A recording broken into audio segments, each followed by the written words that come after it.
Hello, YouTube. I'm a couple minutes late today. Sorry about that. I know that's never happened before. I hope you're all doing well. Hello, Ramtasm, Serious Lol. Teodrin will be just a couple of minutes.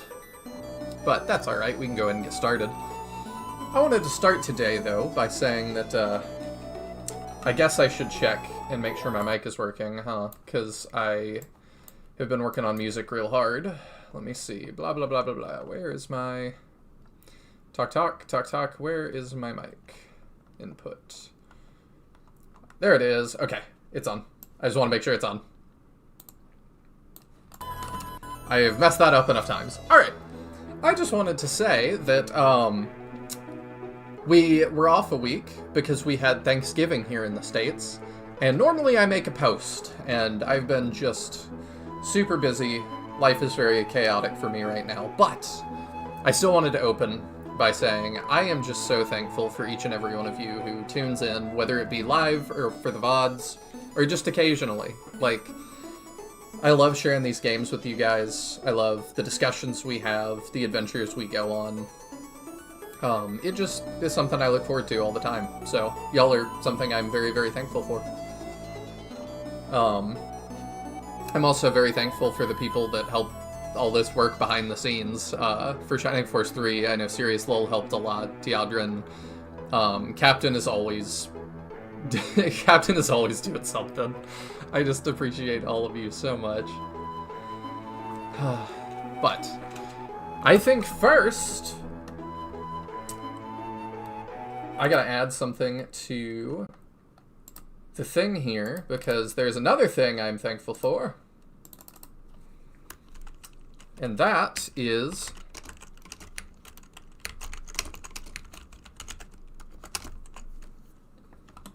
something I'll show you in just a second. I'm getting it pulled up here.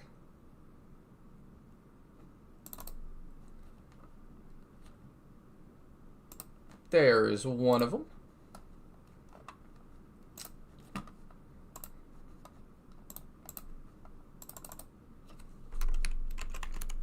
I'm trying to be organized here.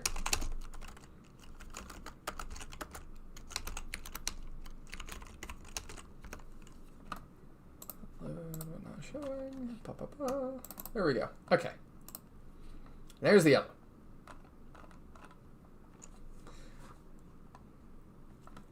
Probably start with the map first. That makes sense to me. So, let's get this going.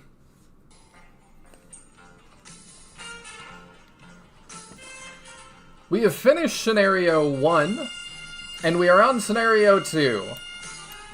We started in the same location, the little moving city of Saraband. And we went up through the mountains, across the river, through the forest, through the woods, to Grandmother's house we go. Let me zoom that in even more. And you can see we have arrived at the beautiful town of Stump. That's how it sounds when I get out to West Texas. Like, a lot of those cities are named like that. And you're like, did you guys plan for success? Did you plan to be this small forever? I don't know. But anyway, I see something out. I'm going to make this bigger even more so I can see. What is that? Baby dragon spared. Oh, that's on the map now. Okay. That's kind of interesting. I wonder why that's on the map. I had actually forgotten about that. So this is already helping me out. So that's our map so far. Let's take a look at the character standings. And this is made by Morrigan/Play All the Games. I am very thankful for you as well. This is super cool. I'm stretching it here. And we'll go through. So, Morrigan has opted to give a skull if someone is dead, and if we see them die a second time, in Scenario 2, like Garzel right there, they get a second skull. So, I don't know if that's going to be the method going forward, but that's what we got right now. We've got Rogan out on the boat.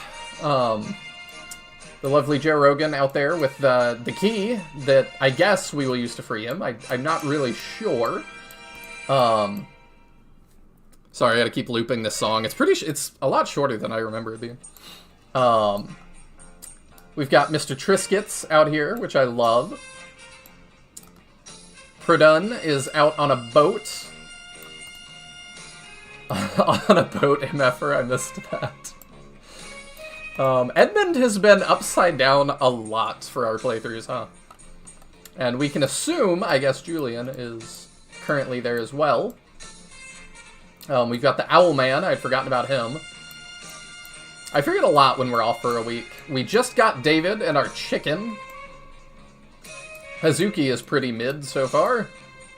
And I think that's everything. Garrosh has also been out for a long time. I'm starting to think he's going to be Scenario 3. I think that is everything. I think that brings us up to speed. We are currently trying to save David's girlfriend as she blasts us in the face with fire repeatedly. And it's a really hard map. So let's go.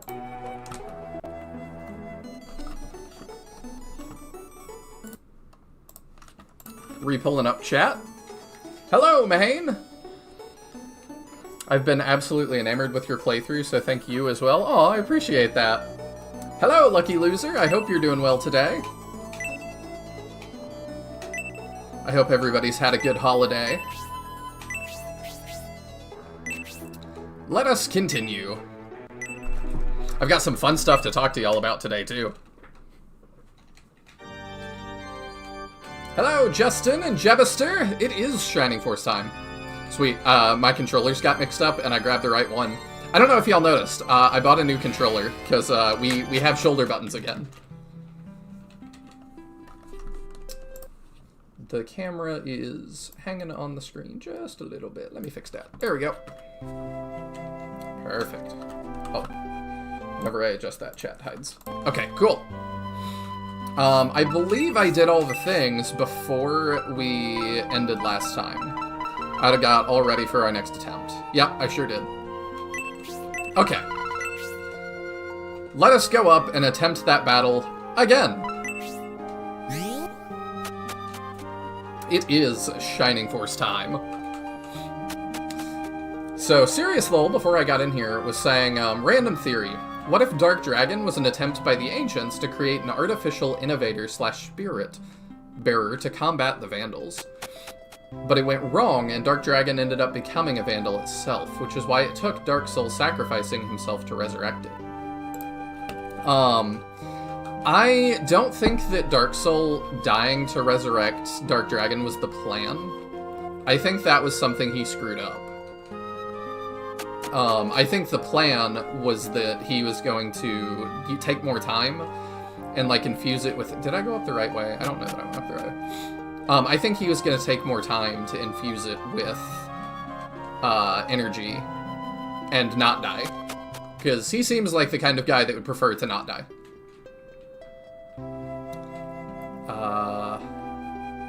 Which way was it? I think it was this... Was it up this way?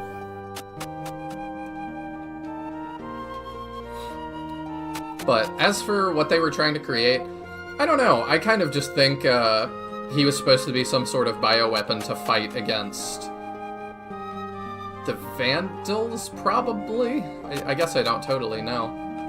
It's been an alright day, just waiting for a game to arrive in the mail. Would that happen to be Metroid Prime 4?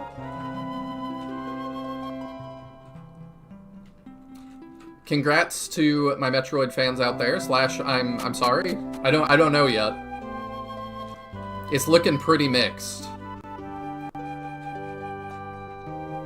But I've kind of reserved judgment until the game is out.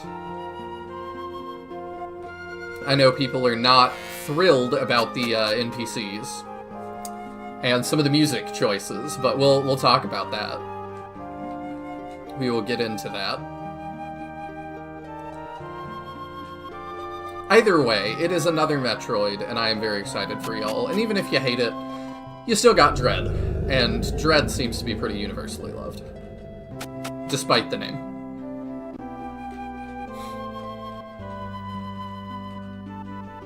Yeah, I think we go out this way. Yeah, because we get the sleepy time music. Alright. So we got absolutely rocked last time. Because she is just on a collision course with us. And... oh, it's freeze. That's what it was. Yeah, she just kind of blasts us with freeze over and over, and we don't really have support yet. We got her locked down pretty well, but with my remaining units, I was not able to take this last platform. I don't know why it's flying out there. There we go. This is a lot of enemies, and they all move at close to the same time. No, though I do want to try that at some point. I'm waiting for Octopath 0. Interesting. Okay. I'm curious how that's going to be as well. Do I want to just go ahead and start on them? Probably.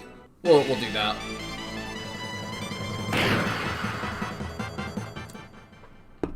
Is it pronounced Octopath 0? Because I know it's like 0 with a slash through it, and I'm like, oh, that's probably like some like Nordic letter or something.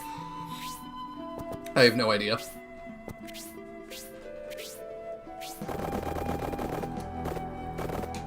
I've been, you know, too into Gundam lately, as always, but Gundam, every title is like, I have to hear somebody say it out loud first before I know how I'm supposed to read it or say it.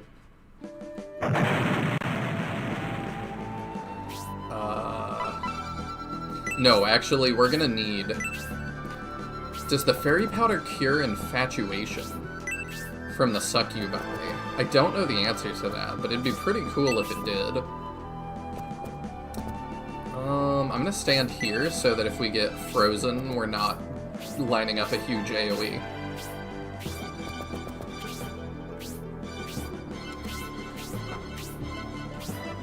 What did you buy Octopath for as well?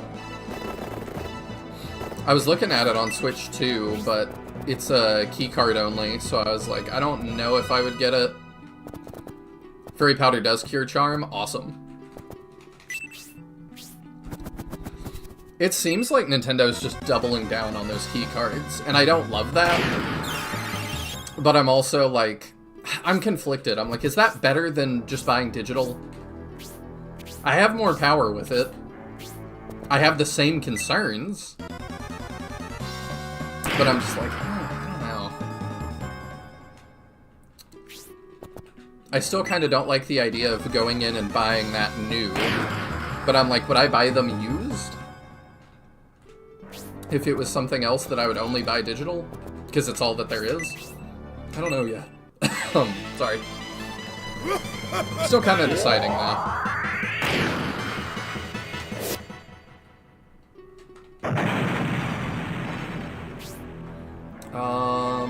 Okay, that's actually quite good.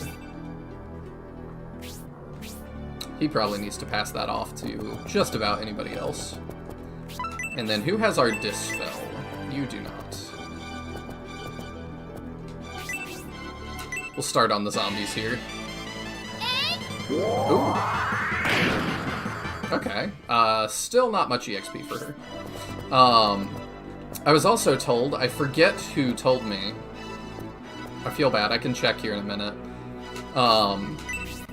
But somebody in the comments of the last VOD was saying that it is possible to save Hazuki on the highest difficulty. It is very hard, but it seems like it is kind of doable. She seems to move to the same space every time. And if you position Campbell, I think he's the only one that can reach her. If you put Campbell at the right spot, you can talk to her like up a hill, essentially. Your elevation's gonna look real wacky, but he can reach her to start that.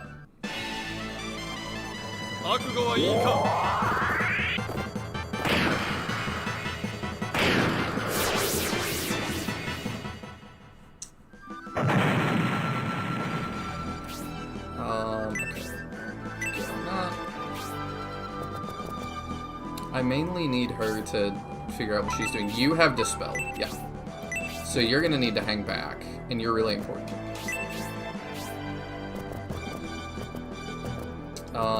David can't really take a hit.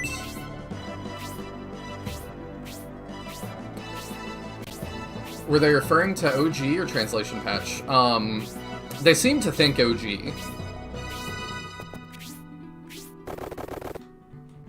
But, you know, it's always questionable to me. Because you know, it's just a game that, like, not a lot of people know about. Do I want you to... Yeah, you know what, just go ahead and do that. You're fragile. Honestly, in my experience, since I only buy digital, I've noticed zero difference in the experience besides being able to transfer certain games from my Switch 2 in my room to the Switch 1 in my living room. I mean, that's good then. I just always prefer to have physical, but I know that, like, even if they want to, devs sometimes, it's just not feasible for devs to do that all the time. I could throw Hazuki up there. This is so many enemies. Like, I could throw Hazuki up here, but, like, that's... There's a lot of enemies on this map. How's the run back? Trying not to die. Fine so far, trying not to die. Don't know how well it's gonna go. We're gonna find out.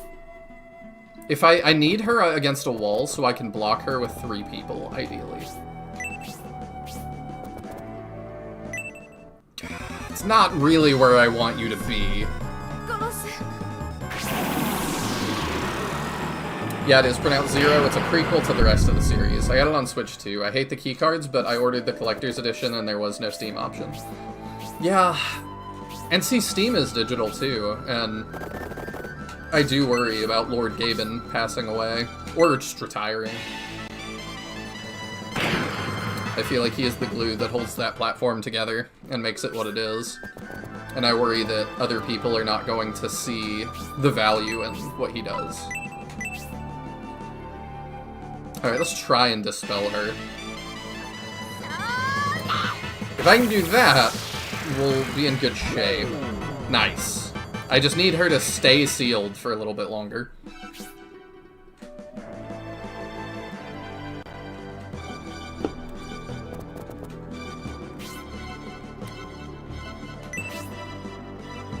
I'm just gonna let David start this, because I really need him to do something to, like, be worthwhile here. That was pretty good. We really need to do damage. YouTube auto mod didn't like that, but Hedva's voice line here is Endu, by the way. I'm not even saying it because YouTube seems to not like it. But I appreciate the heads up on that. I do wonder what they're saying. Basically, I just gotta get some damage off the board.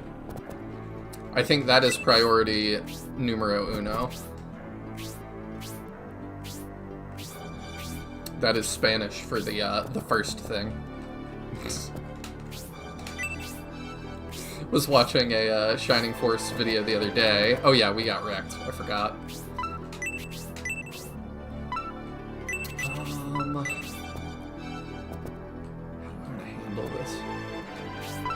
Alright, let's do that.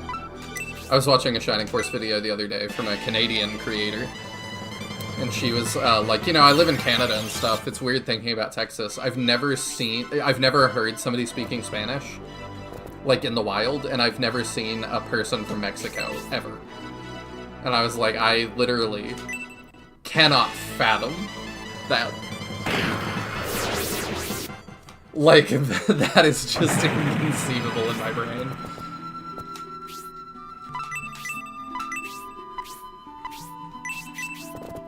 I did not know places so far north existed.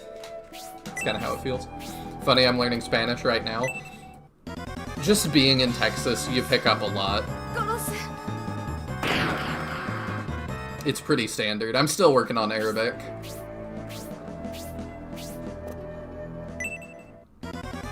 Oh, okay, that's fine. For a second, I thought he was attacking, Hedva, and I was like, what? Okay, no, attacking, Yuzuki's fine. Let's try and get rid of that elf in the back, I think.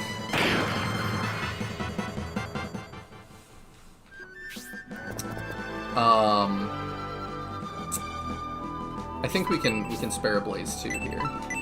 I'm worried about her running low on MP, so I'm not going to use too many offensive spells for her. But a Blaze 2 would be very helpful, considering we are two-shotting just about everything. Alright, let's just try and take stuff off the board. If you could kill that, that would be excellent.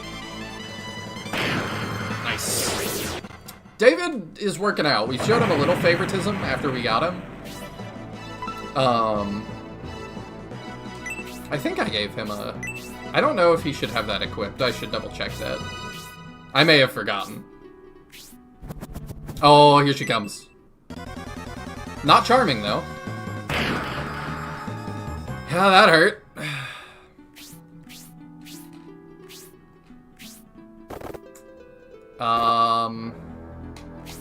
Okay, this is fine. We gotta get rid of the succubus. That's now our #1 priority.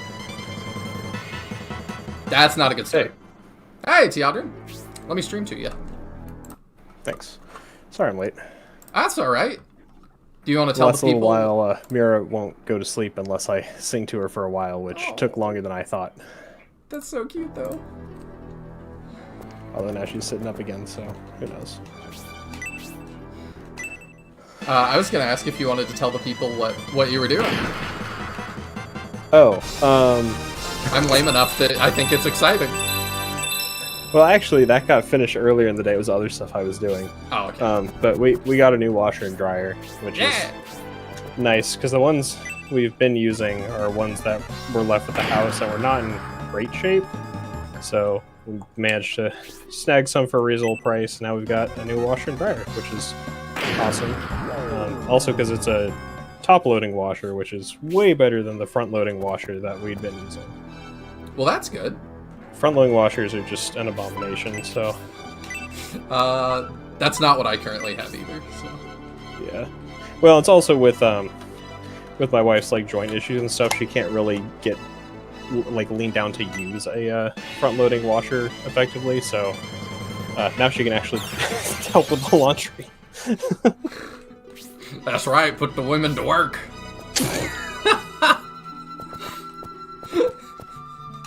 But sing you a song? Not right now.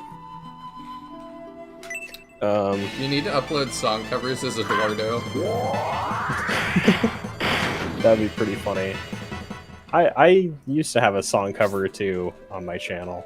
They're all long gone, but I used to. I don't think I've ever known that. You're better off that way. No. It was real bad. I'm sure it was alright. It was not. You're too hard on yourself. There you go, lucky loser. That's the energy we need.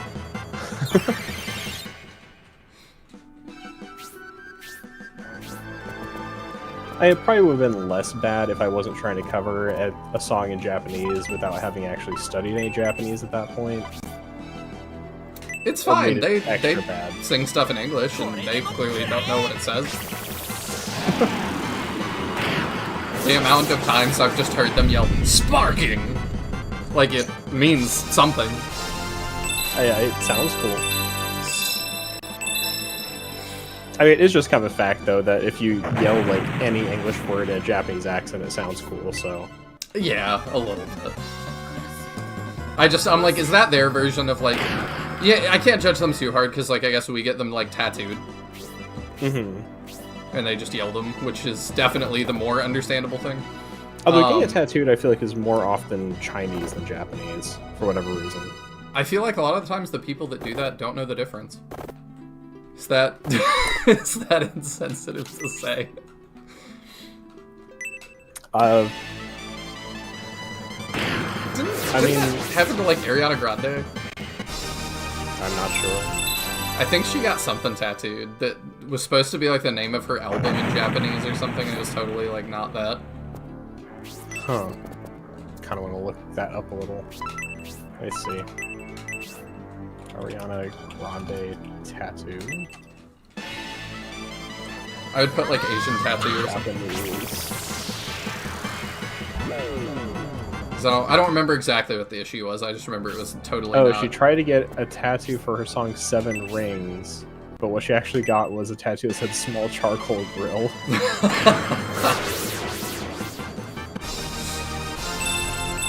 Because she omitted crucial characters due to pain. Yeah, you really can't. Okay, that you should have known. Yeah, I feel like I've heard that a lot of people try to get hand tattoos without realizing how painful they are. Yeah. I go check on Mira. I'll be back. All right. Do I want him to do that? Yeah, we can have Bernard do that. I think we're on pace. Oh, we learned Hypno Arrow. Let's go. Antidote level 2 works for Charm as well. Sweet. We got options then. I think I want Waltz to just... Who do I want to leave behind? Because for Waltz, I'd have to leave her over here. And I kind of don't want to do that.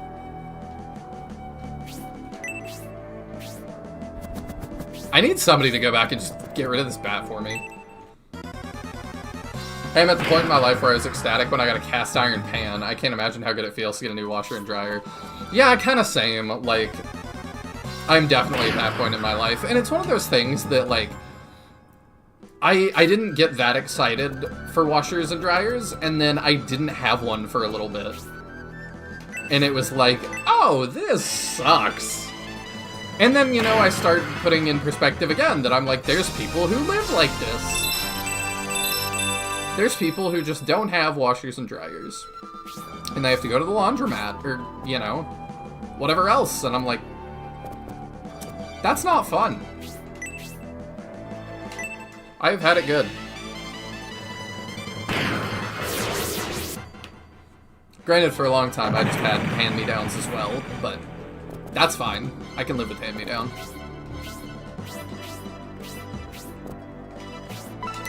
Okay, let's heal up Median.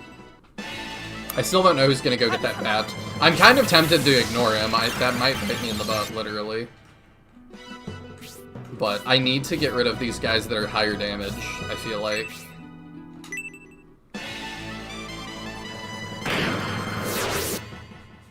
As long as she stays dispelled, she's not doing a ton. I guess I can have Synthesis is just locking her down.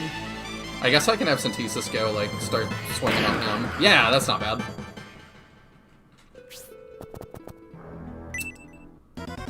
Probably ideal. You just do 1 to me, right? As long as I don't, like, counter you. Currently stuck without a washer and dryer in the house, so I'm having to borrow my friends down the road every week or so. Feels bad because I can't afford to get a set. Yeah, it took me a while as well, when I was in that period. I think what I ended up doing... you know what I'm gonna do real quick? I'm going to medical herb you up. And I'm gonna try and bait out that succubi.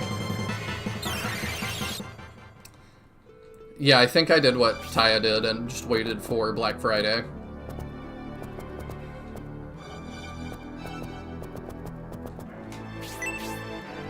Let's do that and get rid of him. And then we'll figure out what we're doing from there.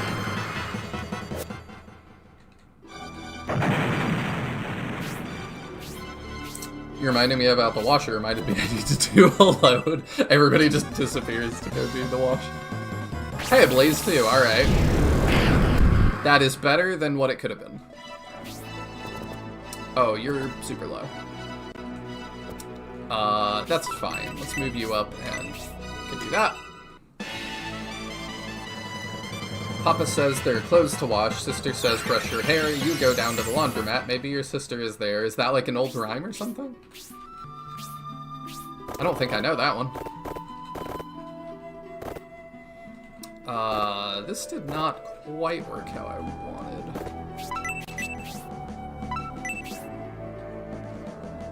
You being poisoned is also a pain. Let's... Whoops, not healing drop. Let's just antidote you first. Then we'll figure out the rest.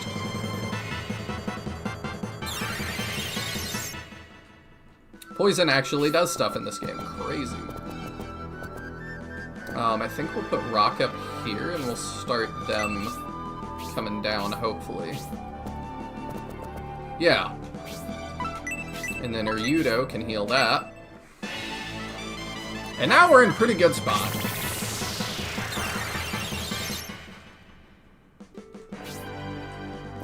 Let me tell you, there's nothing more frustrating than Hedva getting countered by Median and dying instantly. Yeah, I'm kind of waiting for it to happen at this point, it feels like. And I really don't want that. Let's put you a step behind. I would prefer her not just be smacking Median for that reason.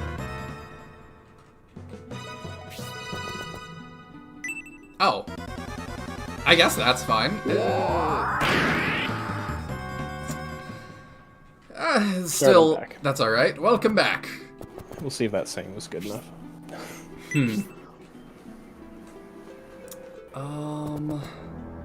We're trying to figure out how to approach this. I don't know if I want to put him up that far. It is a surprisingly scary last cluster. It really is. Maybe I just start baiting this. Maybe that's what we do. Could. And then you don't have a ranged attack right now, which is fine. I think you go out here. Actually, I gotta do one other thing real quick. And then I should be back for a while. Alright, let's put Synthesis here. You're still dispelled. Yeah, I must have said muted. No? I don't think she is. Okay, I think she can use magic again. I think we gotta dispel again. I appreciate we're having better RNG with that this time. It's a song by Stevie Nicks on her most critically disappointing solo album. I like it. I've been listening to a lot of critically disappointing music lately. I think I told y'all to promote my band and stuff. I'm doing content on Instagram, TikTok, and my band's YouTube now. And the series that I decided to do, because I like music a lot, and I was like, you know, I need to kind of get a music audience a little bit, is I'm looking at a lot of artists' like least popular songs. And I'm kind of thinking about, like, you know, why did this not work? Let's go, Bernard. So I've just been listening to a lot of critically not appreciated music. But it's been really interesting, like seeing, you know, all these different things from artists that didn't work and kind of going, why did this not work? Did you market it weird? Did you release it weird? And the answer is often yes to both of those.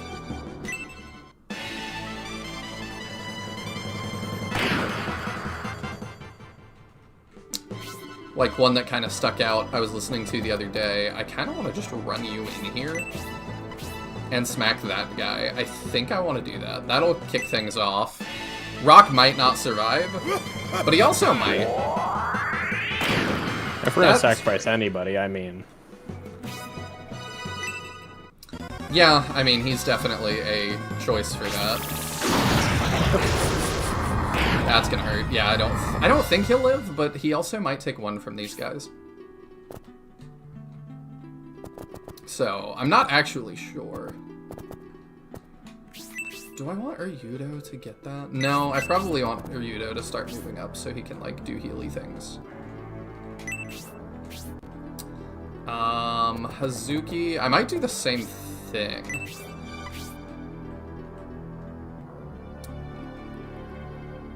Yeah, let's just go all in on this mage here and try and get rid of him.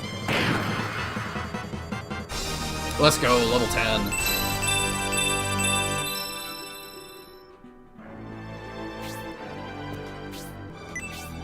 Can have Median fight that. Watch Median just get crit out of nowhere and die. I know, I'm waiting. Hedva, could you, like, not? Please.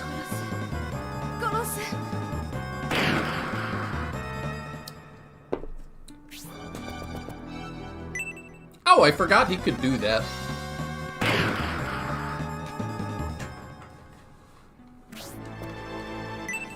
On the topic of music, I feel like I'll forever be an outcast by mostly... Ooh, that hurt. By mostly listening to hardcore techno / gabber from the 90s, especially as a Zoomer. I mean, yeah.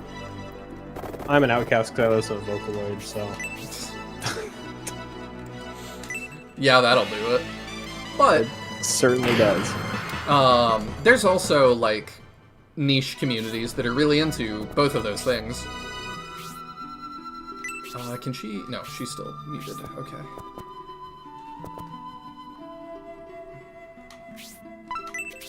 Trying to decide how I want to do this. I think we just heal up Median before he dies. You're always free to post in the Discord, Serious Lol, and like, I've never heard of Gabber before. So... I've heard of it, but I don't remember what it is, honestly. I would potentially check it out.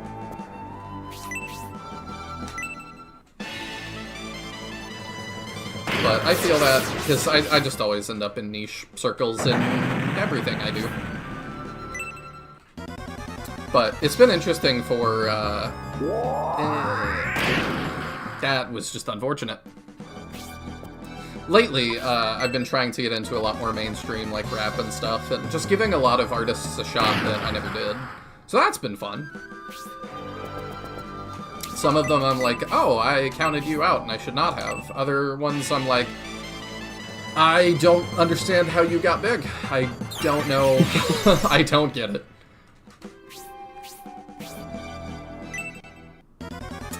Alright, do a crazy dodge.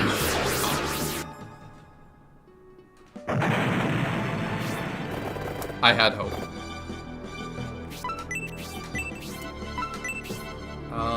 Ryudo's gonna get a turn in a second. But I don't know what I'm gonna have him do, actually. No music case is bad. That's not correct, because some people like country.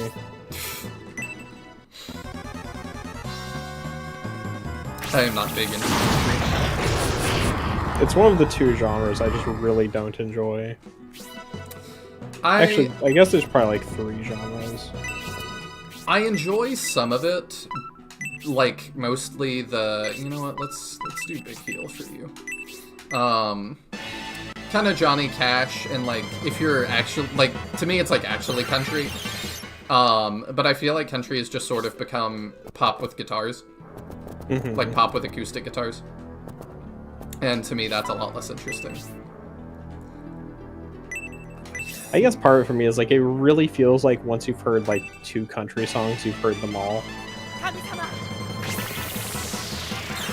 Especially subject matter wise, which I know is, you know, the subject of many, many memes about country music, but it really is like, there's like 3 topics in all of country music. Yeah, and I don't know, because it's like, okay, she's not dispelled anymore, I gotta remember that. Because, yeah, that is how I feel about it, but I'm like, I don't know, maybe it's like the rap thing, that like, have I really tried a ton of country? Not really. I like Jelly Roll. Is that it right now? I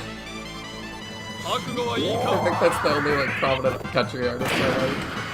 Oh, I haven't tried Post Malone's other than I was hanging out with my dad for Thanksgiving, and Post Malone did the Super Bowl, not the Super Bowl, the halftime show for the Cowboys game.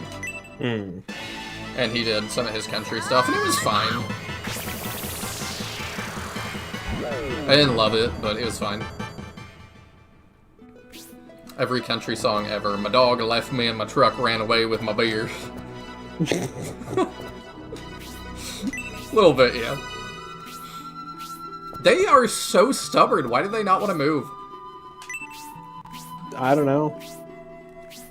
But they do try to make it real hard to approach. They do. I feel At like least there's no, like, healer up there. Yeah. I was thinking that. Oh, okay. Good thing he just melee attacked. I think he's out of mana. Is he? I guess he is casting Bolt. It's probably pretty expensive. Yeah, he's totally out. 2 casts. Whatever happened to the good old Shining Force 1 days where enemies had like 6 casts of their main spell? That's what I'm saying. Kids are soft these days. In the... I don't even know what year this was. I forget. 96. I also always kind of like laugh at Shining Force 2 not giving their caster bosses infinite MP. Like, Zalbard's really threatening unless you just repeatedly put one person in range and then heal them. Yeah, and do you think that's a design flaw, or, like, would you... I do think it's a design flaw, because if you're going to have a boss whose only, like, offensive threat is magic, I should not be able to just run him out of magic. Now, if he were actually threatening on the physical side, then it would be okay. But because his one thing is being a mage, it's just bad. Counterpoint is funny. Oh, that's it? That's all I had to... Okay. Yeah, the mage was the boss. I knew that, I just didn't think it would matter. Okay, well, we did it!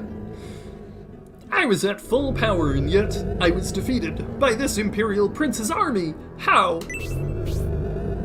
You certainly were strong, and you would have had a chance to defeat us, but we used teamwork. But I don't understand. We had superior numbers, yet we were defeated. Those who rely on force alone may never understand what it means to work together. You rely on force alone. I rely on the force. Haha. Get it? The shining force. Okay. I like that. I should have called attention to it sooner. I like that he was a pancake. I think I was him. You were, because you're all the What women. voice and it was just like a regular voice, I think. I think so. Edva. Is that you, David? Edva, are you alright? I'm so happy we broke the spell. Forgive the moaning of the trees in the background. I don't know why they do that. Alright. Spell? Something happened? You don't remember. Neither do I, apparently. I've forgotten how to speak. It'll come back to me, though, in about another game. It's alright now, David. It's over. Everything ended well. Why are they acting like David forgot? Oh. Who do you think that is? I think it's the priest that was on the ground last night. You think it's him and not Fiale, who was here before the fight? Fiale left. Did he really leave and watch? I don't know. I'm not sure which of those would be. Alright, in that case, it's you if you think it's ground guy.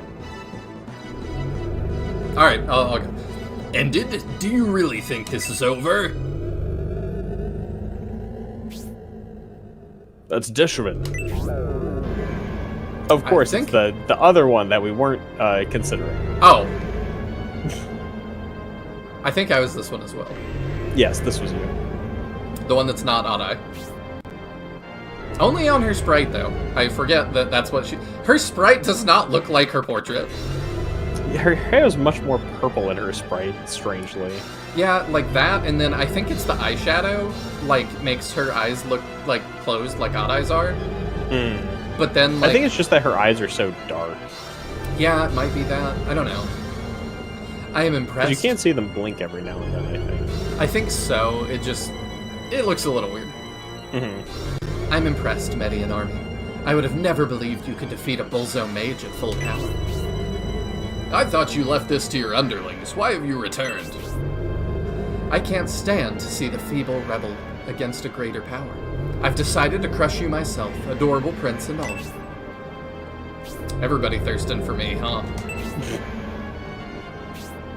I will let you personally taste the truth. No matter how many weaklings may join forces, they don't stand a chance against true power. I love that they look at each other like, do you believe this? It got even darker, yeah. Whoa. Who is this now? Who's this one? Actually, I think I know. That's exactly what I think of you. Wow, who's there? You certainly earned the title of priest with all the sermons you give, but even you are a weakling in the face of true power. Alright, it's gotta be Garm. Garm. But yes. Yeah, I think it's him. How dare you call me a weakling? Whoever you are, stop hiding. Show yourself. I have no need to hide from you.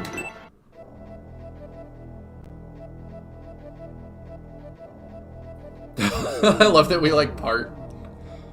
Yep, there he is. I love his rainbow name. It does imply that he is, like, more fruity than every other... No, I'm just kidding. To me, it implies that he has, like, more magical power or something. Or he's just, like, significant, more so than everyone else on the field. A battle between Bolzome High Priest Desherin and the army of Prince Medion could be entertaining. Ooh, what a terrible aura. It's almost like, exactly like Lord Bolzome's. No, couldn't be. What's wrong, Desherin? You were so confident just a moment ago. You should try standing up to me with that same confidence. How dare you? I am Desherin, one of the 4 High Priests of Bolzome. Take this!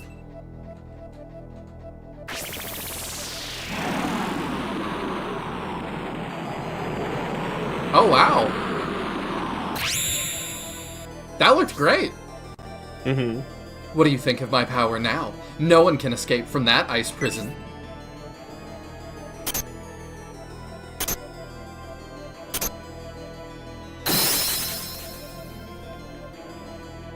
In more recent patches, his name is in red. It's weird to me they would change that. That was some powerful bondage, Desherin. Is that your specialty? Bondage.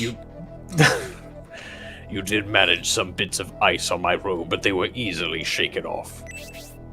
Bits of ice on his robe? How can this be?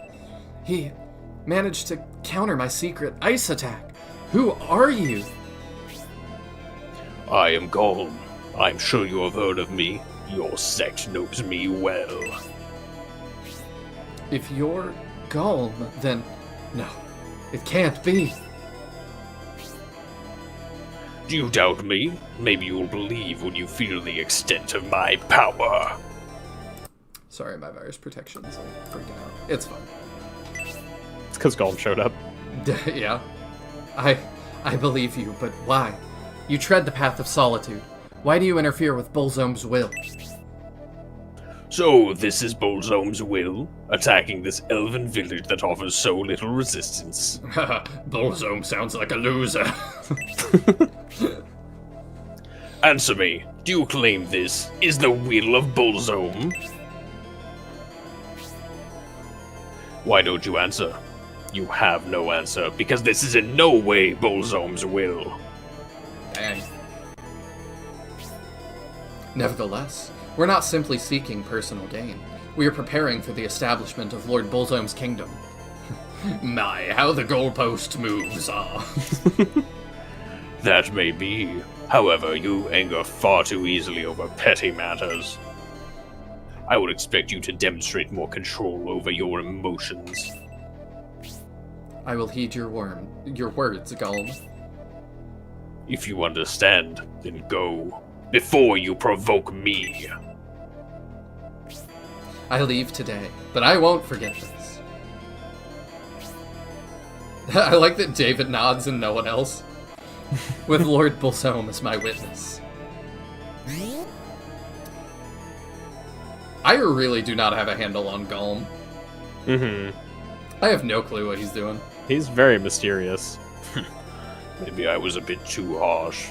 I swear, if he joins the Force in Scenario 3, I'm gonna scream. You saved us. You have our sincere gratitude. What do you intend to do now?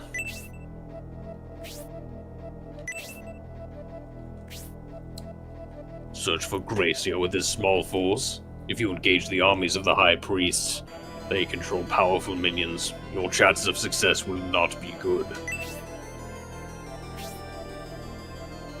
But if we don't find Gracia, they may capture him.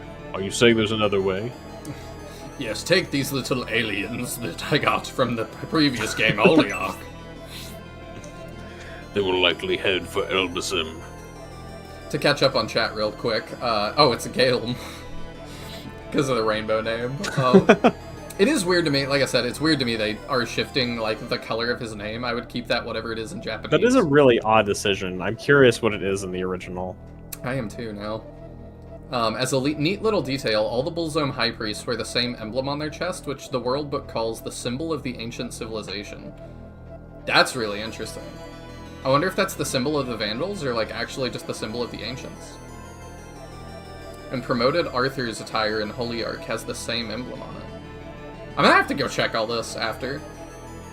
I believe you, but like I wanna look at that. That's a really interesting. If you wouldn't mind, can you like maybe throw that in the lore channel? Because like I do actually want to go check that. I'm not gonna remember. You know, Golm's sprite here almost looks like he only has one arm, but I don't actually know if that's the case. We saw him a lot in Holy Ark. I feel like I would have noticed if that was the case. To Elbasum, why would they go there? That was not right.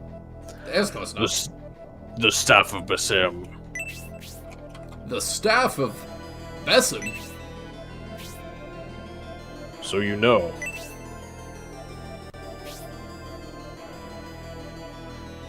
Could it be? Legend says the staff of Basim repels darkness and banishes evil spirits. You say this staff actually exists? Why does everybody doubt everything related to Vandals and Ancients? It's so It weird. is really strange. Also, I just pulled up Gollum's official art. He does have 2 arms, it appears. Okay. The holy staff of Basim is safeguarded in Elbasum. Only an innovator can wield it. It is a lot of Besim. But he is apparently like always pictured with like one arm wrapped in his wings and the other one out. But there is art of what his outfit looks like underneath his wings, and he does have 2 arms. Okay. That staff is the only thing Bullzome fears, and thus the one who can wield the staff, Gracia, is a target of the Bullzome sect. Gracia is an Ancient. What's told us that? He just said that it can only be wielded by a innovator, and that's what the Ancients were. But also remember, in Holy Ark, we became innovators at the end of the game. Ah, true. An innovator is just somebody who's inhabited by a spirit and has like reached the potential of light. This would be really confusing if we didn't play Holy Ark, huh? Yeah, I played this before Holy Ark, and Holy Ark like made a lot more of this make sense. Yeah. I would be like, who are you? What is this? If they seek the staff of Basim, they are sure to head to Elbasum.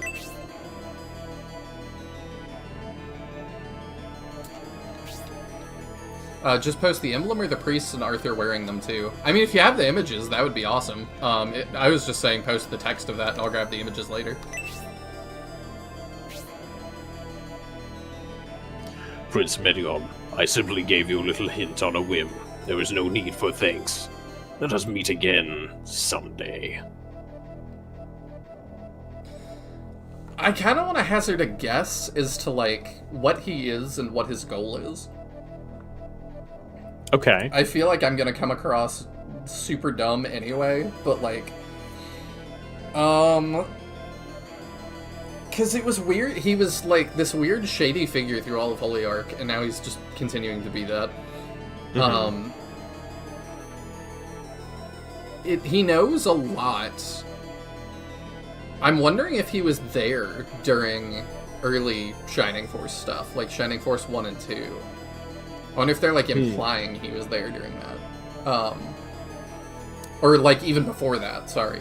Like, during the time of the Vandals and the Innovators and stuff. It's so weird, because I know the 3, like, Devil Kings are Dark Soul, Lucifer, and Xeon. But, like... Gollum feels very significant as well. I do think that, personally, I would put him on the same power level as the Devil Kings. Or possibly even higher, honestly. I mean, he does feel stronger than Dark Soul. Dark Soul could, like, come and go on a whim. Kind of like Gollum can, but, like... Dark Soul to me always felt like a little more frail. Like if he got hit. From with what I understand, there's some source that says that like Xeon is the strongest physically, Dark Soul was the smartest but the weakest, and then Lucifer is supposed to be in the middle. So Dark Soul is like, I don't know the source, but I've heard this quoted that he's supposed to be like the frailest physically, but was the like most clever of the 3 Devil Kings. I see. Which is probably part of why he's the only one who wasn't sealed away, like, and got out of being sealed himself somehow. Assuming that Lucifer... Do we know that Lucifer was sealed? I mean, I feel like we would have to assume so, just because he's not out wreaking havoc somewhere. I mean, maybe I feel like if he was, like, unchecked for an extended period of time... We do know that all the Devil Kings were sealed away 1,000 years ago. Okay. I just wondered, like, maybe that's what the... We don't technically know if he's still sealed, but the Storyteller statues in Shining Force 2 say that they were all sealed away. Okay. I was just wondering if maybe the ancients, like, maybe that's why they built Dark Dragon, to fight Lucifer, and maybe they were able to kill him or something, but then Dark Dragon turned on them. They couldn't shut it off. I don't know. Yeah. What Dark Dragon was made for, at least as far as the concept of the games is concerned, is very, very vague on what its actual purpose would be. Golem sure likes doing things on a whim. I don't believe any of it's on a whim. I think he's just got a master plan. An interesting thing about Golem is that he seems kind of self-aware about his own nature as a Vandal, what a Vandal's purpose is. Yeah, he does seem like kind of above it all. But we can continue. That was a weird effect.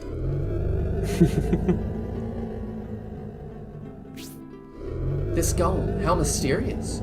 A frightening and dark power emanates from him. You inspired such fear in the Bolzum High Priest. Is he an enemy or an ally? I wonder if we would have any hope of defeating him if we had to battle him in the future. Well, that feels like a, a flag. If everyone's alright, I think we should get going. Yes, you're right. We should head to Moran, then towards Elbasum. We've certainly lost a great deal of time being sidetracked by all this. But it's the friends we made along the way that are important. It was weird that we gave, like, a power of friendship speech to that mage out of nowhere. Yeah. Edva is a powerful shaman who controls the spirits of nature. She will be a great ally in the battle against the Bolzum sect. I've decided to join the Medion army in their battle against the Bolzum sect. Will you join as well, Hedva? I will fight at your side, David. Even if our powers are frightening. Oh, even if our enemies are frightening. If my powers can be useful, take me with you. Hedva the Shaman joins the force. She is so good. Oh. She's very, very good. We welcome another member to the force. The Medion army is shaping up to be quite strong. I think this might be the first time somebody, like, not the narrator has called us the force. I'm not sure. I haven't been specifically looking out for it. I always do, because I'm very curious as to, like, what the Shining Force is. And I know we talked about that some. I've got my theories. Although that wasn't capitalized, where often when they're talking about the Shining Force, they capitalize it. True. Nobody's called us the Shining Force yet. We can't allow those heretics to possess the Staff of Bessem. Let's get to Elbasum and stop them.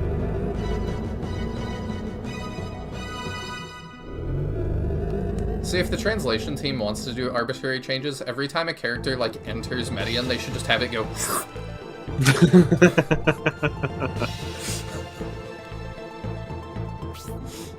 Look, Barand, it's just ahead! We finally reached Baran, but where's the road to Elbasum? Loved that last battle, by the way. That was cool. Yeah, it's a very neat fight. The road to the Holy Land is right over there. It's much harder if you don't have Dispel, which I didn't have when I was doing it. It makes it a significantly harder fight. Oh, for sure. What are you talking about? I don't see any road. We have to use the Chaos Breaker. I've heard the road to the Holy Land only appears once a day at low tide. It's very inconvenient for them to get their mail.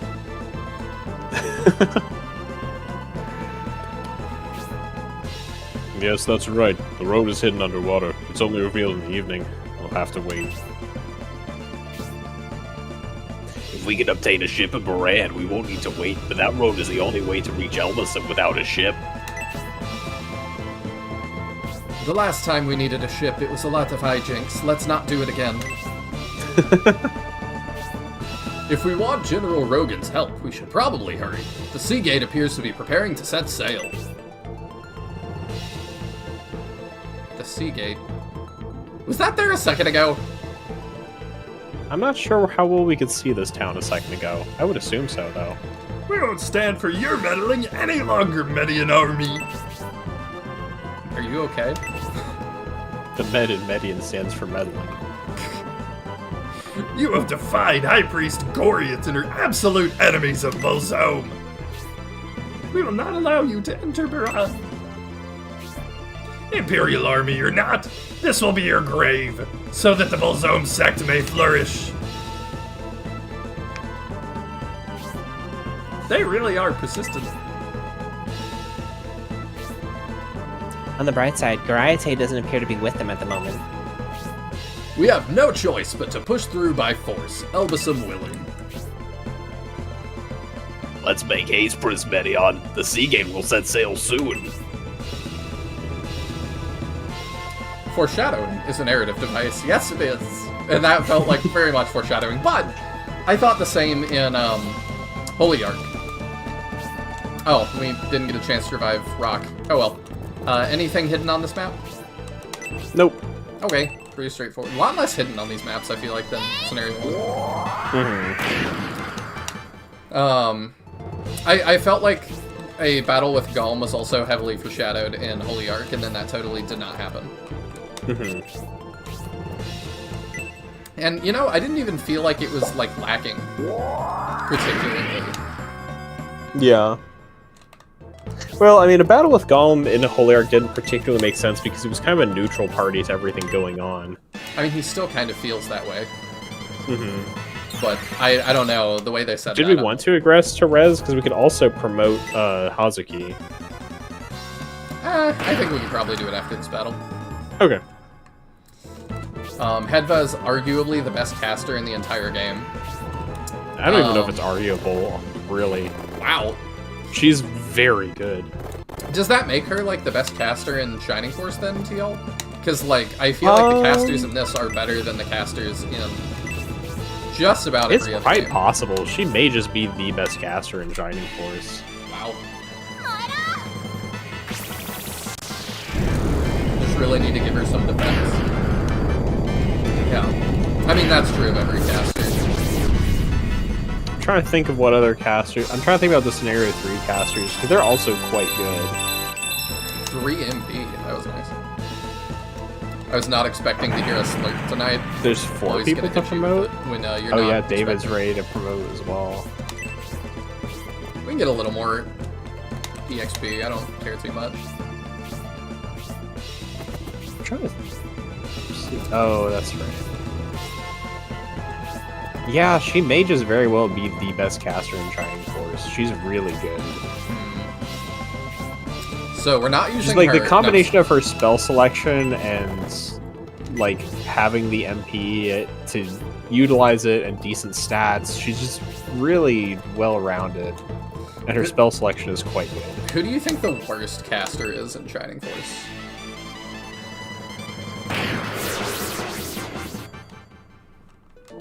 That's an interesting question. Is it Kaizen?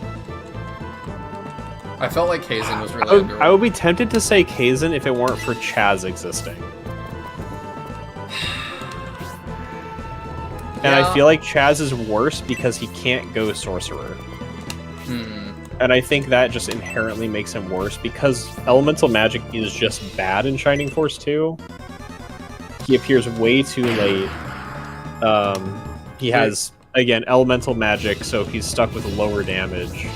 We were also talking after stream last week about some of the characters we liked and stuff, which really should be a podcast or something.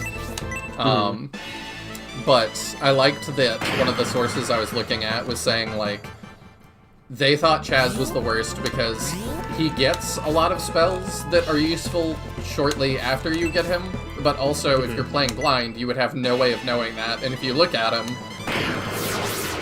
Yeah, like, I mean, we were discussing that when we were talking about him last time, where it's like the best spell he starts with is Freeze 3. Yeah.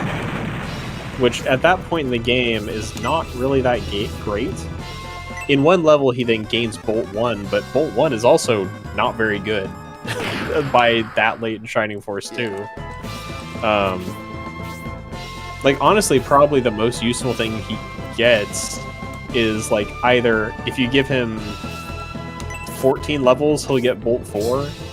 Just 14 levels.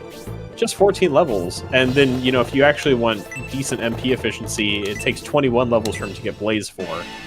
But I feel like his best utility would be getting 2 levels and getting Dispel, and using him as like a counter mage.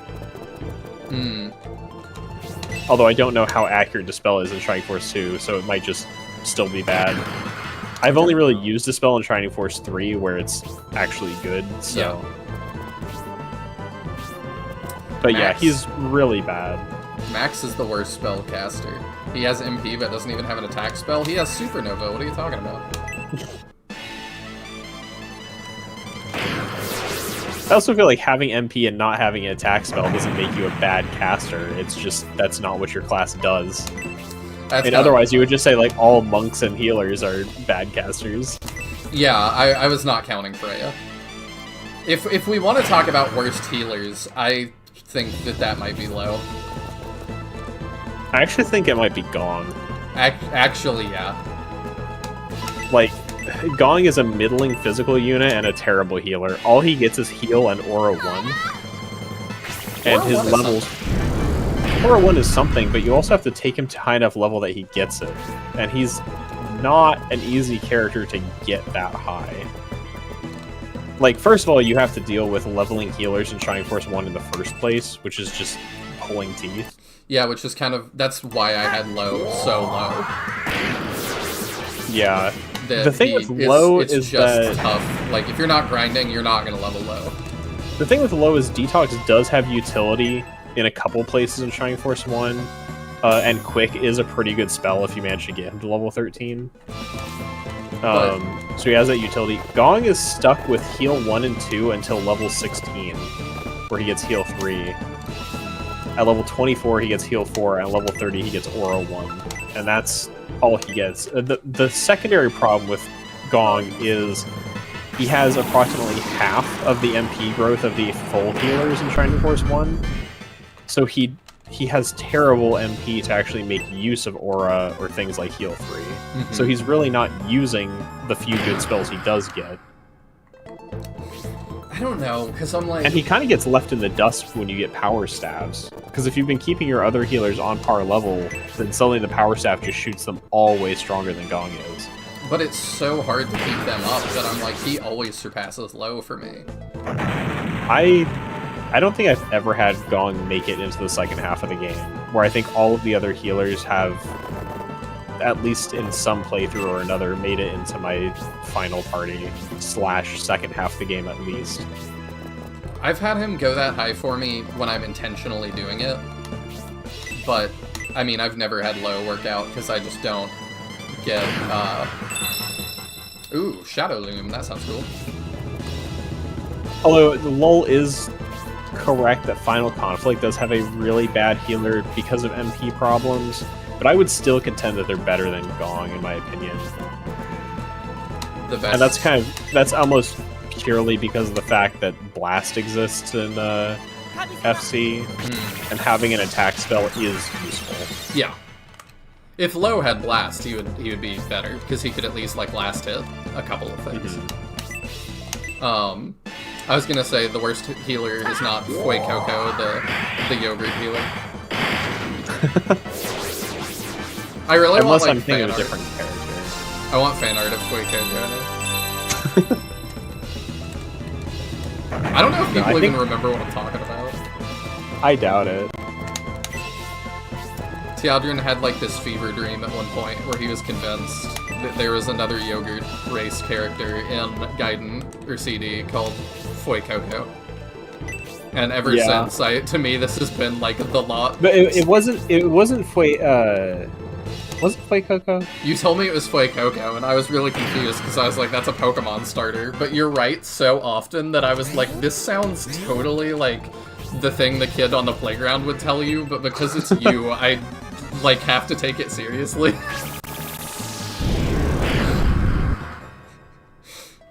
I was sure there was some other yogurt, but... I'm still not sure there's not. Oh, there it is. You could have dodged to that. You could have chosen to do that. Oh, he might just die right here.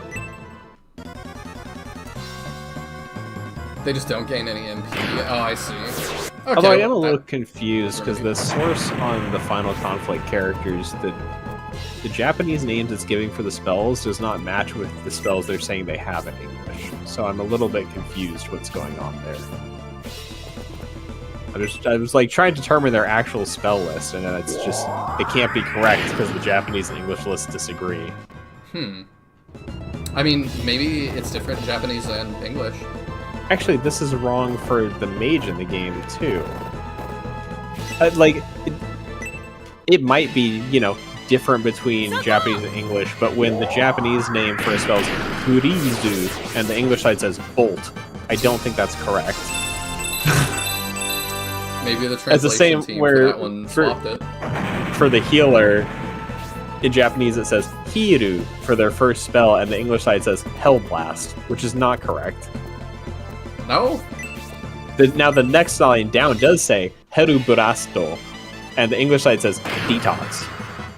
So I think there's a little bit of confusion here, and I'm not sure where to find a good source for Final Conflict, because it's not a well-documented game.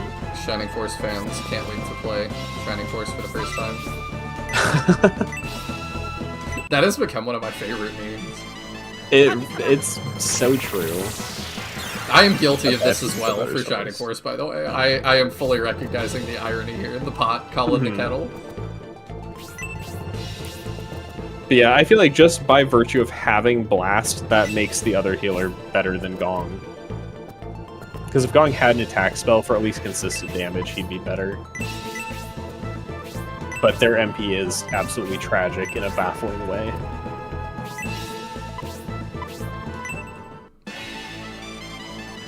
Final Conflict healer gets heal, aura, boost, and blast. Serious Lil says. Are you sure? Because this source says heal, blast, confuse, and aura. And I've seen multiple sources say confuse, and I haven't seen boost on their list at all. Is that muddle? Yeah, confuse is what they call muddle. Okay. Which is a lot. I don't know. Aesthetically, I like muddle, and I feel like I've become used to it. But like, for a first-time player, confuse makes a lot more sense than muddle. Even though it's kind of just there to confuse you, because in a lot of games it does nothing. It's only in Shining Force 1 that it doesn't do anything. Oh, is it? I think the problem is that I think it's muddle level 1 across games is just an accuracy reduction, which is not good. No.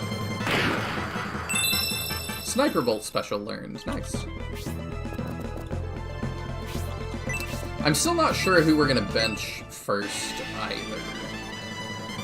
It doesn't seem like that's an issue yet, but it's gotta come up in the next... It probably will come up this stream if we get 1 or 2 more characters. I'm trying to remember how many characters we have right now. We've got Campbell and Rocker 11, that's it. so we can fit one more character. Okay. Ooh. I'm just looking at the list of characters on the site. Well, actually, that includes Zero, who's not with. Oh, yeah. Zero's not with us right now, right? So No. we're actually sitting at 10 characters, so we can fit 2 more until Zero comes back. If If slash win. Yeah. Yeah, Zero's availability is like one of my biggest sticking points on him just not being good. I am learning that, because, yeah, I was like, oh, he's better than everybody else. And then the next, like, battle, I think, it was like, oh, okay, now he's kind of on par with the enemies. And that was several battles ago, and I'm assuming he's going to join back at the level he was at. So I'm like, Yep, he does not gain any levels while away. Yeah. And it just becomes a compounding issue, I feel like. Because, yeah, otherwise he'd be great if he just actually stayed with the Forest starting at the level he starts at. Oh, we have Spark now. I don't think we've seen Soul Steel yet. I kind of want to use it. Sure. It sounds like she's yelling genocide. I don't know what she actually said there. It sounded like Kiana Sai or something. Isn't Gomenasai like thank you or something? Gomen Nasai is sorry. Oh, right. I knew it was some like very standard thing. Oh, what? Where am I? Oh my goodness. You there. You are in danger. Come towards us and we'll help you make it to Bran. We're not doing this again. Surely. A battle between the Bullzone sect and the Imperial Army? It appears I'm in the middle of it. I remember. I challenged Gull. I was overpowered and thrown over the waterfall. After that, I don't know. You challenged Gaul?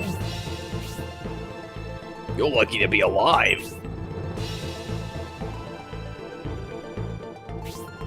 It looks like you're in a tough battle here. I may be able to help you. I know you. You're Prince Median. You helped the Symbios army prevail in the battle at the railroad switching point. I'd be more than willing to help your army. Are you interested? Nah. Is this a real choice? No. Dang. I was like, I'm gonna It would be think yes. really funny to be able to say no and he just doesn't join. I mean, what happens if I say no? I don't know. I haven't tried it. Okay, I state, because I don't know that I want to go with that, but I am curious. Fair enough. And you telling me it's not a real choice, that's fine. Okay. No, get out of here. Don't worry, I don't need any gold. You're battling the Bullzone sect, so our interests align. The Bullzone sect seems somehow related to Gull. We're in Gaul's debt, and he said we would meet again. That's my trigger. It's decided. I will join the Median army. Julian the Swordsman joins the force. What a weird design choice. You're heading to Barand, right? Let's deal with these vile monks. I like how Dead is saying, I assumed you promoted him by now, my bad. I'm like, thinking, I don't think I'd promote him by the end of this scenario. I think Julian was still unpromoted by the time I finished scenario 2. He was such a liability, he just kept dying. He's 9, like we potentially Yeah, could. I think he did better for you than he did for me, and you weren't impressed with him. So I was not. you can only imagine how bad he was in my run. Yeah, I mean, I think I favored him a little bit, and he's still just 9, and he still was dropping off. Mm-hmm. Like he was And doing still pretty well. dying frequently. Oh, whoops, I forgot he was standing there. Hello there, I see Julian just washed in too. Welcome, Jack Madrox. Oh, she's saying Kianasai. Sai, disappear now. Okay, that makes sense. I forgot, what does Julian have? Iron Blade and not a lot, and Egress. Man, we didn't give him anything good to bring to the scenario. I think I didn't know he was about to go over a waterfall. But I will give him stuff this time because I assume that he is not going to stick with us for whatever reason. I don't know what the reason is yet, but... Well, you think the inclination that we've been like repeatedly indicated there are 3 main characters might mean that he won't stay with us? I do. Weird. I don't know why you would assume that. Yeah, I don't know.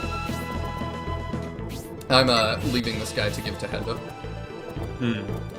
I've not forgotten him a second time, but Hedva needs the XP, it seems. I give Julian the Protect Ring and it made him good. We should do that.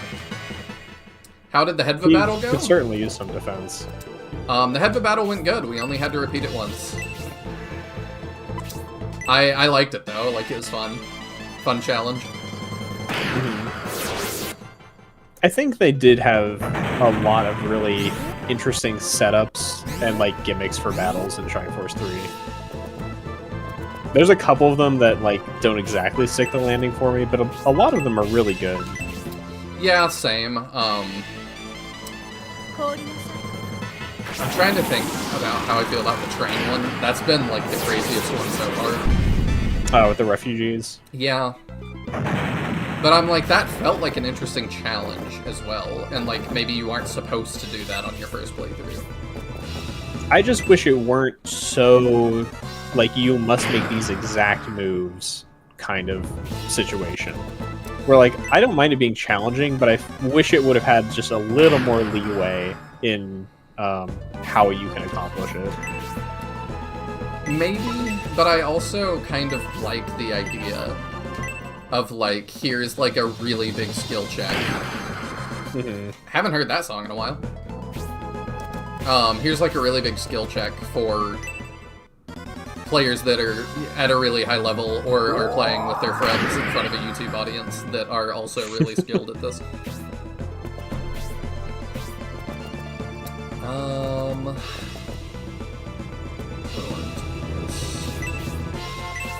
You know what? Let's have you back up, Waltz, and get rid of the Lizard Man. And by get rid of, I mean chip damage.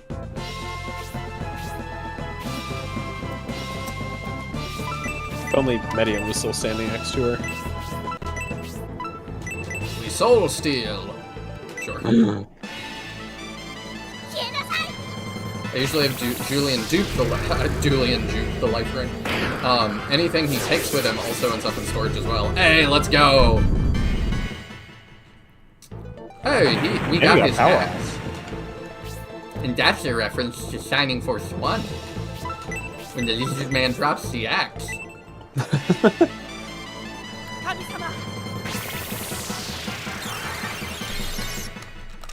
Can only get takes like that here at the Nihil channel.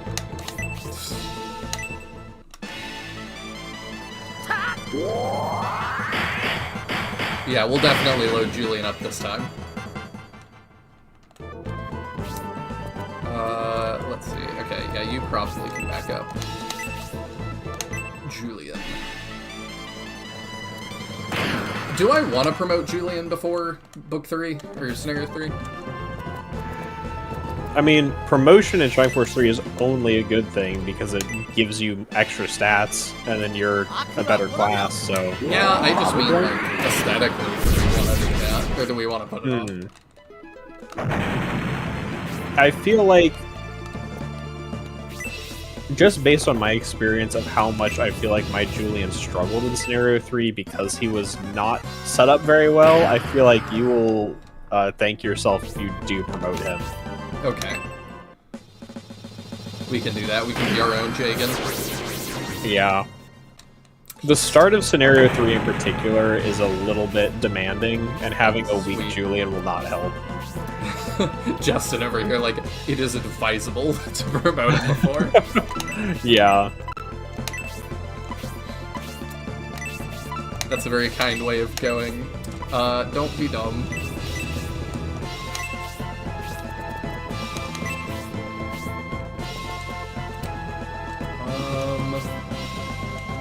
You are gonna eat a blast to the face. Oh, I hope you're excited. The next character you get might be one of my least favorite characters in all of Shining Force. Oh, so I'm so excited. I hated him. I absolutely despise him. We have to use that character then. You take a wild guess, anything about them, race, class, anything? It's gotta be a I'm joke not going to tell you yes or no. You don't like those. So that's my guess. Okay. I'll heal up Julian and we'll get him some... I don't want to tell you anything, obviously, so I don't spoil it, but I hate this character. I will only be disappointed if it's another Kiwi situation. Like in the sense of...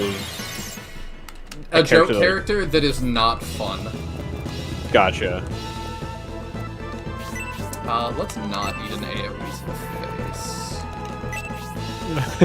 You just looked it up and oh no, yeah, you know where I'm coming from. I don't know of anybody who likes this character. I gotta use I feel like opinions on this character are neutral at best. And I feel like that's not many people who have interacted with this character.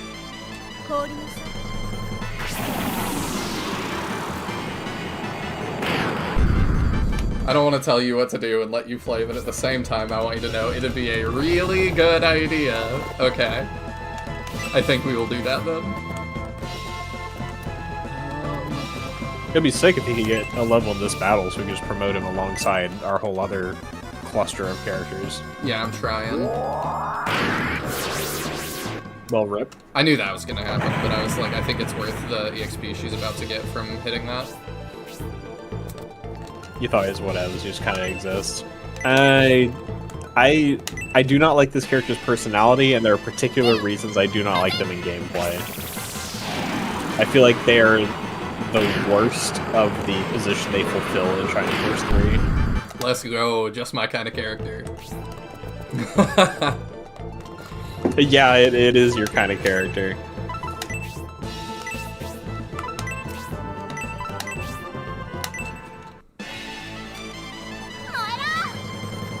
I think Robo Baggins liked him in his LP. I've never heard of that person. I've not either, but it's a great name.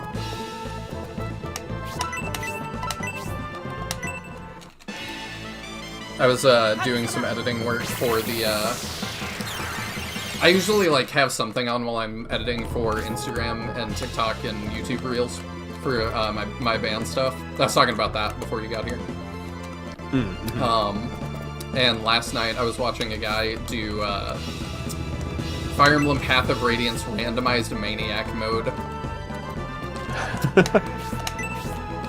Lots of characters that normally are not good being good. Right. Do I want to save him for Julian? I think I do. Yeah, the more people we can get to 10 so we just promote them all right now, the better. Yeah. I'm gonna put you here as bait. But that to say, like, I realize now that I'm like, that sounded super off topic. I've just been watching a lot more, like, SRPG streamers and stuff lately. We can have Waltz do that. She needs the level 2. We're just gonna promote 10. everybody. I think even I will hate him. Nah. I'm determined to love him. I will be very curious how you feel about this character. Let's go, Julian. There we go. Nice. Now if he dies, we don't care. Yep. Icebreaker. Hey, got another special. That also gives him, what, like, plus 10% crit rates, our assumption, so that'll help him out, too. Waltz is still 9. Ryudo. I think Waltz is our only one who needs a level who's on the field still. Okay, yeah, we can try and set that up for her then. Like, Hedva's 8, but she's dead, so... I went to the restroom and suddenly Julian's here. Yeah, that's kind of what it felt like. Yeah, you flushed him out of the water into our force. Thanks, Mahane. Yeah. He wouldn't be here without you. It's also why You he take a smells forced like pee. use unmodded Jogurt over this character? Okay, I might not be that crazy. However, I would probably like the characterization better.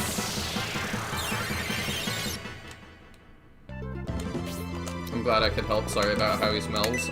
He always smelled like that.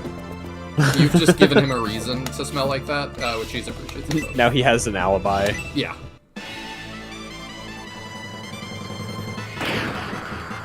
The fact she still hits for 7 damage this late in the game as a mage is kind of impressive. It really is. I do think she's like the best caster I've had so far. Yeah, she is quite good. I mean, I would argue all of the casters in Shining Force 3 are good. Like, I feel like all of them are significantly better than any other caster in the franchise, really. Everybody gets promoted. Yay! It's kind of like how in Fire Emblem Fates, all the archers are now the best. Fates really was like, what if we made bows good? I thought that was a phone vibrating. That boat was drifting. That boat is drifting. Well, easy come, easy go. You wanted to reach Braun before that ship left port? Yes, we need to meet with General Rogan, but he's likely aboard that ship. Since the Seagate has sailed, we may have missed our chance to speak with General Rogan on his podcast. I swear, if we end up doing a 0 solo map to free him, that would be nuts. That would be pretty awesome. Even if the General has set sail, there's still a chance he'll return soon. But it doesn't sound like we have much time to devote to waiting. Indeed, we can't afford to wait for a ship, and the only other way to reach Elbasam is on foot. Tide will be low soon. We should gather information in town and then head for the road to the Holy Land. I agree. Let's go, Prince Medion.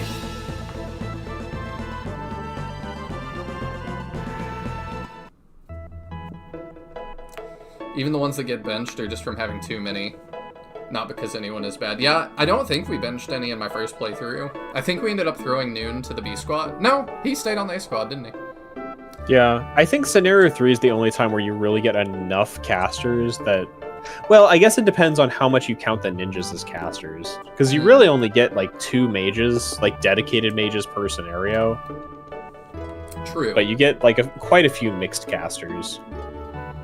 Oh my, it's Prince Medion. Where? It's really him. There's no mistake. Sir Campbell is with him too. We must meet with General Rogan immediately. We came from Sarban to talk with him. Could you please tell us where the General's residence is?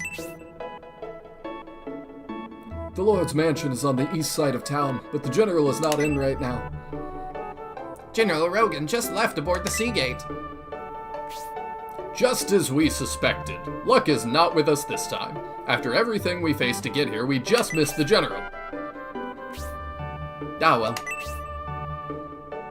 We don't know when he'll be back, but you're free to wait in the town for his return. Unfortunately, we have no time to wait for General Rogan to return.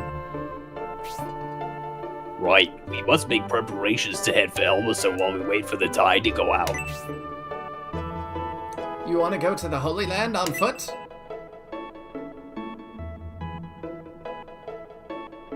What? There was an incident in Elbasam yesterday.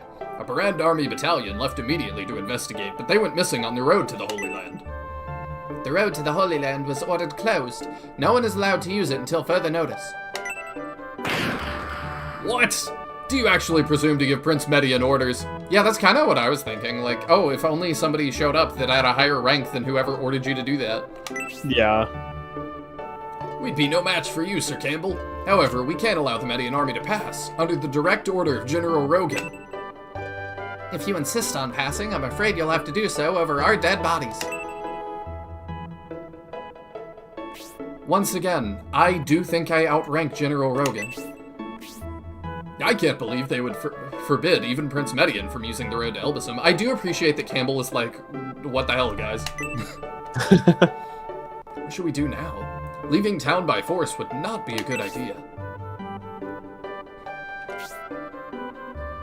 Yet we must find a way. The road to the Holy Land appears only once a day. If we don't cross today, we can't afford such a setback. No matter your business, we can't allow you to pass. There's a rumor about Tybalt, the former Lord of Barand. When the Empire invaded, he was in the Lord's mansion. I'm sure it's a secret passage to get out. The Imperials had the mansion surrounded, Yep. but when they moved in to capture him, he had vanished. If the story is true, there must be a secret passage somewhere in the Lord's mansion. Always is. Well, it seems we should inspect the mansion and search for this secret passage. I guess one thing I'm curious about would be, who does General Rogan serve under? Because we are the least important prince, so it could actually be possible that he outranks us due to the fact that he's a general of one of our siblings or of the Emperor directly. I'm not sure. That's true. Because it could, like, we do actually have the least authority of any of the princes, so even though we are, like, nobility, we may not actually technically have authority over them. That's true. I don't know, I just still feel like princes would outrank any general, but you could be right. When the Empire invaded, the Lord's mansion was surrounded, and yet Tybalt's... What? You know... Okay, you just are gonna tell me that same thing. The Imperial Army inspected the building for a secret passage, but they couldn't find one. It's locked behind the Secret Passage DLC.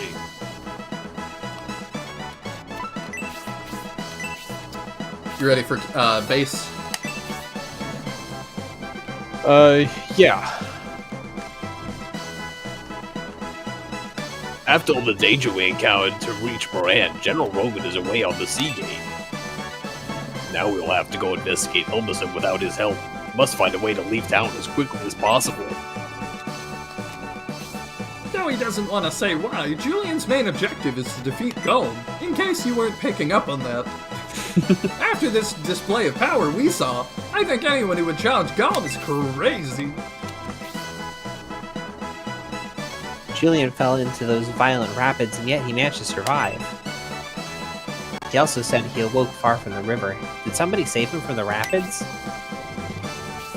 Unfortunately, the Seagate departed before our arrival. Luck is not with us today. They're all just repeating stuff they've already said. He does push-ups in the base. That's hilarious. He does.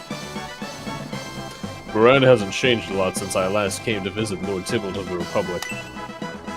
Yet perhaps due to better relations between the citizens and the army, it feels like the town is livelier. Varan, located at the entrance to the Holy Land of Elbison, is much bigger than my small village. I enjoy seeing new places. It's strange, but the wounds from my encounter with Gulm seem to have completely disappeared. He could have killed me if he wanted to.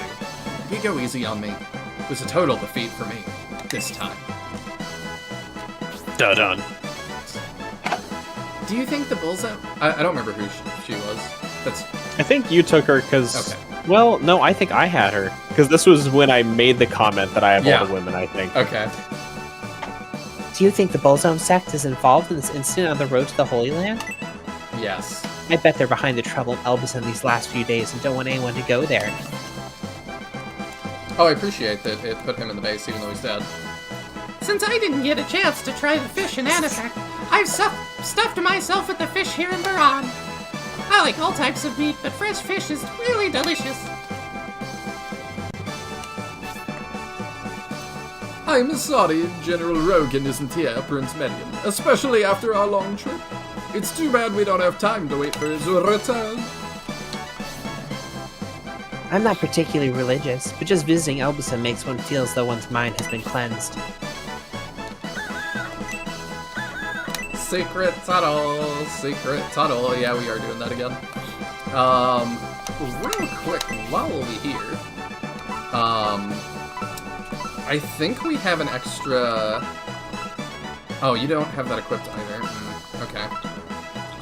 Alright, we'll equip, what's-his-face with that.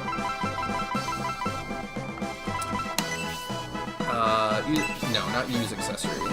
Wear accessory. Wait. Right there. Oh, he can't. He has to be promoted. White ranks are promoted. Oh, right. Okay, well, we're about to do that. And then we'll go get Julian something. I like just saying, by the way, remember the heavy breathing outside his door? That's probably why. Although it's more fun to believe it was something else. It was very weird. I saw a Republican general approach from the north. The ship that docked here briefly must have picked him up. Oh, I have to step away for a sec, but before I do, I'm going to tell you there are 4, 5, 6, 7, 8, 9, 10 things to find. There is a haggle in the item shop and a deal in the weapon shop. Alright, thanks. We will be looking for a little bit, potentially. That tree is suspicious. Alright, let's do talks first, and then we'll investigate. David channeling his inner Bruce Lee. People from blighted areas seeking food gathered in Baron not long ago. If Lord Tybalt had distributed rations, the revolt would never have happened. Especially considering how much food we have stored. The Seagate departed to pursue a suspicious ship that briefly anchored here and then fled. I wonder if that's Produn. Keep forgetting how you say it. This is also quite sus. But I can get back here. No, it's not, apparently. Okay. When people who are forced into extreme circumstances act together, not even an army can stop them. The revolt here in Baran is proof of that. Much anger can arise from people who are starving. That's very true. Since the Imperial soldiers began their search for a secret passage, they seem to have taken interest in the well. I wonder why.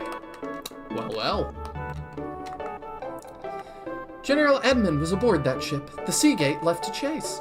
That general has come to this town so many times, I would recognize him anywhere. I wonder what Edmund was doing with that.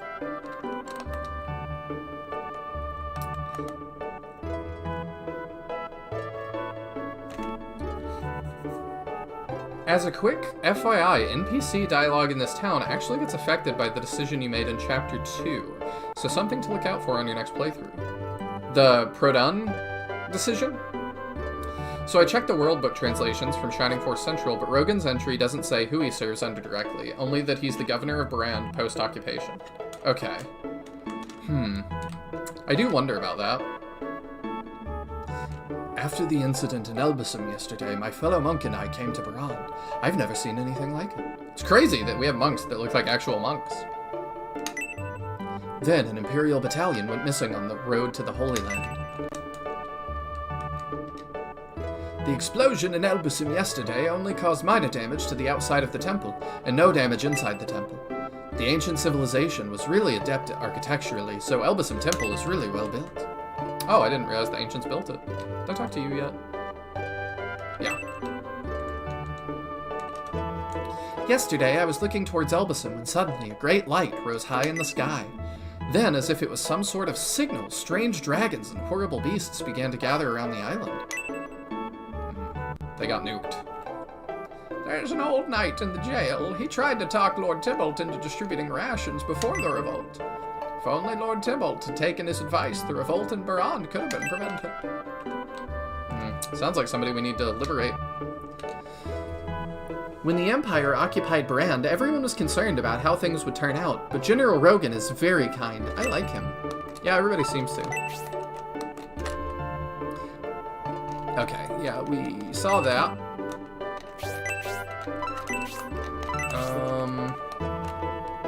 That's suspicious. No? Surely. Okay. Alright, we can do the church and res people next, and I suppose promote people.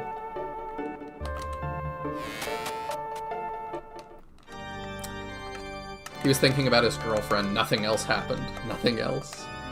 Definitely. I think it's safe to assume generals who are at least somewhat good people are not under Erewhon, so it must be Majoron. Yeah, you're probably right. I'm gonna look at everybody's portraits one last time, because we're promoting everybody, so they're all gonna change.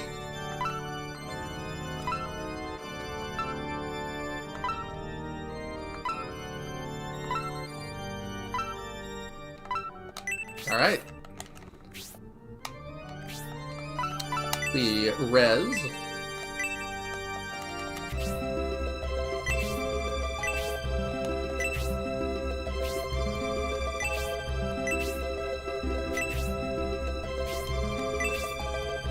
Alright.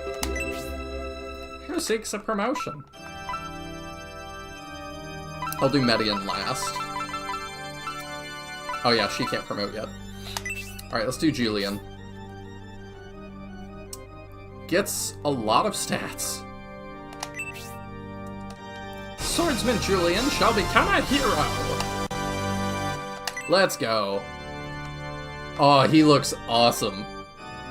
And, like, a totally different artist drew this one than the first one. He's way more Animu than he was, like, 5 seconds ago. It's not, like, out of line with Hedva. I think it's just that his eyes really changed. I think that's what it is.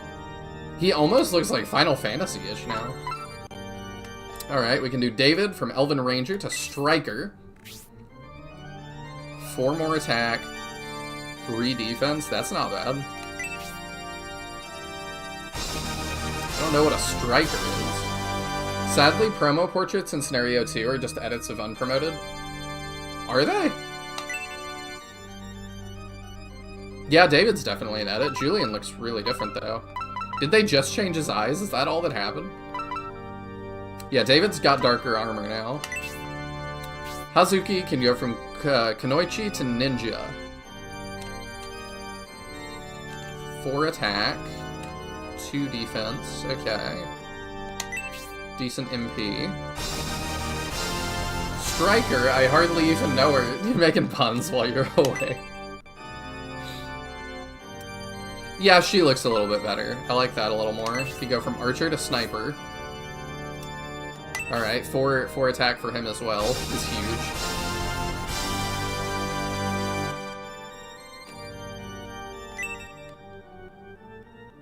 I like the darker colors, I do, so I like that. Oh, Rock isn't ready yet. Alright, Waltz, are you gonna get darker colors? I'm noticing a pattern here.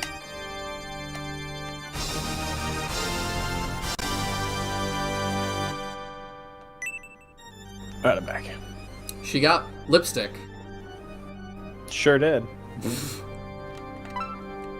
I also agree with Lol that Scenario 3, I think the portraits are a different artist. Alas, nobody can stick around for 3 acts. Well, and honestly, the fact that the Scenario 2 promotion portraits are basically recolors makes me wonder if they like lost their artist after Scenario 1, like mid-Scenario 2, and were like, hurry, just recolor them. And then Scenario 3, they found a new artist. Intern, you can give him an earring, right? Give him a lip ring. The Elgier Urudo. Ah, I like the darker colors though. Like, I like Urudo here.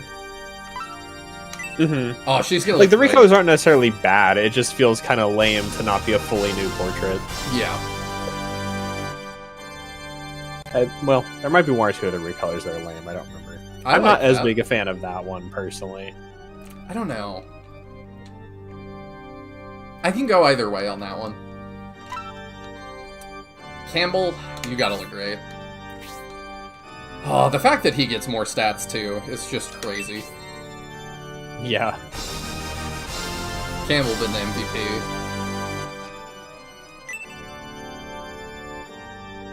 I don't know about that one. The purple doesn't super fit. Mm-hmm. Alright, let's go, Media. Oh, I forgot to check his stats. Oh,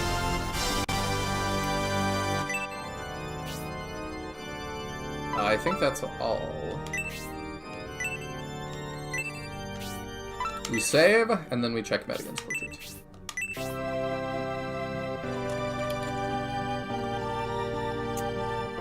Wait till Hedva, she apparently doesn't like clothes. I see.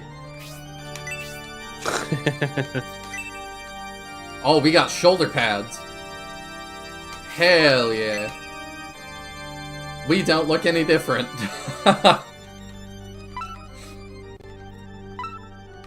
Like, even more so, we look the same. I think the biggest change to me was Julian. Perhaps it's just my imagination, but recently I felt a wicked power coming from the direction of Elbison.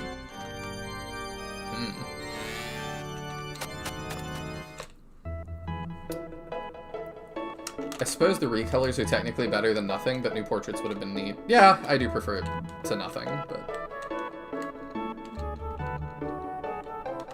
That guy is really in the way. Okay, weapon shop, sure. We can do that next. I swear I can use doors. Feels like the recolors are then being promoted into darker colors to match the country's color, but then again, I haven't seen any kind of uniform color in the armies. Yeah, I don't know if I've noticed that either. Oh wait, yeah, it's not a deal, it's a haggle.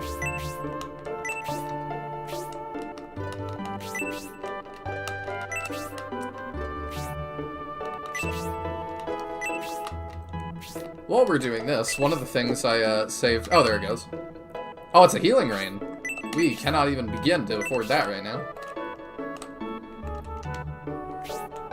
And then you set a deal here. Sleep 1. Who uses wands for me? I don't know if you have a wand user. Hedva might use wands. Double check real quick. Because I think Synthesis is rods. Yeah. And then Uryudo is staves, so she's wands. Alright, yeah, we can buy that for her.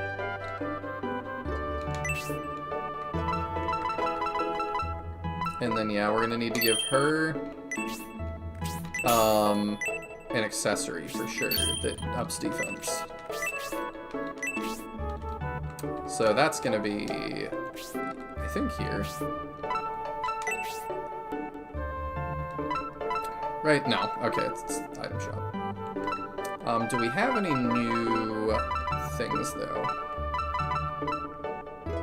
Is that what we're using? No.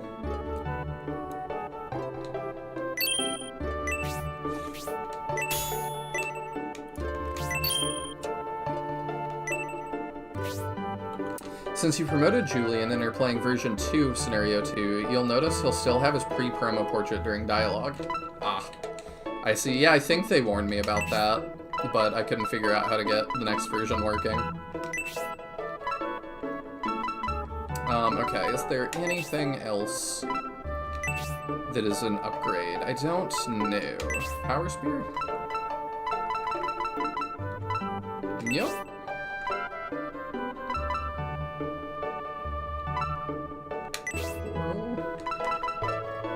No, all this looks like it's about the same. We did get a power axe. I can check here if that's better for Rock. Nope, it's what he's using.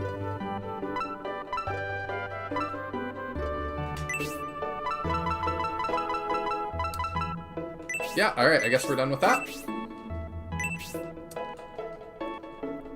Let me see if I can find the post with all the weapon values. I'm not really sure what you're talking about. Am I being dumb? Where do I get accessories? Or can I just not buy any yet? I think you just can't get any here. Okay. I think there was an accessory shop in Stump. Ah, I should have loaded up. Or no. No, there's just a haggle there. I don't know when they sell accessories. Because every now and then I think you can buy them, but it's not common. Oh, I think they're almost always haggles. She can't even use that yet. Who can't use what now? Hedva can't use the white ring yet. So we'll just throw it on because it's Julian. promoted only. Oh yeah, Julian. He's pretty squishy. I posted the emblem I mentioned to the Discord if you want to look at it. Yeah, let me take a look real quick. Ba-ba-ba. Here we go.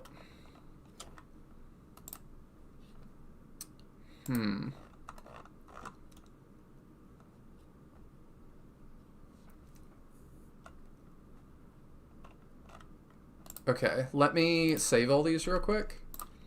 Do I want to do it that way or do I want to do it another way? I might just be able to share my screen and we could look through them real fast. I think that's probably the easiest way. Do I have anything I need to not show? No, I think this is all fine. Okay. Yeah, let's just throw my monitor up here. Sweet. So this is what Sirius Lowell threw in. Dedicated to the heroes who embark on this legendary journey to become the Shining Force. And we've got this ancient civilization one. I can go down a little further. There we go. The Republic of Espinia and the Empire. So the ancient civilization one is 3 things. I'm wondering if that's like the 3 greater devils, and then the inside represents, I don't know.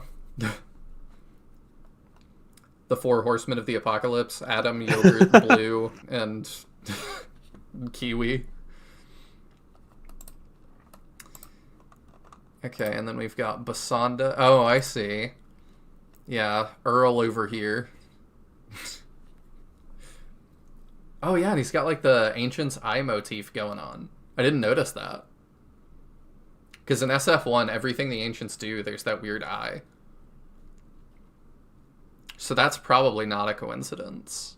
And then, yeah, he's kind of got that going on. Basanda as well. Oh, let me go up a little higher. There we go. Yeah, Basanda's got that going on. Goriot, or Goriate. Yeah, he's got it. With his little fan. Desherin.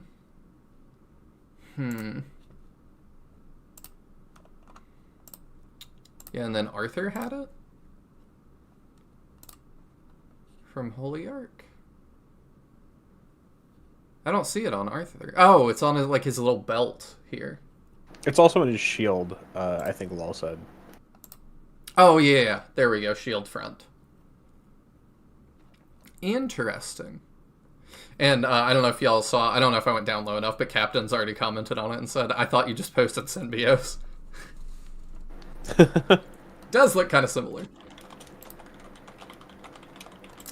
But yeah, this is like our third Arthur or whatever. Sword on his back. Huh. Very interesting. Thank you for sharing that. I don't know what I think about that.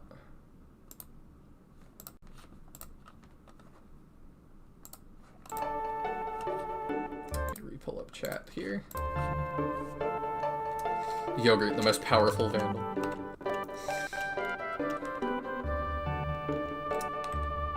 Give a promo character the white ring who has a defense item and give that to Hedva. She'll be fine for one more map. Let's make sure she doesn't die.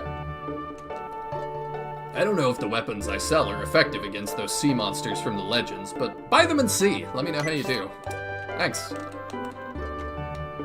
Actually, I think you should just, like, lend them to me to see. I'm actually an influencer. Yeah, like Other people in the Empire might buy the weapons if they see me using them. I'll pay you an exposure. We can even do a crossover, have a Median brand sword.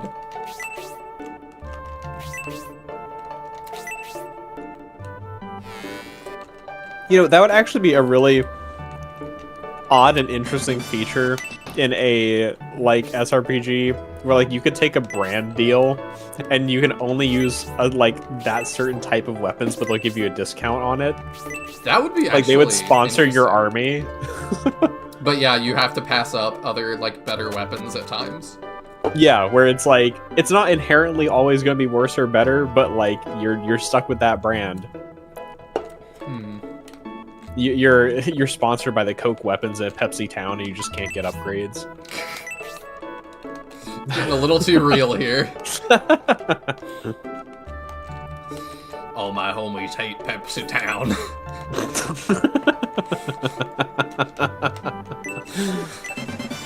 Oh, he's a me thrill. How many things did we find, by the way? I believe that was 2. That's 2. Okay, so you got plenty more to do. Doing great. I've been told by a villager that there's a man in a cell somewhere. It sounds like he's coming with us. There's 3.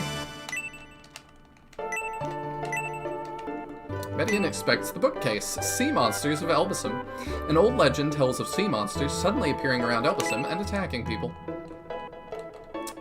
I thought Arthur was a centaur. Yeah, like, it's weird. We are the 4 Norsemen of the Apocalypse. We sailed the world in very big Norse ships. 4 Norsemen of the Apocalypse. What? I don't know, I'm lost on that one. I'm just picturing Yogurt with, like, a beard and a Skyrim helmet.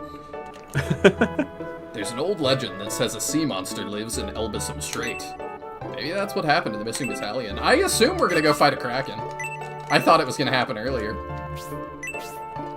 Also, the metal vent system, that's quite... That they felt the need to model the chimney inside is kind of fascinating. It is interesting. My husband insists the missing soldiers were killed by a sea monster. He's been listening to that old man next door again. Sounds like I need to go talk to this silly old sea captain and his stories. It's a Cards Against Humanity card.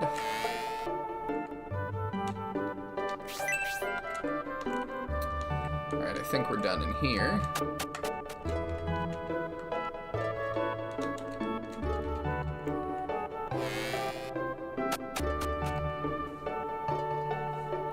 Oh, at least it doesn't have the mustache guy that sells them. I don't remember the mustache guy.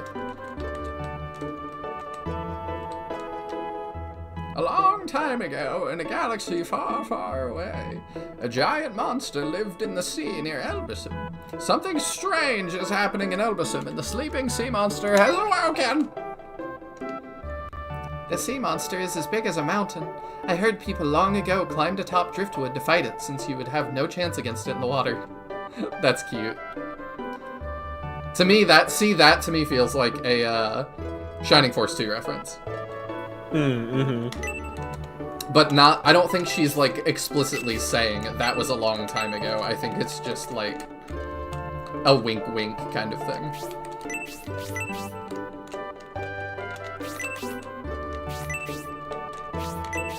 I feel like I should be able to read that. Whatever propaganda he's got on the walls. Oh, the old people getting freaky.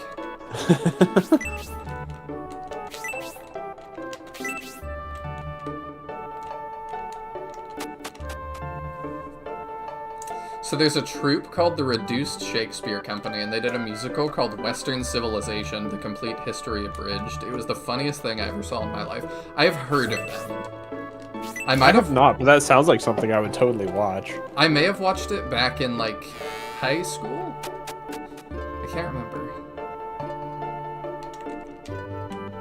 I hear there's a Republican knight being held in the jail beneath the Lord's mansion. I wonder why he didn't flee when the Empire invaded. Maybe because he's being held in a jail. What?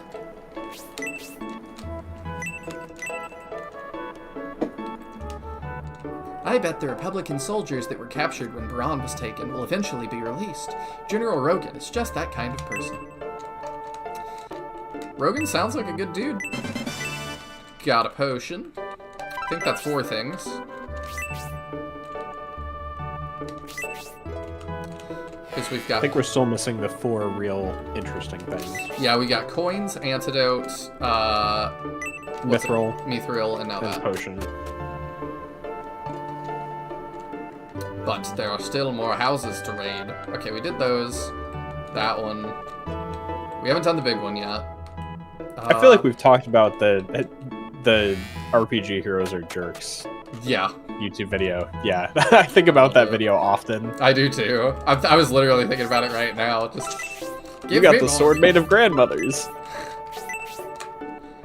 When that ship approached the shore, I was meditating nearby.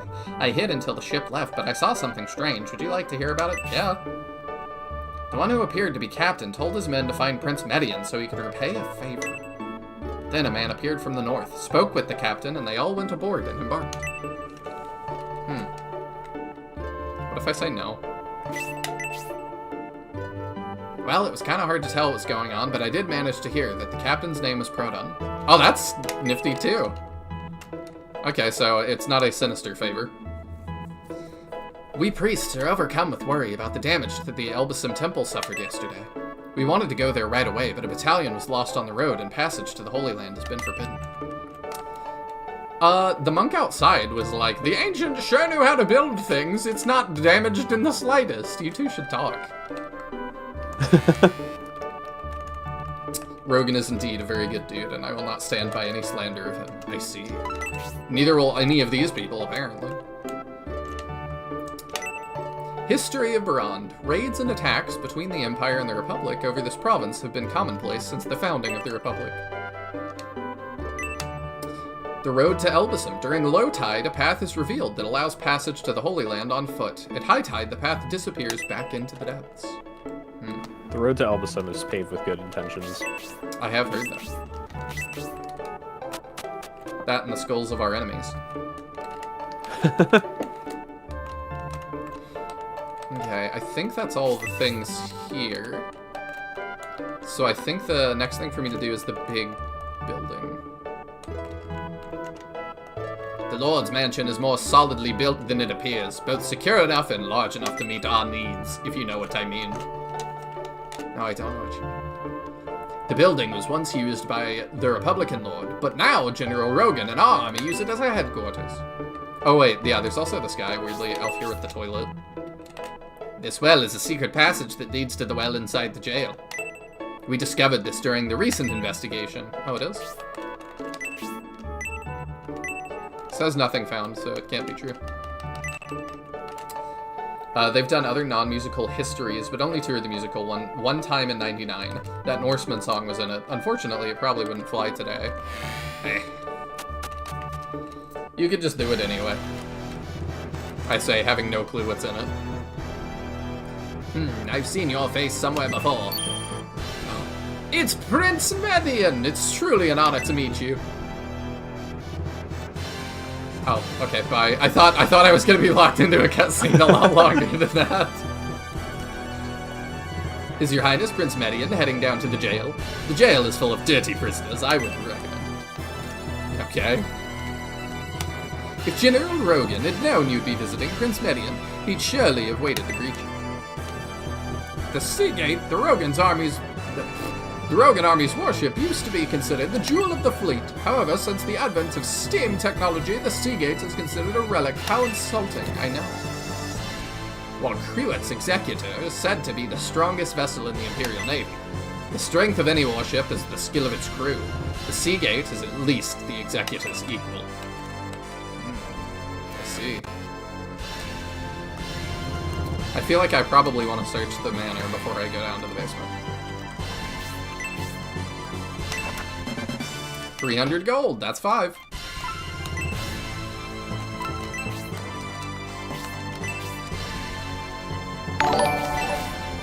Chris Bars just subscribed. Thank you so much.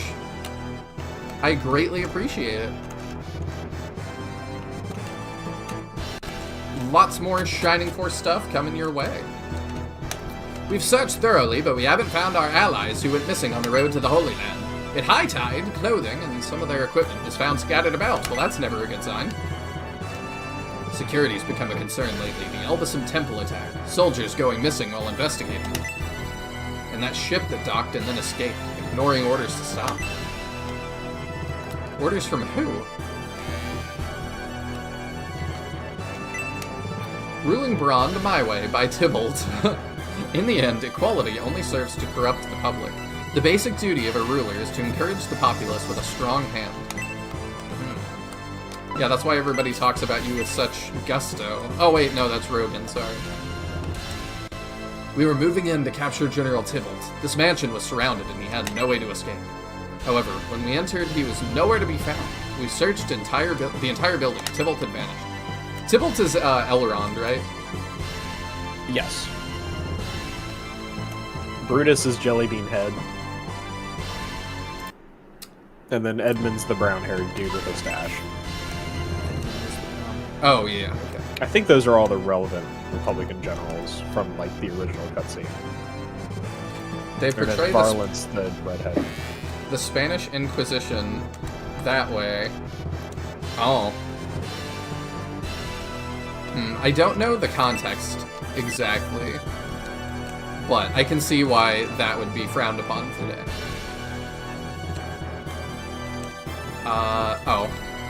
Am I not supposed to be able to get on here? The entire army is honored by your visit. I'm sorry General Rogan isn't here to greet you. If you have any questions, it'll be my pleasure to answer them. Is there anything you'd like to know? Yes. You are very inquisitive, Prince Median. Would you like to know how Tybalt was able to escape during our raid? Yeah? He must have escaped through a secret passage in the jail, but we haven't been able to locate it. Ignore the crazy guy outside that told you we were able to locate it. We've asked Sir Donhort? I don't know if I've heard that guy. He must be the one in the basement. Huh? I think that's a new name to you. Okay. But he refused to cooperate, so the investigation ended there. The fireplace leads to a passage out of the building. Take a look for yourself. Is that all you have to tell me? Do you have any questions? Yes. Is this your question? Yes. Oh, you're very inquisitive. I've served General Rogan since he was very young. Long ago, General Rogan respected Emperor Domeric deeply and tried to follow his examples in almost everything. Things gradually escalated until he even copied his handwriting. That's kind of weird, but no one knows this. Emperor Domeric kind of feels like Garen from Fire Emblem Fates.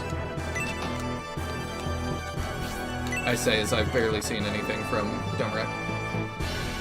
Domeric. Will anyone be able to tell this handwriting is mine? That's... if I was the Emperor and I saw you learning my handwriting, I would think you were going to kill me. That's why we don't let him see. Growth of the Third Prince by Rogan. For a prince, one can't say he's been blessed with a good birth, but should he grow up honest and sure, his future holds much promise. That's kind of weird. I feel like I shouldn't check that yet. I feel like I should go to the jail first. No one knows this, but I, a random NPC, will tell you. It's a secret to everybody. You can also read the book on the desk in the study, by the way. Okay, I think I did that. In the end, we were captured by General Fluff. Oh no. Also, hello, Lewis Young. I'm not sure if I've seen you in chat before. Welcome. This must be the key to the jail cells. It keeps all those criminals in jail. We shouldn't take it. I immediately thought it was going to go, do you want to take the key? Right? Alright, so we've got thieves in here. We thieves take advantage of the situation when war breaks out, but it's still hard work. Alright. I got caught stealing and I'm pretty scared, but my mate in the next cell is really splendid. He's so dignified. Oh, that's how a centaur uses a bed. I guess we know now. I wondered if they laid sideways or if it was like a dog. It's more like a dog, I guess. General Rogan is too strict. He'll have you court-martialed for accepting even a single bribe. Just one little bribe, sir. I'm here because I got drunk and started a fight in the bar. I've learned my lesson. Could you please get me out of here? How long you been in here?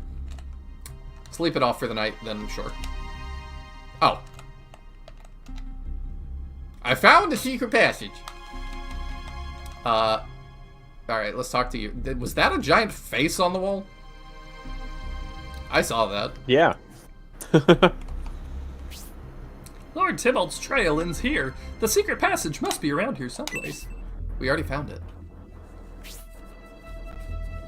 Yeah, we should look for clues, but the Imperial Army has already searched this area and came up empty. Prince Median, if all those soldiers couldn't find it, what chance do we have of finding it? Except, like, a lot. They don't know I'm like Link from Legend of Zelda. Smashing pots will get us there. That's exactly right, Prince Medion. We can't afford to lose any more time in this town. Do you want to be Don Hort? It's not very polite to make so much noise. People are trying to sleep. Oh, is this who you don't like? Oh, he's got his own theme music. Aren't you the Republican Knight, Sir Don Hort? He's beautiful. Yes, I am. If memory serves, you're Grantak. You held rank even before the war. What is a renowned knight such as yourself doing in jail? For a second, I misread what he said, and I thought it was you held that rank even before the war, and I was like, Grantak is a rank? I thought it was your name this whole time. That would be an interesting reveal. I'm afraid this is my reward for trying to attain the Republican dream of equality. Unfortunately, that dream has been crushed. I kind of don't. I implicitly distrust people that talk like that. All I wanted was equality. That's why I'm in jail. It's like... Right? How did that manifest? Sir Don Hort, because of his incredible prowess in the War of Independence, he was feared by the Imperial Army. Oh, then Campbell should know him. I've heard of him. What does he mean when he says his dream of equality has been crushed? Ragnarocker says, Waluigi! Actually, yeah. We were successful in the War of Independence, however. The goal was to establish a country based on equality. If that can't be achieved, what's the point of independence? It's all that rotten Bertram's fault. Or Benetram, my bad. It appears the Republic is struggling with its own problems, similar to the power struggles and class-based discrimination in the Imperial establishment. I'm sure they would never, just as we would never. Oh, you know of Lord Symbios? Yes, we do, Sir Donhort. Lord Conrad is very fortunate to have such a brilliant son. Lord Conrad, the future of Espinia seems to reside with his son now. He grew up to be such a strong and honest man. You seem to be dedicated to the Republic, yet you did not escape with your lord when the city was taken. I don't understand why you decided to remain in Baran. We need to leave town as soon as possible. We must get to Elbasan. However, it doesn't look like we'll be allowed to leave. Aren't you all Imperials? Why aren't you allowed to leave? That's what I'm saying, man. There are bizarre things happening, Sir Donhort. Somehow, the Elbasan statue has been destroyed, and something unusual is happening in Elbasan. General Rogan is at sea. Elbasan is currently considered dangerous and passage has been halted. No one will listen to us. They seem overly concerned with the prince's safety. You can't really fault the army for that. For old time's sake, we have a favor to ask of you. Lord Tybalt's trail seems to lead to this jail. I don't know how you came to that conclusion, but I know of no escape route here. It seems you've confessed, Sir Donhort. I didn't mention anything about an escape route, yet you know one exists. They've been poking around here every day for weeks. I would have to be an idiot to not know. Please tell us, Sir Donhort. Elbasan is in big trouble. We must protect Gracia the Godchild from Bolzalm. The godchild is in danger? You intend to help Gracia, eh?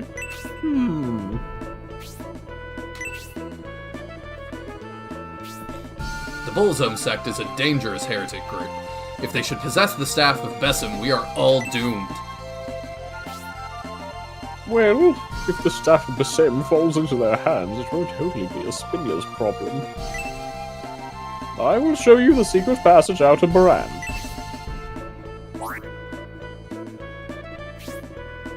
Thank you very much for your faith in us, Sir Donhort. First, please open the cell door. The key should be on the table near the entrance. This sounds like a plot to get you out. I'm doing it every time. Median finds the brave apple. Oh, okay. But what is that, though? I thought that we would have a lot more to say about it than that.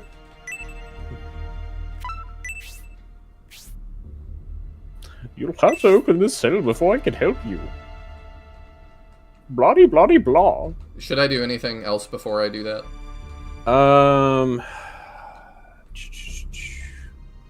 Let me see. There's still an area in the town we haven't been to. Yeah, there's still more stuff to find in town. Okay, we will come back and do that. Should I go through the... I don't know what advances plot. Is it letting him out? Is it going through the fireplace? Letting him out will lead towards advancing plot. Okay. Should I go through fireplace now? Sure. And there is a... I want to tell you this because it may be hard to find otherwise. There is a hidden item near the fireplace. But I think it's a little awkward to find, so Okay. you'll just want to look around there. It's not the... From the way it reads here. thing I found here? No, it's not that.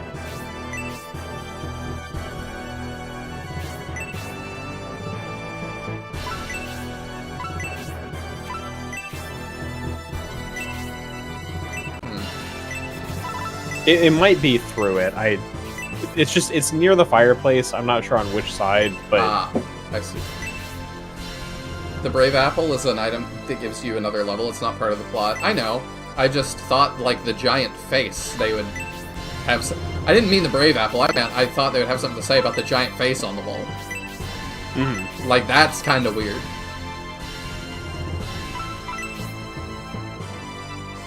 Let's go through and look. we know about the Brave Apple from feeding all of them to Pen last scenario. Yeah, that's... And also because it's in Shrine Force too. I'm pretty sure that's their intended point, is feeding them to Pen.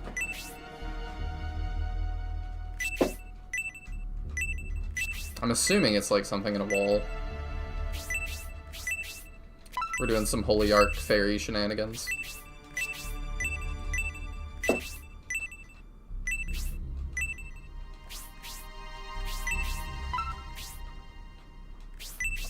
It's supposedly a piece of ground while facing a specific direction. Ah, I'm searching walls. That's my problem. Yeah. It might be the slope going back to the fireplace. I'm not sure. It does look weird.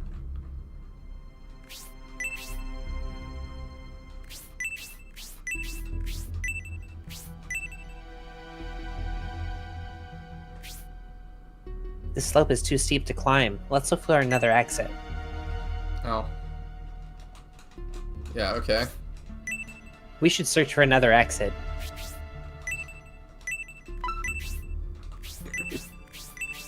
I have no idea. I'll just read to you what it says. Okay. Inspect the middle piece of ground in the secret... Oh, there you go. Yeah, apparently it only can be found while facing north, for some reason. Okay. Yeah, I don't know. I got confused. I'm old. So that's one of the 4 more notable items. Okay. And the Brave Apple is one of the others. There's 2 other specific things. That's a piece of dialogue I've never seen. Oh, her telling you we have to escape a different way. I mean, without Taya saying there's something secret there, I would not have found that. Honestly, I wouldn't have expected that slope to be apparently too steep to climb. To me, it just looked grimy and, like, slippery. Okay, so I should go this way.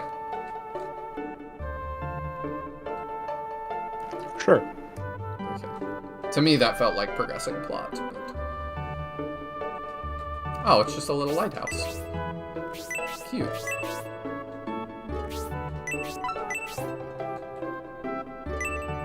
Swift boots. Ooh.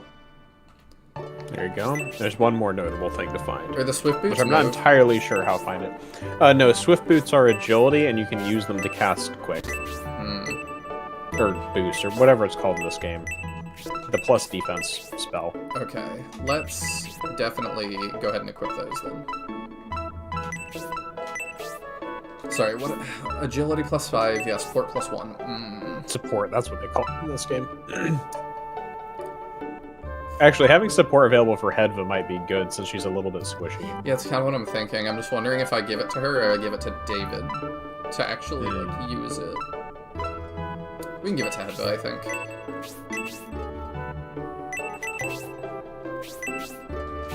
Gives her something to do if she runs out of MP as well. Yeah, that's true. As long as we don't crack the boots. Alright, so I'm missing one thing. Yep, one notable thing. I'm not 100% sure how to get to it. Alright, is it in the town, or out here, or in the manor? Asterisk? Do you want me to let you know, because when you see it, it'll be obvious? Is it in a chest? Yes. Okay. But this says treasure chest outside Baran's walls. I'm not entirely sure how to find that, since obviously we're pseudo-trapped in town, so I don't know if this is after we progress the plot a little, or whether there's some way to actually get outside the walls to a treasure chest. But this is the most notable item of the set, I feel like, so I don't want you to miss it. Well, let me go save then. And then I'm like, we could... There's the well I didn't go in. So there's that. The guy wouldn't let you, though. There's a well in the jail. Oh, maybe you could hop down that one. It let me. Okay, cool. I just was like, that feels plot progressy, but... I don't know where... Yeah, I don't know... Nothing can progress until we free Dawnhort, so anything else you can try. He's not missable, is what you're saying. Yeah, he's mandatory. He's very mandatory. That's part of why I very hate him. I was about to say, we found our Peter. I think the last thing you get after going through the secret passage, Dawnhort opens. Okay. Okay, then we'll just do everything else, and then we shouldn't have a hard time finding that. I mean, I think that's everything. Okay. Then yeah, I just wasn't sure, because I was like, reading about being outside the walls and the fact we're trapped in the town, I was like, It's probably after we leave, but I really don't want you to miss it. Unfortunately mandatory. No love for Waluigi. Yeah, see, we can hop down here. Where does this take us?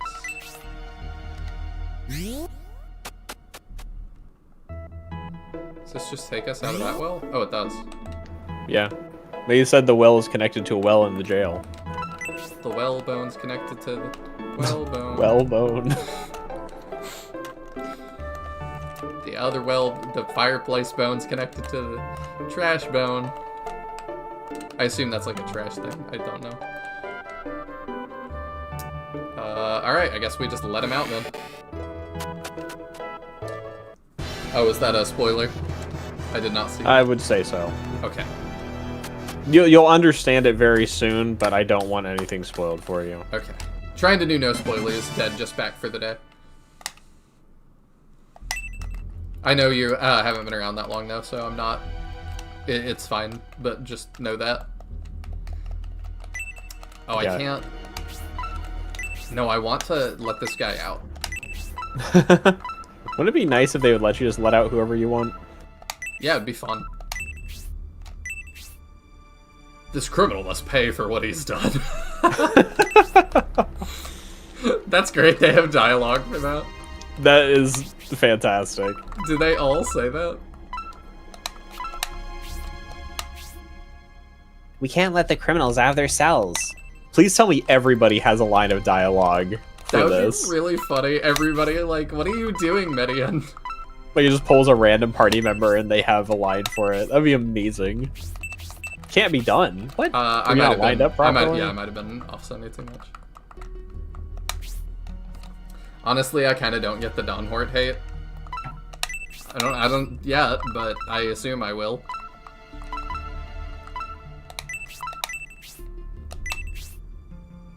We don't know what this criminal will do if we open the door.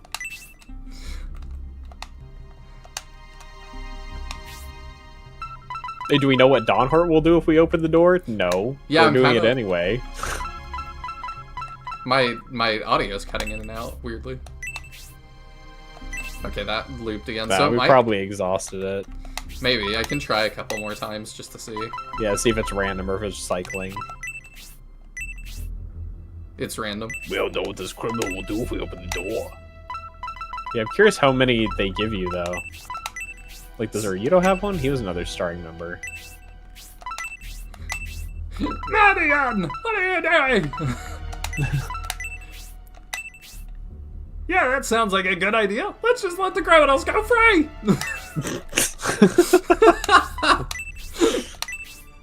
I'm guessing they've only got those four, since they were, like, the starting crew. That's really funny, though. Yeah. I wish they'd done it for every member, though. That would be so fun.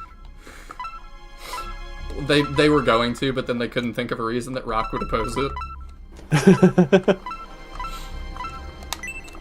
Julian's just like, I will kill him. Alright, I'll try 2 more times and then we move on. I do actually like him as a character, story-wise. I mean, Waluigi is my favorite Mario character, so... Okay, we move on. Oh wait, what happens if I open this one? There is no criminal. Can I open it? That's a good point. I sure can.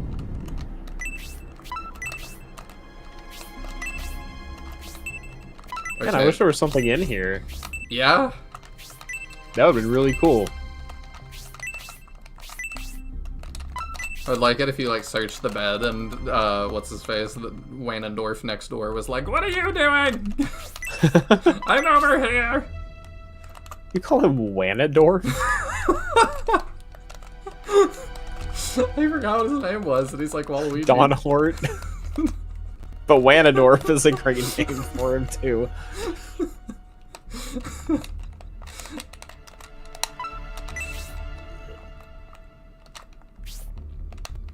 You'll have to open the cell before I do anything.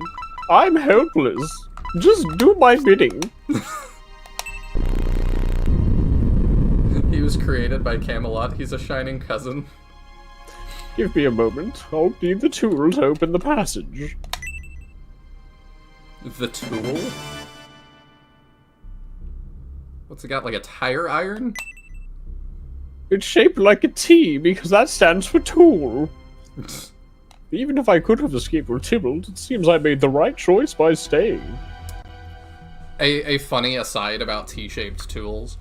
The, like, finale of the original Gundam run is the film Char's Counterattack.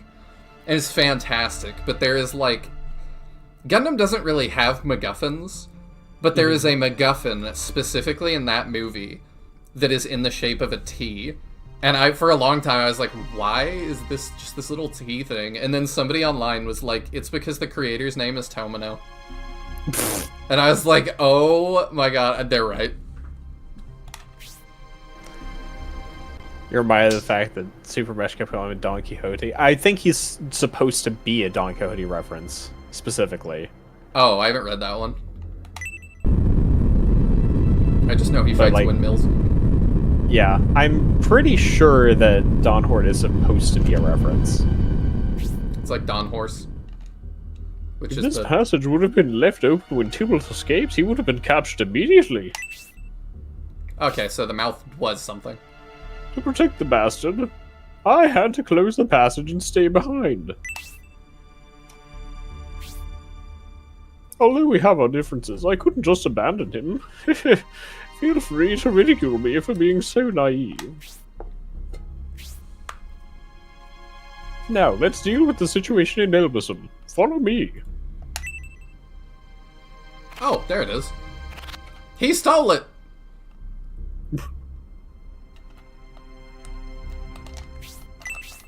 Yeah, are these guys idiots? Like, they really didn't look at the giant stone face on the wall and go, oh, that's probably relevant. There's nothing to see here. Interesting. I'm finding all sorts of weird dialogue.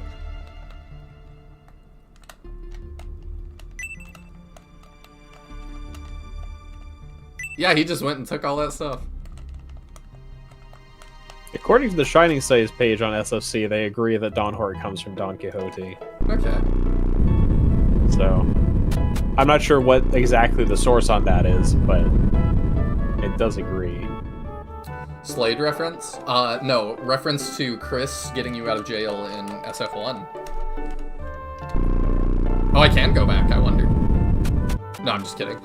I don't know, it does feel mandatory that in every Shining game... I don't know if it's mandatory or just it happens in every Shining game. That there's prison stuff. It's just an RPG thing, I feel like.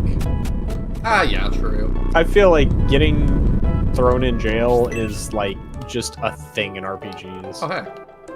Oh, this is so pleasant. Yeah, it's very nice. This is where the beach episode goes in the anime adaptation. The Chaos Ring. The Chaos Ring. The Chaos Ring. This is the accessory that lets you use cursed weapons without cursing you. Oh. Which, since we just got a dark matter, means that when we find a blacksmith, we can experiment with evil weapons. Dark resist. And also, yeah. You can wear it for now. But it is pretty neat. So wait, if you check his dark resistance, like check his status.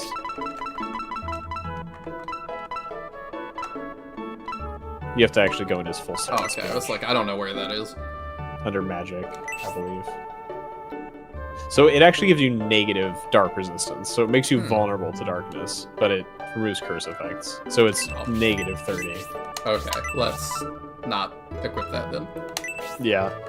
Being thrown in jail all the time is the most tabletop RPG thing that exists in video game RPGs. True. I was just talking about the other day that, like, is it even a tabletop RPG if you didn't get thrown in jail at least once? Yeah. Speaking of just RPG stuff, if y'all want to know, like, something that I was, like, at the other day, I've told you I listen to lots of, like, politicky podcasts. And I was listening to a very heated debate the other day on Scott the Woz. I assume you're familiar. And he was doing a debate about what is the definitive Nintendo game on each console, but you cannot pick the same franchise twice. Okay. And so for the Wii, his co-host for that, who I am not as familiar with, brought up Xenoblade Chronicles 1. And he's like, you know, that just might make sense. And Scott's like, yeah, I can kind of see that, actually. Like, it is really good, and, like, nothing else looks like that on the Wii. And his co-host goes, I mean, it is just an RPG, though. So, like, I don't know. And I was like, what is this? Like, what do you mean? Like, you're talking about Mario and Kirby, and I could be over here like, it's just a platformer. I don't know, it really, I was like, I get that RPGs are not for everybody. Like, I've listened to Scott the Woz many times be like, there's Fire Emblem. Anyway. Yeah.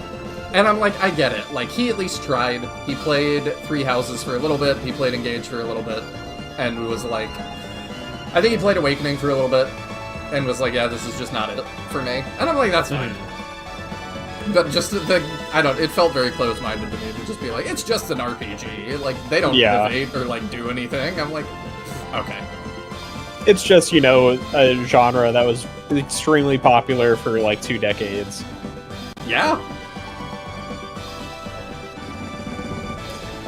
Sir Dawnhorn, will you pledge allegiance to Prince Medion and join our army? No.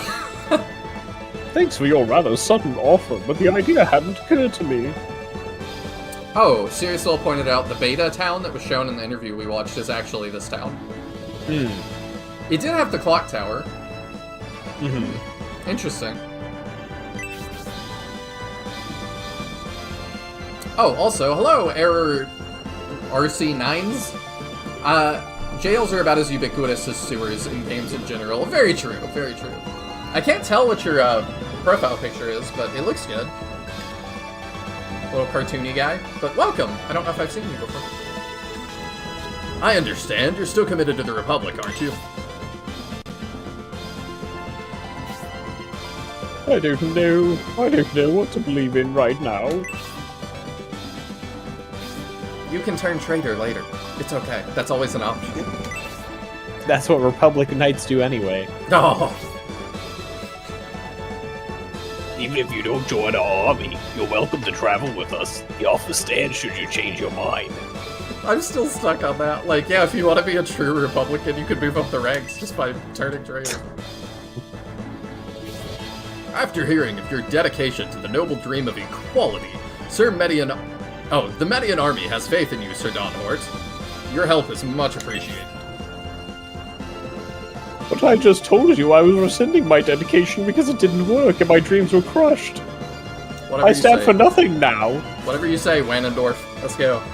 Thank you, Prince Medion, and to all of you. Although I'm getting old, I can still hold my own in battle. I'll help you any way I can. You mentioned battle. Do you even have a weapon? No need to worry, Grantak. In preparation for the day I'd escape that cell, I hid my weapon in the secret passage. And that's not a euphemism. Oh, is he gonna green unit for us? He's a Cavalier level 2. Is he promoted? Yes. Yeah, Cavalier's the promotion knight. Okay. How do his stats compare to Campbell? I'm actually curious. I would assume not as good, but... So Campbell's 36-17 in the relevant things. And he is 36-20. He's a little bit better. Okay. Surprising. We're in battle? Oh. With 2 bats! And a ruins over there. Do we have that? Yeah, I believe so. Oh, I can do that? That's nifty. Oh, beach map. There it is. Okay. We must have found that before things. Yeah, oh, did you want to check battle advice? Oh, yeah, I always... I forgot about that. Yeah. Prince Medion. Since Dawnwood has agreed to travel with us, we should support him and treat him like a member of our force. I am worried he's just gonna be a green unit. Oh, hello. Oh, hello. Dunhort also has a pretty weak weapon, so his base attack is actually quite good right now.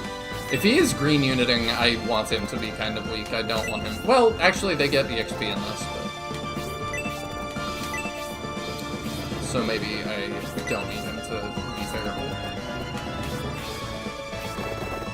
I don't fully get why we're already in combat, though. I'm just waiting for his turn to come around. I feel like Bernard with that color scheme on the sprite looks even more like a Phantasy Star character. Yep, he's green uniting. I'm very green. Oh well, I've got...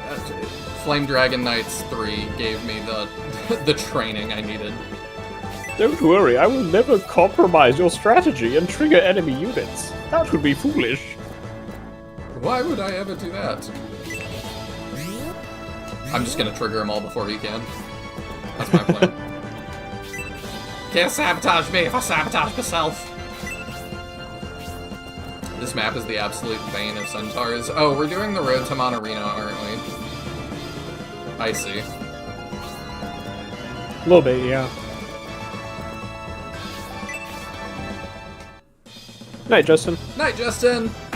Thanks for hanging out. Oh, we do damage now. Let's go! Can you imagine if I dropped that Dark Ring for the antidote? Yeah. In theory, it would go to deals, so it would be okay, but Oh, okay. it would be expensive to buy back. I don't remember how much it is, but it's not cheap. Julian, go do the thing. David's better than you.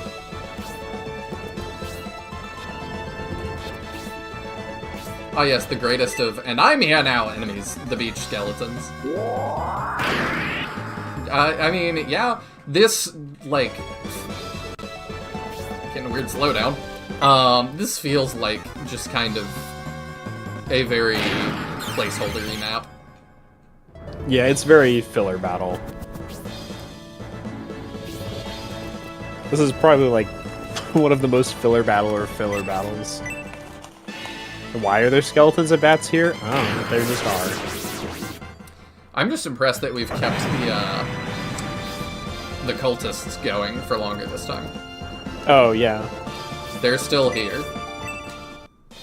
Don't forget that if she stands next to Median, she gets +5 attack.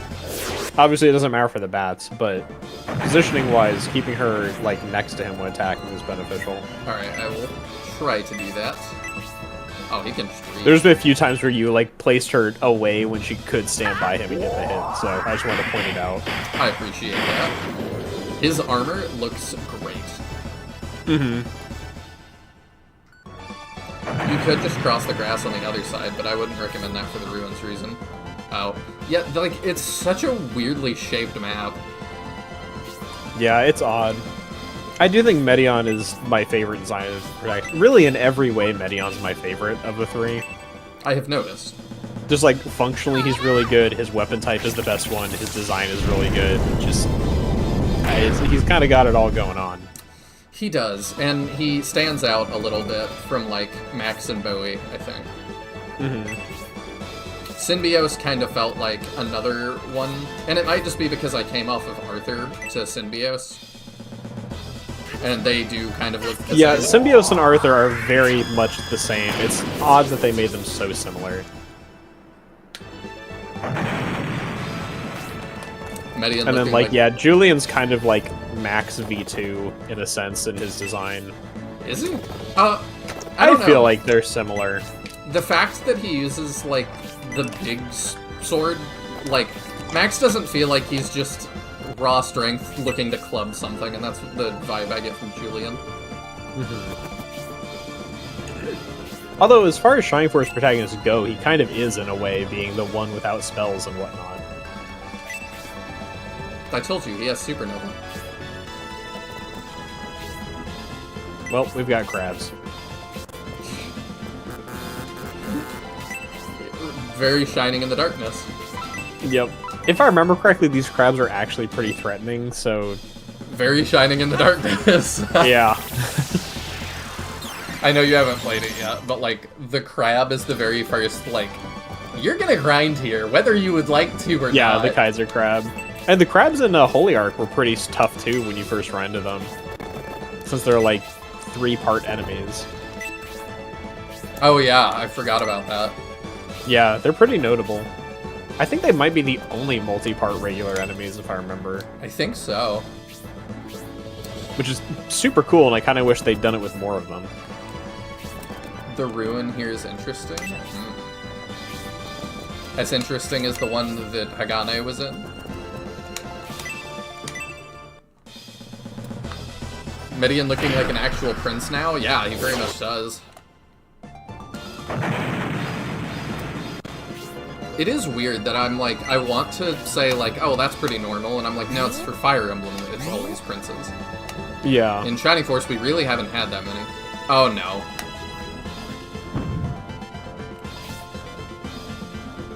Those bandits intend to steal the treasure from those ruins. Prince Medion, if we have the troops to spare, we should go jump them. That is definitely what he said. It's the same dialogue every time. I do wish they would have changed that up a little bit. If you don't have the map, do you see the thieves go in? No. Like, because I don't think the ruin appears on the map if you don't have the map. I could be wrong. I never went to a battle without having the proper map, so I don't know for sure, but... Elbasu statue was destroyed, Rada Rada. Dark energies rising, Rada Rada. Apparently those would literally be everywhere without, like, god powers. What, the crabs? What, the crabs? I was just asking if that's what he meant. Just sound like like an exclamation. What, the crabs? Ah, one off. Okay, we gotta send Hazuki. Actually, that's a kill Hedva can get. Oh, that's true. Since she's just right next door. I was not super ready for this. Nope. That makes these ruins pretty mean. Honestly, the stuff inside is not the worst thing to miss out on, so it's like, it's fine if we don't manage to do these ones well, but of course, we'll want to try for it. Yeah. We'll want to try but at least for their one, to be one that just like starts itself, this is a fine one for it to be. Talking about Triforces, we have Wanendorf. We're doing great. Bringing up the rear. I wonder if that's part of my early dislike for Don Hort, because I've talked about with Griff, I think we've talked about on this channel too, that like, when you give a new character, kind of having them shine on the next map is nice, and Don Hort has the Lyle problem of being a centaur who joins right before a bad terrain map. Yeah. And he doesn't even join, who quote-unquote joins before a bad terrain map. That was an idea I got from Mangs, because he is really, really staunch about that in Fire Emblem, that when you get a new character, they should be, like, at least somewhat usable in the map that they're in, especially if they have a niche. And then for Onderon and Rebellion sagas, he was like, every time you get a new character, like, they will have something to do on the next map. Because, yeah, the Lyle thing is just really goofy. Yeah, I can't wait to really use my new unit. Well, you're gonna.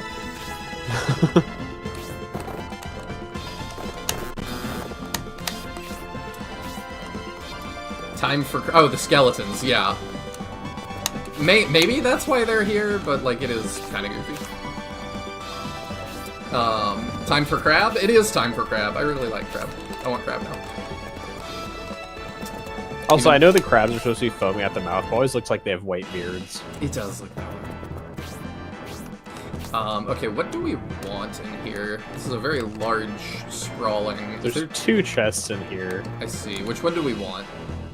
I mean, they're kind of, like, equally valuable, question mark.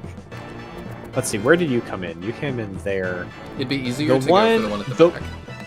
The one in the back is the most unique. So I would say probably the one in the back if we can get it. If we only get one. We should be able to get that. There's just one thief at least.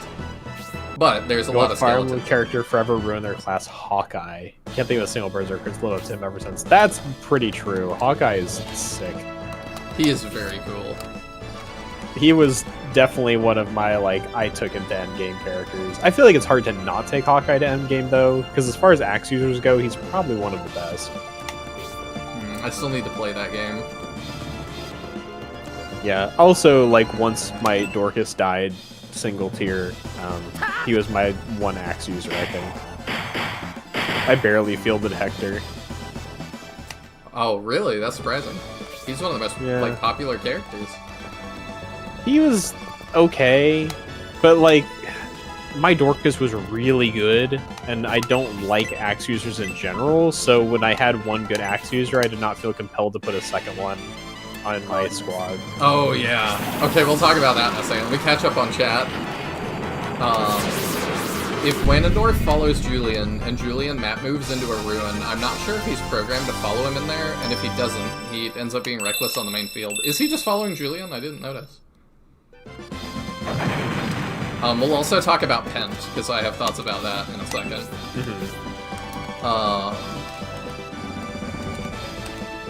I've seen scissor crabs and rock crabs before. Does anyone know where the paper crabs are so we can play a game? I do not.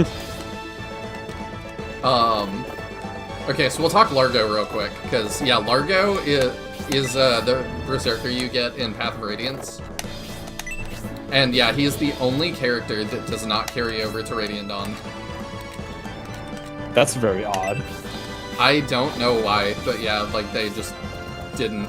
We'll see. I'll put him in here. We'll see what happens. I have no clue why they didn't carry him over. Oh no, I guess that's not true. There's two. I forgot about Devden. Devdan's not in Radiant Dawn. The Pent thing, though, I was gonna say, is apparently, it's like a 4% chance that Pent just dies on his map where you recruit him. Yes, I've heard that too. And there's nothing you can do about it. So, because you're way too far away. I've seen people talk about, like, Iron Mans and stuff, and it's like, do we have a Pent clause? Where, because if Pent dies, it's game over. So I've seen people be like, you know, do we need Is it a game over? Yes. I didn't think that was the case. From everything I've seen, the answer is yes. So I've seen people questioning if there should be a Pent clause, but it seems like a lot of the YouTubers that are doing stuff like that do not agree. So they just don't have. It's like, you know, if Pent dies, there's just a 4% chance of your run ending. Huh. Like, that's just how they want to play it, which I thought was really funny. But I'm also like, what a big error.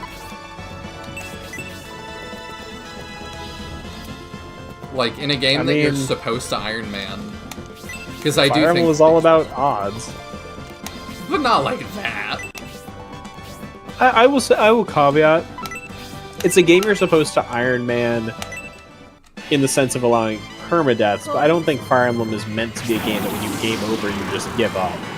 That's true. Like, inherently. That's specifically a self-imposed challenge. That's true. I don't know what Kaga... I guess I shouldn't say Kaga... Because normally you just go back to your last save and then retry the map. Sort of. I did see that, you guys know I like to just study SRPGs. So, I'm gonna play it at some point, so I didn't want too many spoilers, but I looked at Berwick Saga, which is, or it might have been Emblem Saga, I forget. Kaga's like, you know, leash off, I get to do what I want, Sony's backing me now for a minute. He made a staff with limited uses that saves the game. I was like, that is maybe some of the most unhinged design I've ever seen in anything. And one of the design decisions that was originally intended for Ardens that I'm now trying to decide whether I'll keep is that a saving is tied to recruitable characters who, if they die, you lose access to all priest functions. Interesting. Because if you remember in the original mod, all but one of the priests are playable characters. You're right. So in the spirit of permadeath mattering, like, if they die, then you don't have them available to do that. Interesting. But I'm kind of feeling like that might be too harsh, so I'm leaning away from doing it, but I really like the idea, and I really wish I could stick with it. Put it in a mode, you know? Mm-hmm. Like, if that's your vision, I would say keep it in.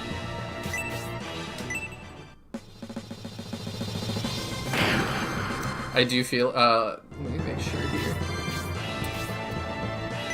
My only guess as to why they got rid of Largo was because they either didn't want or couldn't think of a promotion class for Berserker and didn't spend the resources on a singular class for one character. Yeah, which I get, but I'm also like, I don't know. I wish they would've. It's kind of silly. You got a power level Florina to swoop him out of there. I don't know if you can reach him, though, before you would potentially game over. I think that's kind of the issue that people have with that.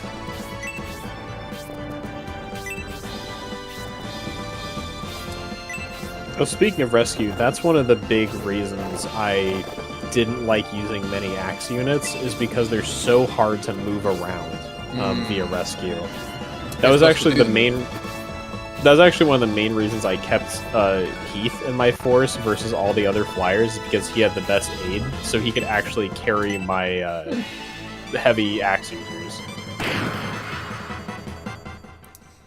I think I watched a video where it killed an Iron Man run. I did just see I think it was a short that Fire Emblem YouTuber Davis G made, where his run did end.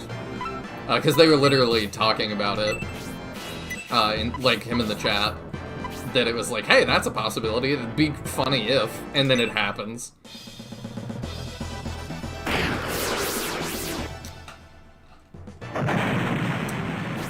I really wish I could stay, but I have a store to open. Good night, y'all. Enjoy the fights, too. Well, thanks! I hope we see you again next time. I stream every Thursday at 7 p.m. CST.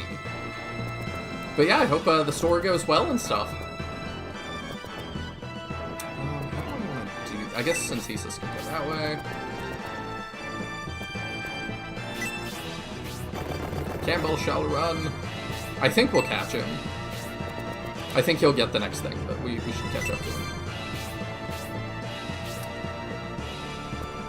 I mean, a lot of the chests are only openable by thieves anyway, so we kind of want him to get to it and then hit him. I, in part, just brought Julian in here to get the XP. Mm-hmm. I do feel like game overs without any player input are bad design. I kind of agree. I think it should have been hard-coded that you have enough time to get there. Because it does feel kind of silly that you don't. Mm-hmm. You don't have any AoEs yet, no. I'm just assuming he's gonna get one. I think we watched the same Fire Emblem short then. Yeah, and I don't even normally watch shorts. I don't know why I was that day, but... I don't know why Fire Emblem leaves so much to total chance often. It's kind of like how Ryoma can win that duel during the opening of Fates against the, like, shadow figure. Oh, he can? Yeah. I don't know if I believe in one of Excelblum's playthroughs he had to rely on that. I don't remember why.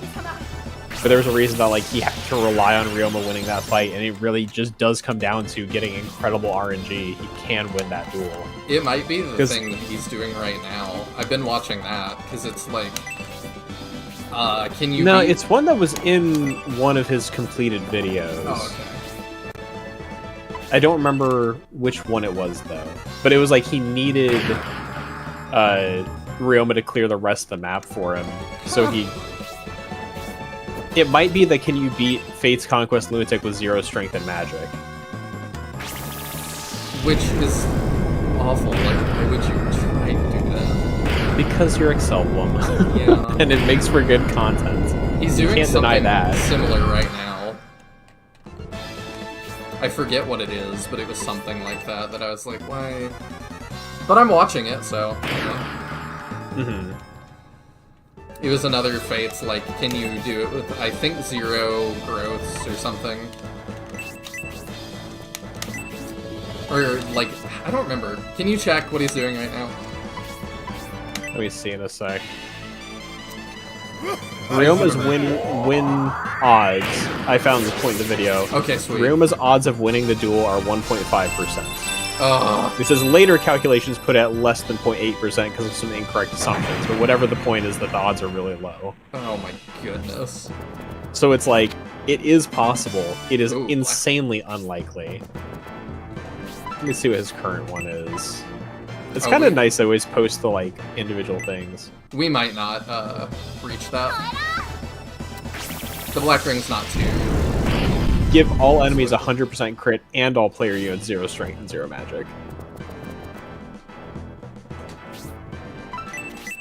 That's Because, what he's doing of right course, that's what it... Yeah, he just posted step 4 3 days ago for that one. now. I think that's what I watched.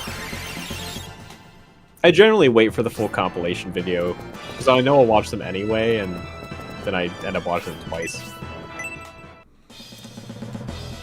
I just wanted to see how bad it was, and the answer was very. Because it was a lot of. Like, I see what he's doing. So, what he did was he did Conquest with 0 strength and magic. He did Birthright with enemies 100% crit, and he's doing Rev with both of those conditions. Oh. So it's kind of like a 3-part series, actually. So that's interesting. I haven't watched the Birthright one, so I'll have to watch that after stream, I guess. I do feel a little bit sometimes, though. Like, it's cool to get the footage, but I'm like, I do feel like sometimes you just need to say, yes, the answer is yes, this is doable. It just is, like, not I don't know, the likely. how is... The journey is interesting. Because, Is like, it- it's not just RNG, and, like, seeing what kind of decisions and plays you have to make is interesting. Yeah. But it's like, if he just cheesed it, so Ryoma did survive that, I would be, like, not super upset about it, because... Well, I guess the happen. thing is, like... You'd have to figure out how to do that without breaking any other parts of the run. I would Right? think it would be you would just turn it on. Like, I don't know if there's mods you can do that with, but they've joked about... I've seen jokes about, like, turning it on for a minute and then turning it off. But the Like, thing is, it would swapping ultimately... between It would ultimately, like, change the outcome of everything in that battle if you just made him auto-win. Like, well, yeah, because, like, the number of misses and stuff changes how long you have to hold out against the rest of the map. Oh, okay. I see what So, you're saying. because, like, even though the odds are super low, it's not like every attack is landing, so that's Yeah. part of the issue. Okay, yeah, that's true. Oh, we... Because, Let's go! Oh. nice. Oh, wait, yeah, we're good. Oh, 'Cause wait, otherwise, you'd be kind of deciding for yourself how hard it would be. That's true, that's true. You've convinced me.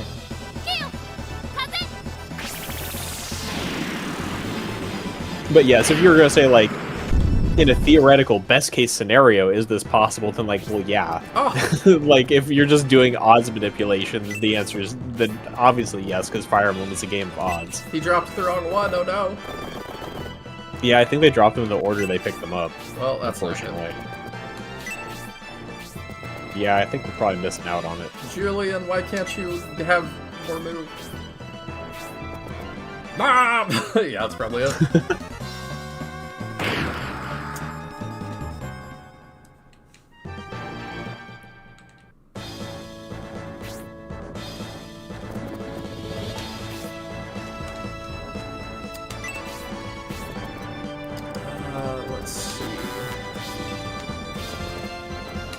heal her up here.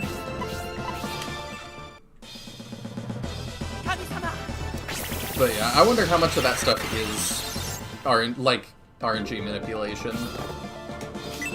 Mm-hmm. Not as much as I initially thought. Oh, that's not good.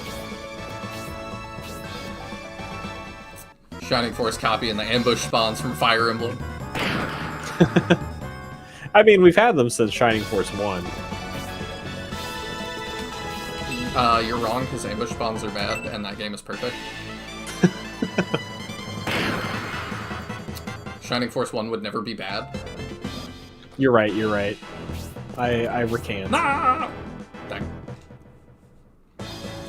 I think Julian had gone around the skeleton instead of fighting it. He might have made it. Yeah, I think you're right. But it's whatever. It's not that expensive.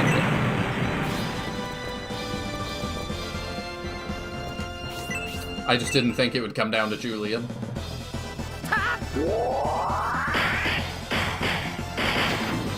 Alright, so to change topics a little bit, another thing that I brought to talk with you about that I thought was interesting, have you seen the new Metroid at all? No. I've seen, like, a couple renders from it, but that's literally it. So, I was curious what your take was. People are really upset about two things. Oh, wait, I've seen a video about, like, an NPC towards the start that people really hate. There are multiple of them. Gotcha. There's, I've only like- seen the, like, one that, like, there was some video recently, like, was it a demo or something Yes. that people were able to see them in? Okay, that's all I've heard about is, like, one video covering that guy. He's name running I away can't because Julian. I didn't realize that is what he does.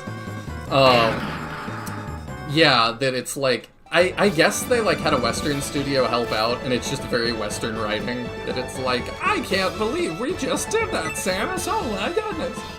Oh, that kind of dialogue that, like, every game has right now. Yeah, that it's exhausting and awful. Yeah. And it does seem like almost every NPC is that way, because they did post a clip of a second one that's like, oh my gosh, you're Samus Aran! Did you get new armor? Can I touch it? And it's like, oh lord. They're not ambush spawns, they're surprise mechanics. Oh, I've not thought about that in a while. It's not gambling, it's surprise mechanics.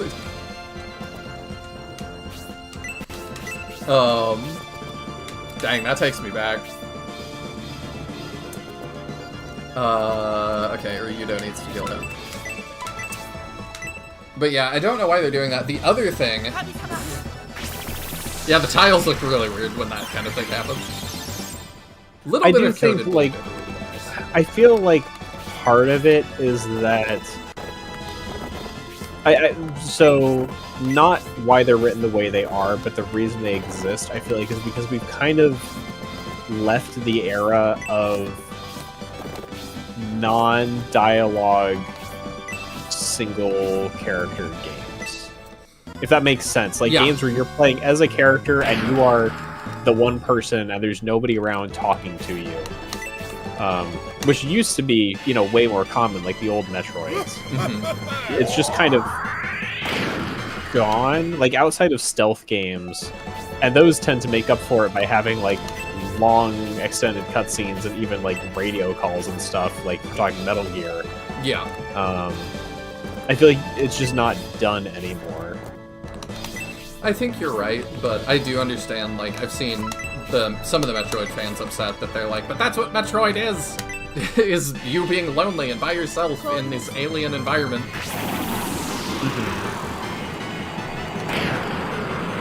The other thing that I thought was really interesting was that they gave her, like, a motorcycle to traverse the desert, I guess? And people are complaining that there's no music in the desert at all. Oh. But if you spend $30 on the Samus amiibo, if you tap the amiibo in, you can select a song from any other part of the game to play. So they're like, it feels really weirdly empty here because you didn't put music. Are we just locking, like, the soundtrack to this amiibo now? That's really strange. So people are kind of, like, bitter about that. And I just thought that was really interesting. That I'm like, I wonder if they did that to sell the amiibo, or if they really did just want to make that feel isolating and didn't put music. What were those beasts doing around here? I've never seen such creatures in this region.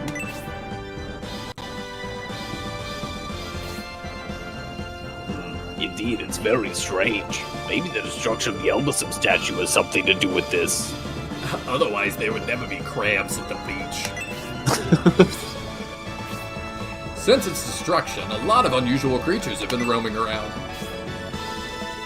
The Elbasum statue? I've never thought about its purpose, but it appears there's now a need to know. Yeah, it's almost like the skeletons raising up out of the ground was not happening before that. It's now low tide. Let's continue on to the Holy Land. You could say this part of the story is like a holy ark.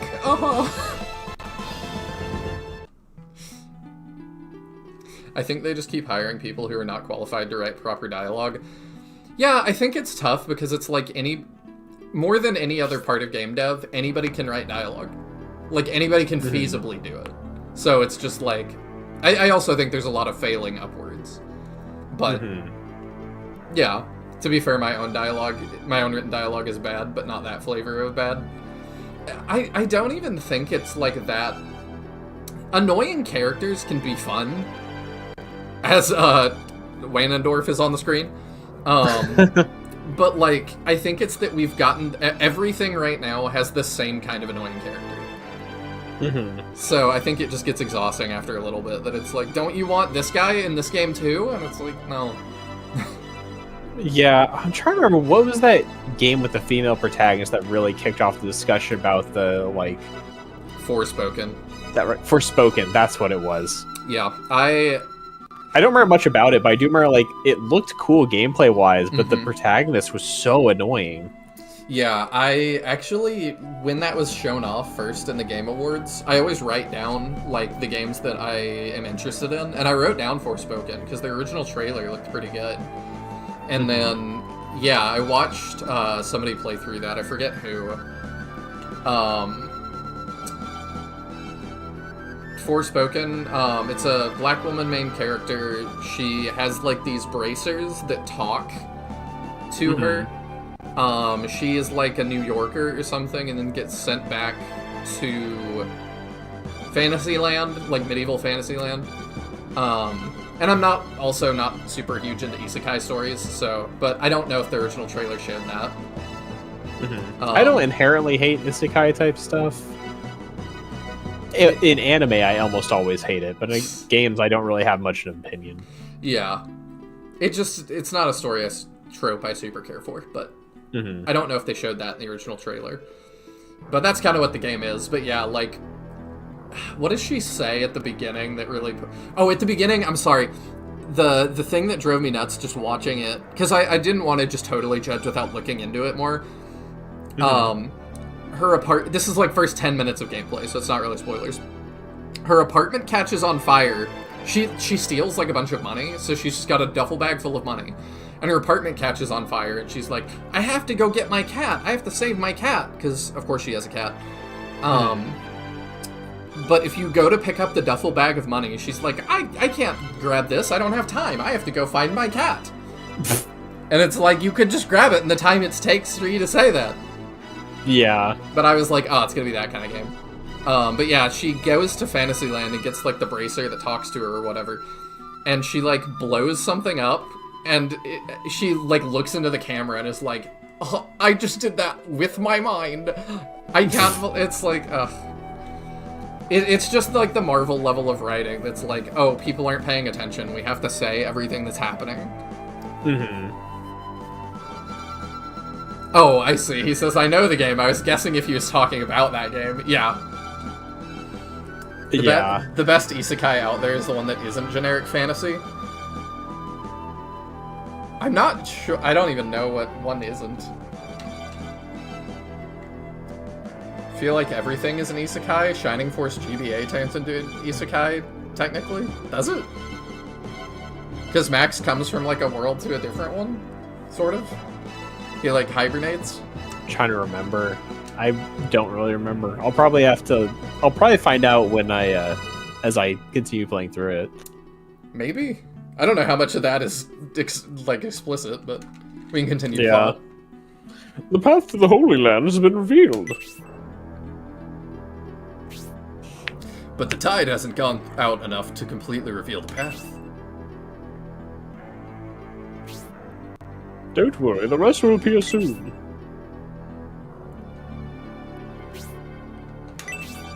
The Shining Path?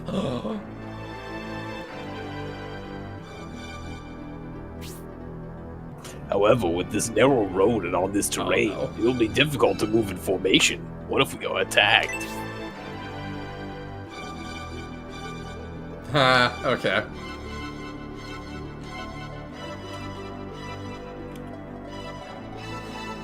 Why would that ever happen?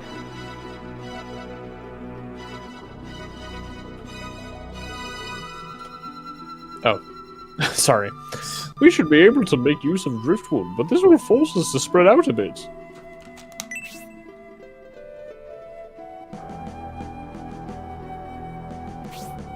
Let's go, Prince Median. We have no time to waste. Can I run back and promo people? I cannot. We shall egress. Because we have... I'm not sure if it's Hedva yet, but we have Rock to promote.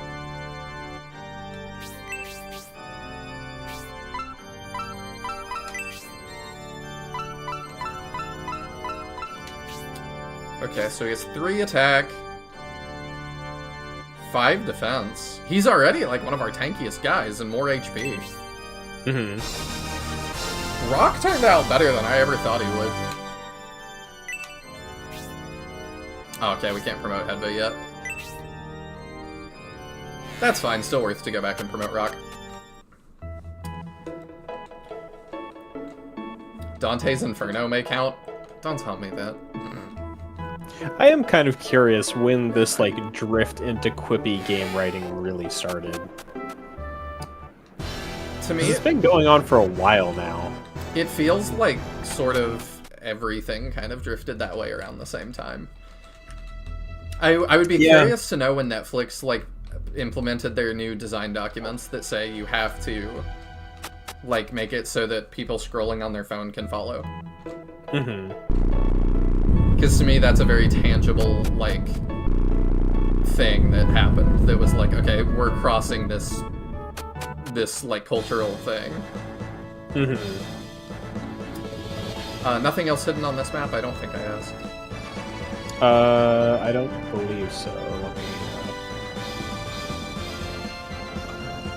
think. There was nothing on the beach map, no. Okay. And there's nothing on the next map either. I don't believe that there's nothing. There's a Kraken waiting me.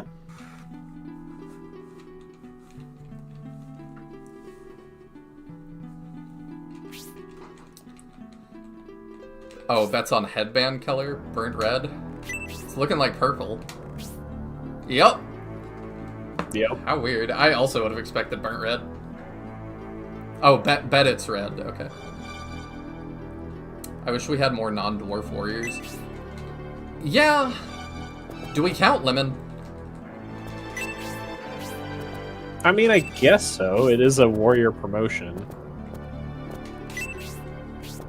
Who is there besides, like, Lemon, Horst, Rock?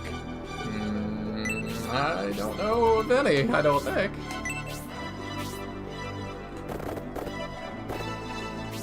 Is Jaha a dwarf or is he a hobbit? He's a dwarf. Okay. Then the racism against him is justified.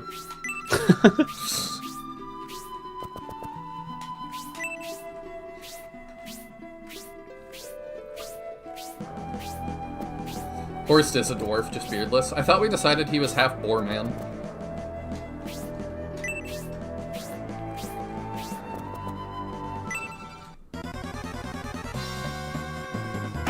Yeah, I don't know, like, what game started that.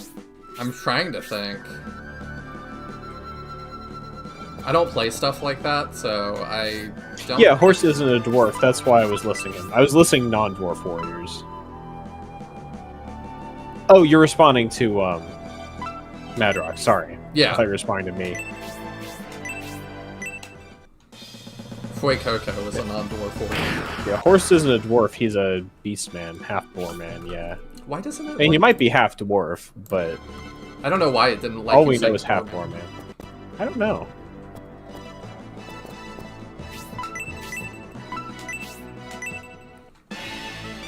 I'm still Now, trying if to you're write using the slur for boar man, that would be different.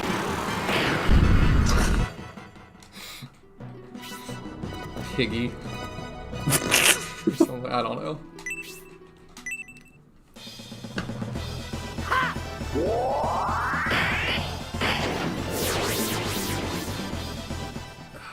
I'm still stuck on that like game question. Was Forspoken the first?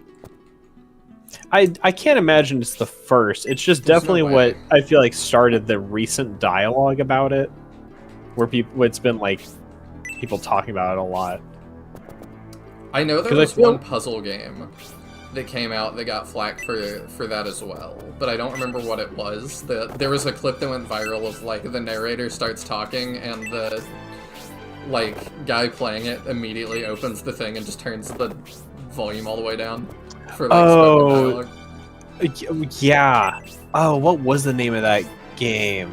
The narrator all of I a sudden think, is like, I think it was a can't Vine believe Sauce clip. I can't believe you just did that, or something. It's like, Yeah, it was definitely like, I just did that with my mind thing. Like, literally. and mute.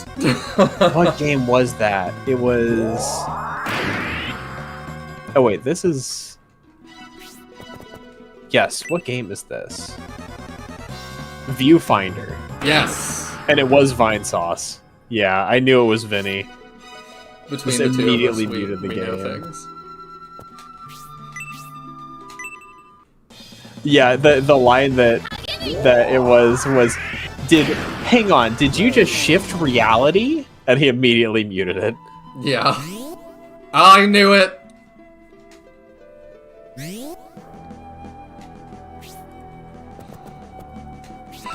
Yeah.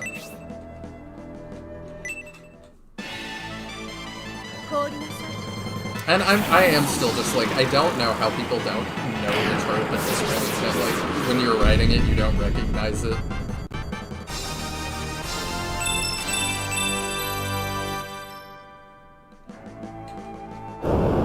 There he comes. It's also Oh no. he later on there's a part in the dialogue where it said, you know, in asterisk makes terrible guitar riff sounds. He's like, all right, I want to hear it. And he turns the volume back on, listens to them make one syllable, says, yep, going back off, and turns it back off. Yeah. And then the next line after that is the character saying, yeah, where's my applause? It's like, it's just so cringe. Like, how do you write this dialogue and not feel regret? I don't know. Like, while you're writing it, before you get flamed for it. You're surrounded by Redditors. That is my only guess. I'm about to get cooked by this succubus, I just know it. That's just... I'm really curious when the transition to that happened. Because I feel like games before that, like Uncharted, where every now and then you'd have a quip, but it was not all the writing, and it still had, like, good dialogue. Yeah, I don't mind a And quip now- here and there. Yeah, like, in a game where it fits, it's fine. But now it feels like every game, it's like every line has to be some quippy, quote-unquote, quotable thing. I mean, to me, it does feel like it kind of started with Marvel. That it was like, well, that's really successful for them, that, like, everything is ironic. Everything is silly. So, what if we just gave you a Marvel dialogue that traveled with you for the whole game? Mm-hmm.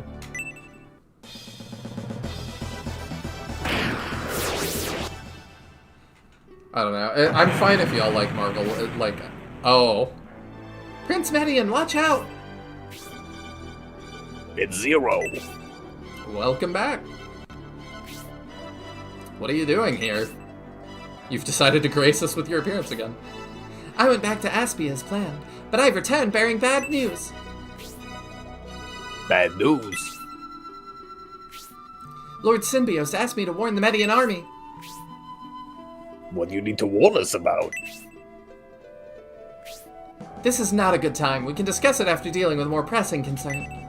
It looks as if you're heading to Elbasum. Yes, but you seem disturbed. What is this pressing concern? Yeah, like, I would have been fine if you told us after the battle, but since you brought it up, you may as well. You can't see it from the ground, but from the sky, I noticed something strange under the sea.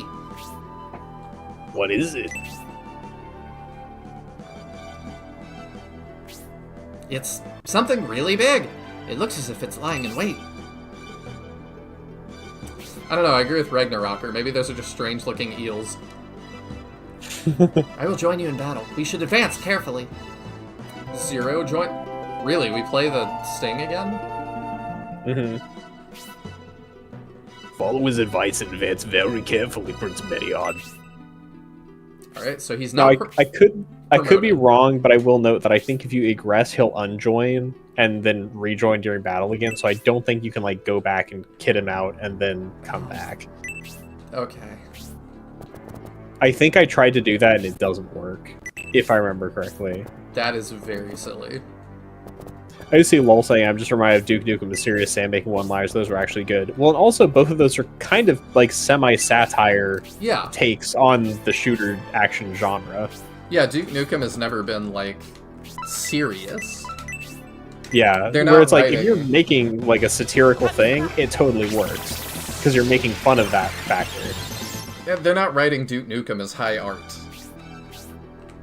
Whereas something like... It does feel like a lot of the, like, AAA games now just want to be Hollywood movies. Mm-hmm. And I've critiqued the Game Awards in the past for that it's like, we got Gal Gadot, and Keanu Reeves, and Norman Reedus, and I'm like, the whole point of, like... Old man yells at cloud real quick. The whole point of, like, a lot of the nerd, like, subculture was that we weren't mainstream, so we built our own. And now it feels like we're... The highest levels of the nerd subculture are just trying to be Hollywood now. I do, spinning a little off of Ragnarok, saying I don't like the Marvel dialogue. Trying too hard to be funny can hurt a story's more serious moments. To a degree, I feel like that's kind of the point. I mean, Yeah. we can't let you, the viewer, sit too long with something serious or uncomfortable. Because you might not Like that. like sitting with something uncomfortable.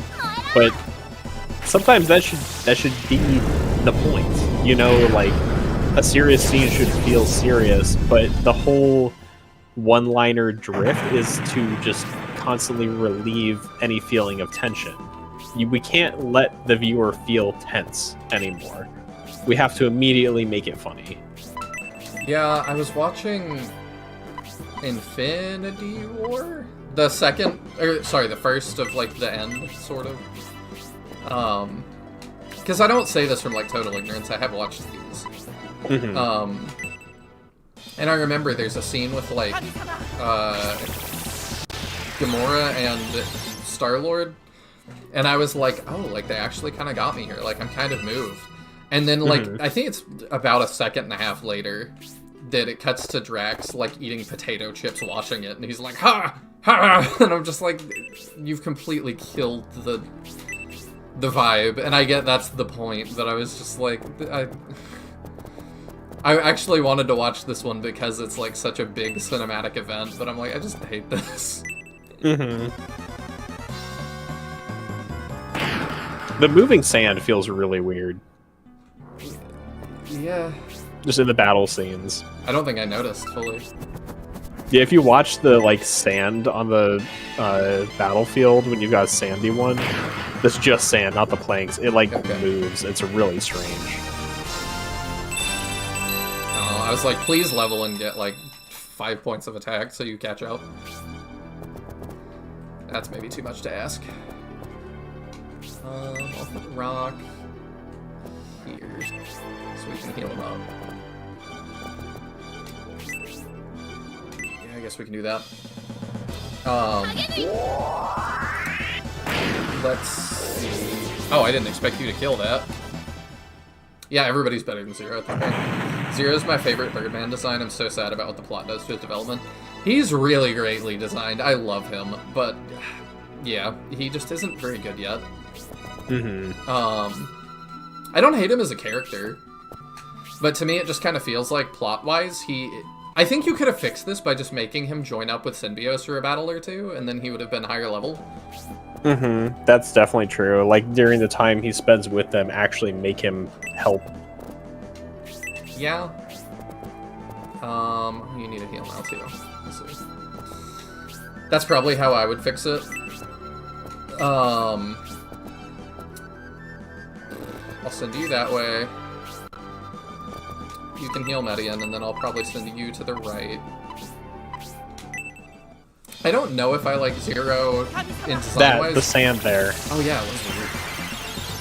It's really strange looking. It's quicksand. Attack and You almost defense. need to grind him a little in the optional dungeon, make him endgame viable. Yes, 100%. I had to do a ton of Zero grinding, and like he was good once I did grinding for him in the end game, but it really is just like until the end game I had nowhere to level him because he's just too far behind. Oh, we forgot.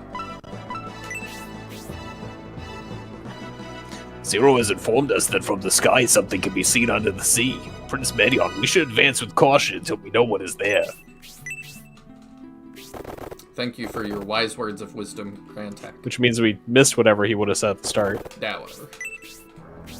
Yeah, not that important, but it is interesting that changes throughout the battle. Yeah. It's a very interesting feature I doubt most people would ever notice. No. 24 attack. Is it? It's the same as the crabs. I would have made them more threatening. Julian is not a high defense character, and that does 1 damage to him. Yeah.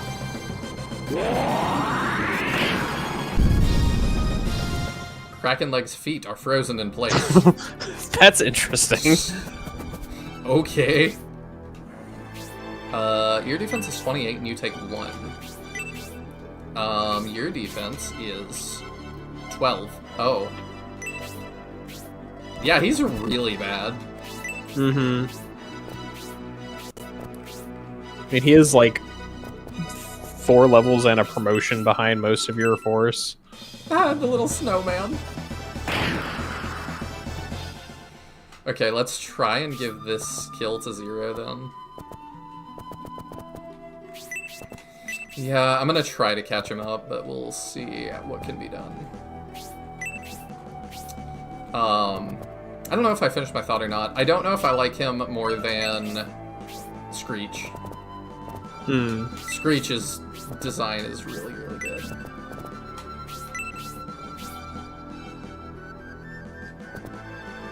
I feel like I'm gonna need more ranged stuff on this side.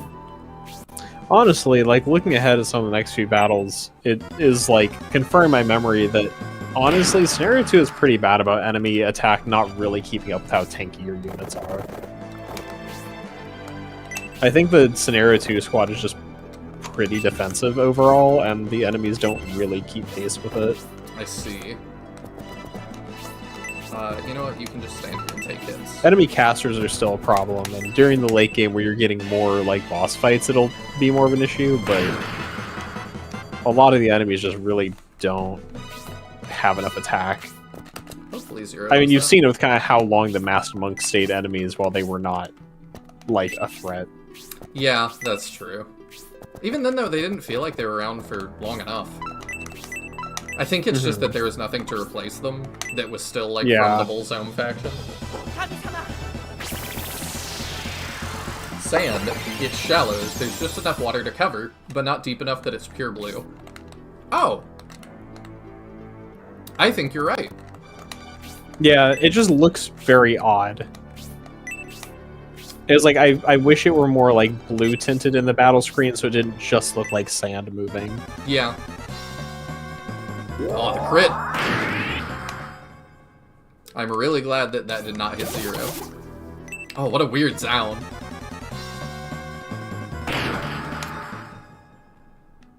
Is this one better, or did Julian just... 24? No. Julian just got a really big defense boost.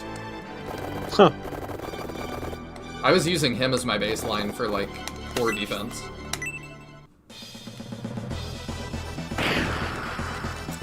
Speaking of, though, to jump back for a sec, the Game Awards are apparently next Thursday. Oh, I haven't heard anything about it. Yeah, people aren't talking about it as much this year, it seems, but, I've seen a little bit. I've just seen people kind of frustrated that it's like, oh, Jeff Keighley gets to hang out with Kojima again. I feel like a lot of the gusto for it has died. Yeah. I'm starting to feel the way the wind is blowing, that people want E3 back. I don't know how feasible that is or not, though. Because really the Game Awards are just like... E3 too. Yeah, it's just a front for game announcements and getting famous people to come talk, who may or may not have anything to do with the games industry. Yeah. I know that's been a big criticism in recent years. That's been my criticism. I feel like we discussed it last time the Game Awards came around. Yes, and I think I streamed them last year. Or earlier this year. I don't recall. We're doing it twice. We did like summer... No, I don't remember what I streamed. But my question is, do y'all want me to stream that again, or do we just want to soldier on with Shining Force? I mean, I don't care about it. Okay, we probably just go on then. But I was curious what the audience thought as well. In past years, it's felt more like an event I'd be competing with. This year, not so much. And if anything super cool gets announced, we could just check it out.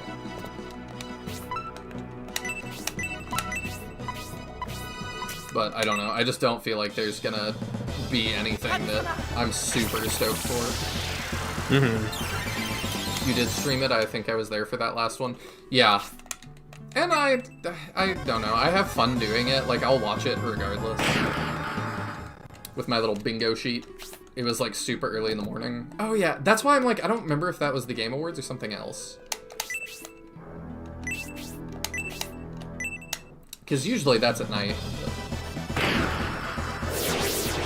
Yeah, I did see too that I think it was Expedition 33. Some of the like actors for that were saying we should add more categories to the Game Awards to recognize like mocap people and supporting characters. And I'm like, yeah, that makes sense to me. But then we would have to spend more time focusing on like awards and game devs.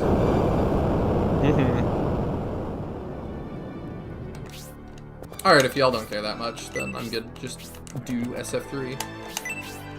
I mean, there's so little I care about in the sphere of games that will, like, be shown at the Game Awards. Yeah. But, like... I'm usually watching for, like, the one announcement that I care about. Honestly, the game I'm, like, most interested / excited for right now is the Last Airbender fighting game that kind of came out left field. Yeah, it looks so good, dude. I hope it ends up being good. Like, there have not been many new fighting games that really got me interested lately, and it, like, there's a closed beta going on, and there was a pre-alpha people played, so we have, like, real gameplay footage now, and dude, it looks so good. It looks like what I've been wanting out of a new fighting game for a few years now. What is that? Like, what do you want? A, fast-paced, mid-level execution anime style fighter. And by anime style I mean the genre of like anime fighting game, not in the art style. There's like a particular kind of way they play. It's very similar to older Guilty Gears up to Guilty Gear Xrd, which kind of changed a lot and strived to a slower paced, grounded footsies game. And it very much like has the Guilty Gear Xrd energy that got me into fighting games on a serious level. So, and it's, you know, a franchise that I'm invested in, so that's an extra bonus. But yeah, it just looks really, really freaking fun. If you haven't looked at it, I know like you're not as big a fighting game guy. I've looked at it. It looks so good. I am also invested in Last Airbender. It's also like the first time we've had a Last Airbender game that is going to be good. Huh. You just like they've all been trash. Battle of the Elements or whatever, the 3D platformer. There have been a few Avatar games, and all of them are bad. There's an SRPG. Is there? I don't know that I knew that. It's a Korra one. Well, then I don't care. I watched Harvester of Eyes review it, and what's it called though?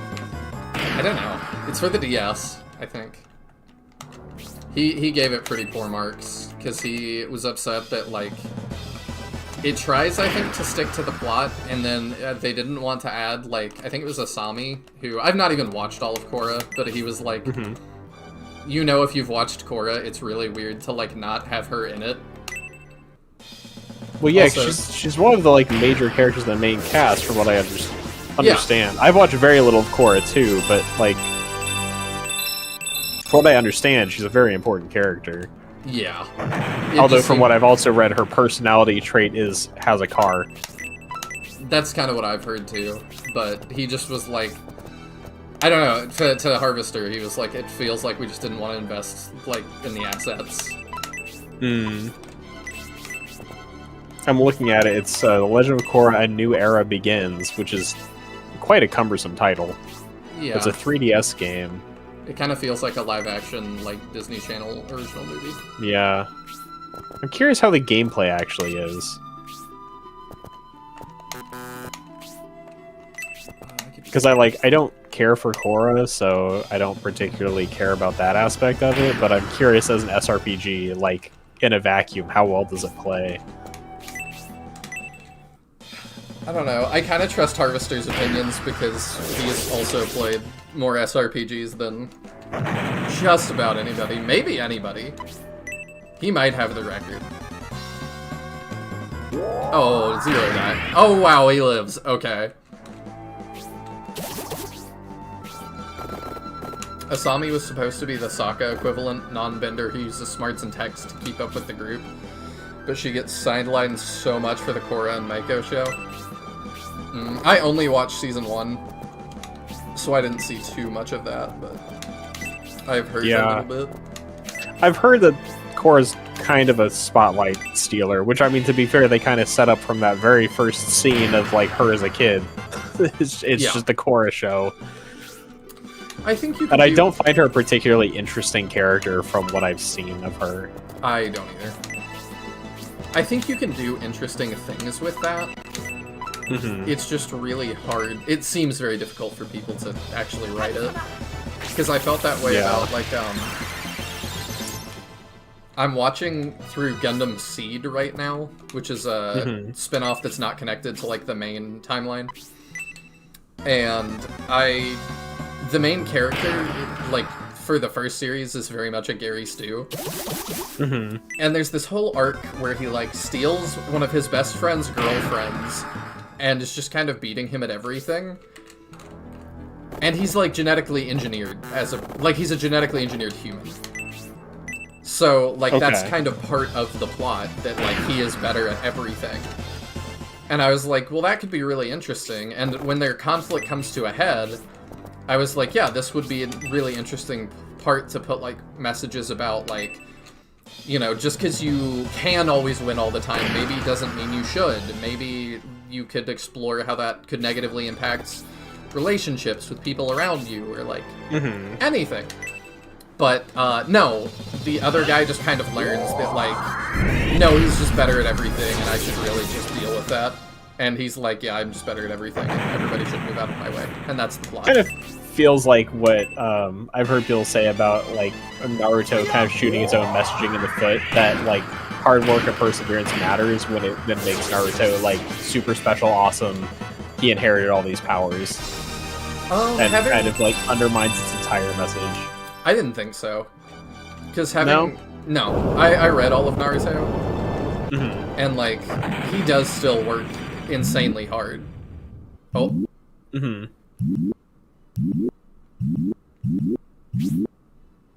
Exclamation point!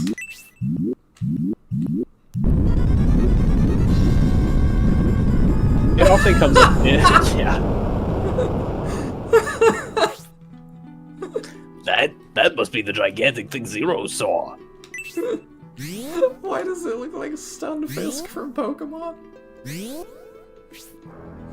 Be careful, Prince Medion. That's a Kraken. It's obviously under the influence of dark magic. That's why his eyes are looking in different directions. Obviously. If it's protected by dark magic, the only way to defeat it is to destroy its shield with the Elvisum Orb. It's so stupid looking.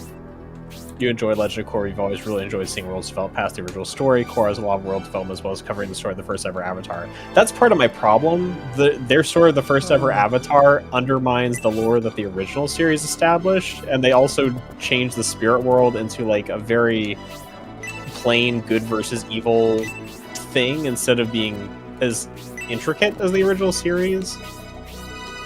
Like, the story of the first ever Avatar, the lore they established there just undoes what they did in the original series, where it was the first benders learned from watching the animals, and then Korra says, well, actually, the first benders got it by borrowing powers from lion turtles.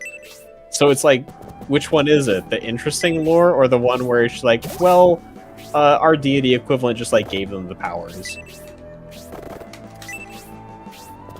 So it's, I feel like Korra's quote-unquote expansion of the lore is really undoing or hurting a lot of the lore that the original series established. As part of why I really dislike it. Oh, we're two range now. I guess that makes arms sense. Arms are 2 range. I think it's the same as Shining Force 2, where arms are 2 range and legs are 1 range. Oh, okay, yeah. I didn't think about that. And then, yeah, the thing I was going to say about Naruto is a lot of what comes up in the discussion of undermining hard work is Rock Lee, who is the hard work character and then gets totally smoked and left in the dust for like the rest of the series. I just don't totally agree, because like Might Guy at the end of the series, Lee's teacher, does have a very big shining moment, and he kind of has the same thing. I think that maybe should have been Lee, but also I get that he didn't want to permanently cripple Lee, and that, you know, kind of spoilers, is what happens to Might Guy. So I'm like, I don't know. Like, I didn't feel like that totally undermined that message or anything.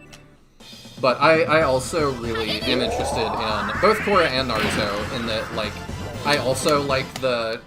I've sort of developed, because of my now soured relationship with Star Wars, I kind of have developed this interest in, like, late-stage franchises, and, like, what happens after the story. And the different ways you can do that, and how easy it is for that to go badly.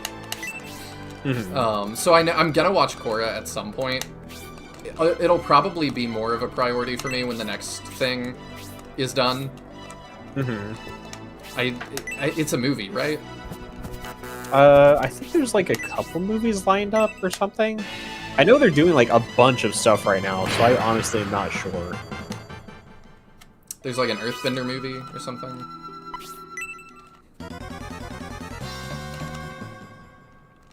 There's got the vibe that Avatar learned from the Lion Turtles, but everyone else learned from the animals that bend the elements. That is not what Korra says, though. Like, the lore Korra established is that all bending was, like, lent to people to do stuff, and then they would give it back, and that's where bending came from.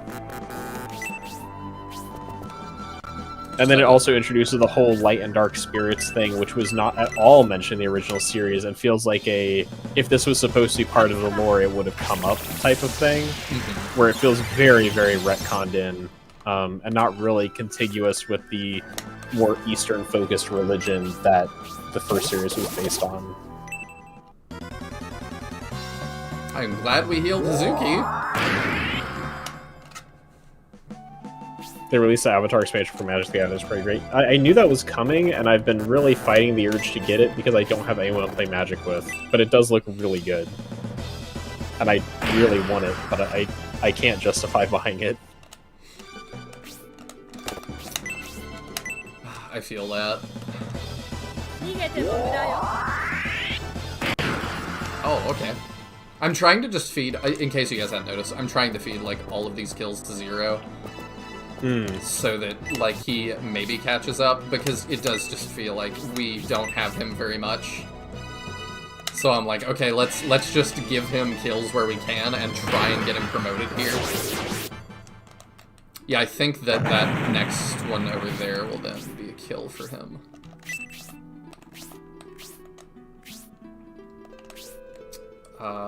Yeah, you just keep standing there.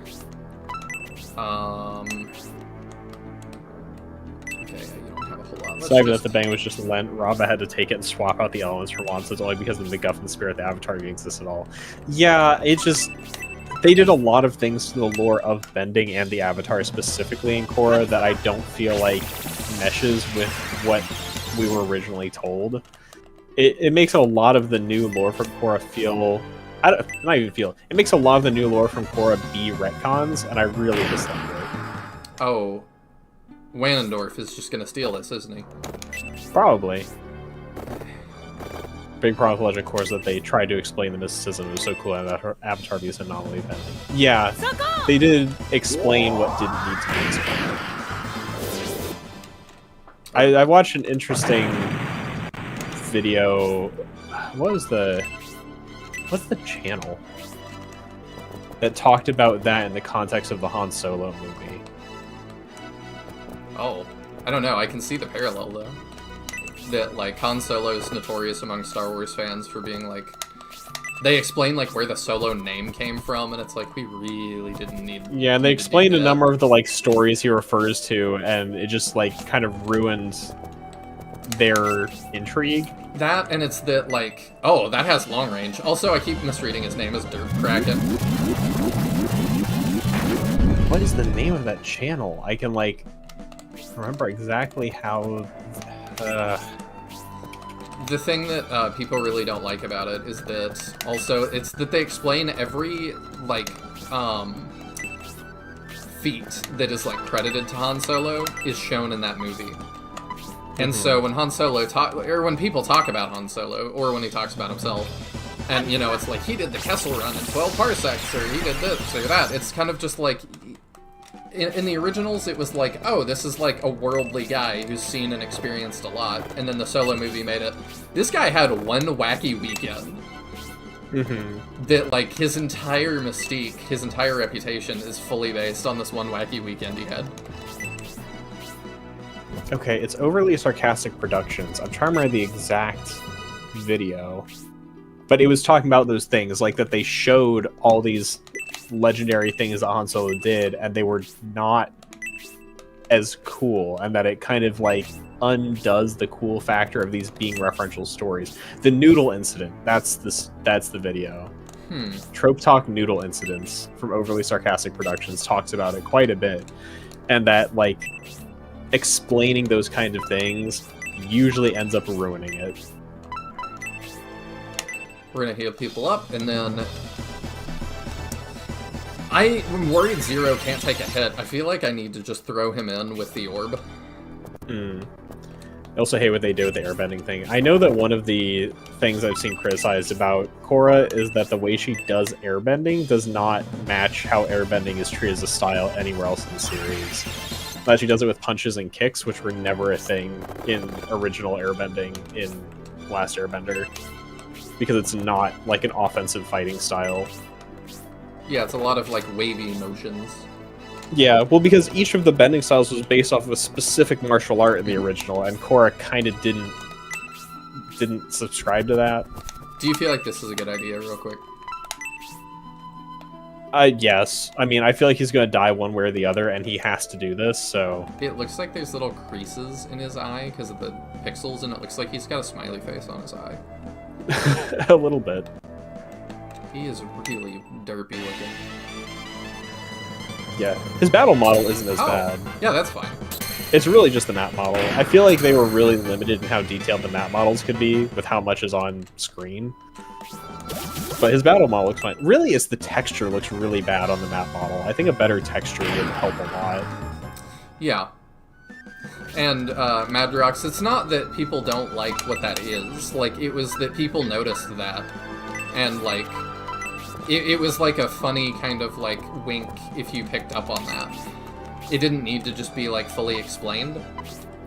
Was kind of the thought, and then it's also, like I said, that it just everything that he is happened in like a weekend.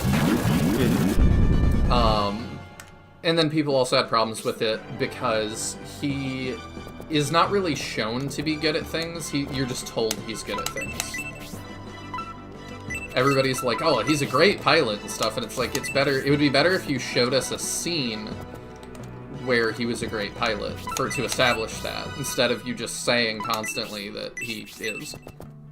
You know, Median could just die and game over us, and I don't think we need to do that. Korra's big problem regards to bending styles is just they turn all of them into boxing, especially earthbending. Korra just extended to all of her bending. Yeah, that and the whole, like, I think parts with the way the whole bending arena thing did, they just, like, homogenized all of it quite a lot. And to an extent, that's kind of what they did with the world, and that's part of what makes Korra less interesting, is just everything became homogenized in the span of, like, one lifetime. I think that's one of the things that's kind of wild, is how fast Korra's like, yes, the entire world just changed this fast from The Last Airbender to what we have now. I mean, Naruto sort of does that too. That, like, it doesn't mean it's good. No, I'm not saying it is, but I'm like, they do suddenly just have like laptops and stuff. But it's just that, like, you know, suddenly we've overcome this, like, 100-year war between all the nations, and we're just like, oh yeah, people just live together now in this place, and it's cool. And also we've just got literal cars. It's like, granted, we had, you know, steam technology and stuff in the Fire Nation, so I'm not saying we couldn't have had some kind of more widespread vehicular transportation, but, like, the cars they have in Korra do not feel reasonable within the space of what The Last Airbender's world was.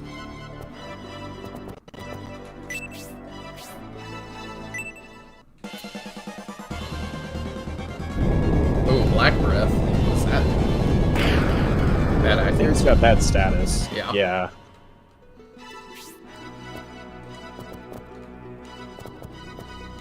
I wonder if this will work. Actually, you know what I can do? I can link the video I was talking about in the Discord in case anyone wants to watch it. Let's see. There's like a shows or movies section. Yes, right? Shows and movies. There we go. The biggest thing I've heard about Korra, and then we can maybe move on from Korra discussion, is that I know a lot of the people I follow are just very upset that it's like she kind of, I guess, destabilizes the world in a lot of ways. And then no one ever really says this is bad. It's treated as like a triumphant thing, is what I've heard. She is the Caillou of avatars.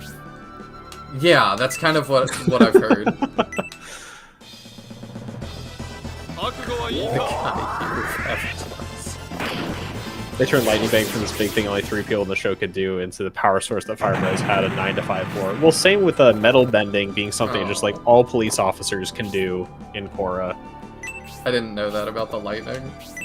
I think the only specialized bending that didn't get turned super widespread was blood bending, and that already had a bunch of restrictions. But like lightning bending and metal bending are both just like things that like everyone of that specialization can do now, more or less. And it's like, it sucks because the original show made them such special things that were, you know, very high talent, expert level techniques, and now it's just like, oh, you're an earthbender? Yeah, you can metal bend. Silly. Yeah, it's kind of, well, and it's just, it kind of plays into the whole way I feel like they just made the world smaller and homogenized everything. Bloodbending and lava bending aren't widespread. Both lava bending feels specialized enough. I just can't imagine that having a reason to be widespread. You said Luck 9 is immune or 7? Luck 9 is immune. Luck 8 would be very resistant, but not immune. Imagine. Oh, he's purple now. That would have been wild. I imagine he's also immune to it, but I don't know for sure. Oh, whoops, I forgot he can't reach. Yeah, I'm just gonna reach. Alright, back in just a minute. Alright.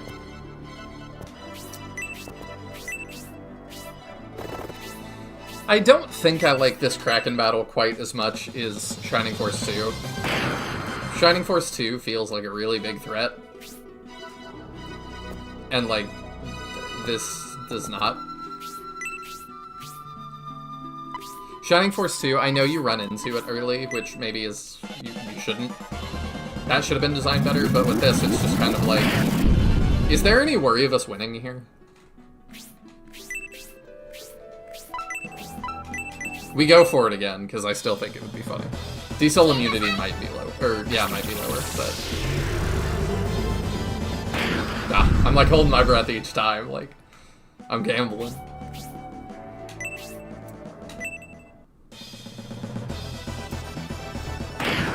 He's so derpy and friend shaped. Yeah, he does feel like a plushie that I would have or something.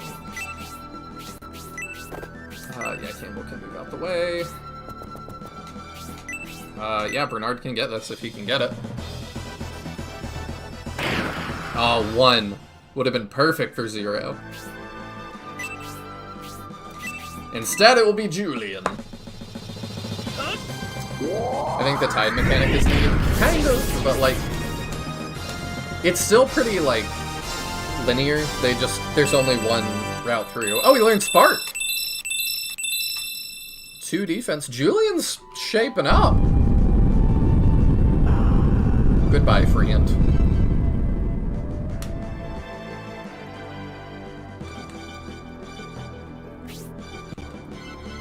The legend of a giant sea monster roaming between Berend and Elbison was true after all. But it was about this Kraken. What do you mean, but? Like it was gonna be about something else. I imagine the Imperial battalion that went missing was caught off guard by this creature and annihilated. Did the Kraken always attack people? We never saw such hideous things when the Republic was governing this region. The Imperials must have brought it in a crate and set it free. If it wasn't for Zero's help, we probably would have suffered the same fate as the missing battalion. Thanks again, Zero. Rip Derp Kraken, you were truly one of the friend-shaped enemies of all time. Yeah, that one was kind of clumsy. There's an old legend about that monster.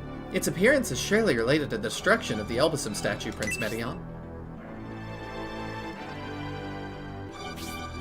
I don't know. It feels like we're blaming that everything on that now.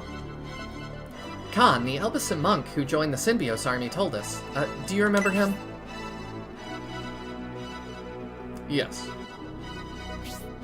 According to what I heard from Khan and the others, the Elbasum statue kept away evil beasts. Kept evil beasts at bay, and weakened the power of darkness. So this explains why beasts have begun to appear. It's due to the destruction of the Elbasum statue.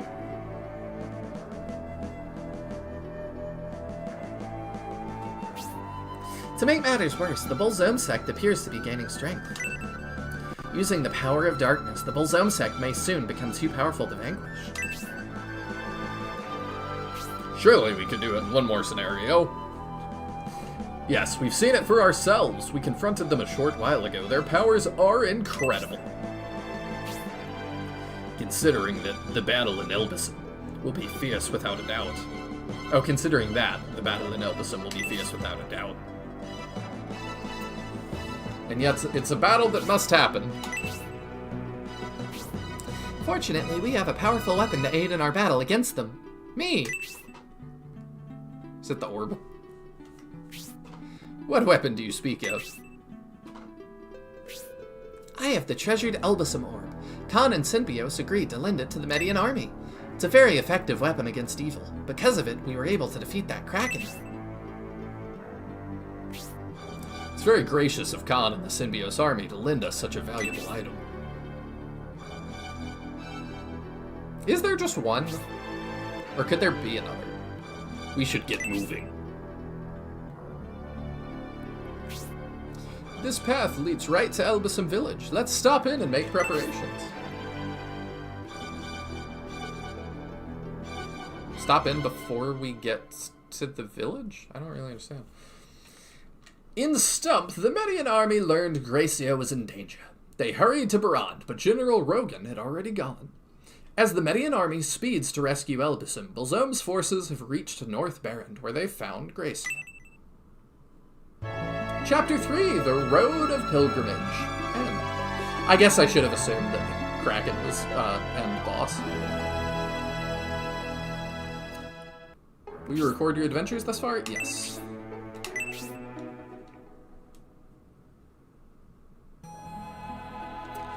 Chapter 4, Desecration of the Holy Land. I'm pretty sure that's a Fire Emblem game.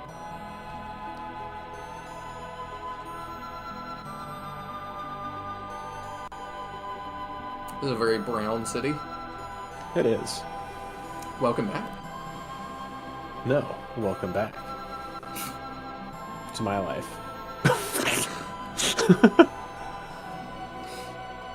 Why is he getting angry at us? Now we're angry. Rada rada rada. Or what'd you say earlier? Rada rada rada. It's like chowder. Oh, that is a tower.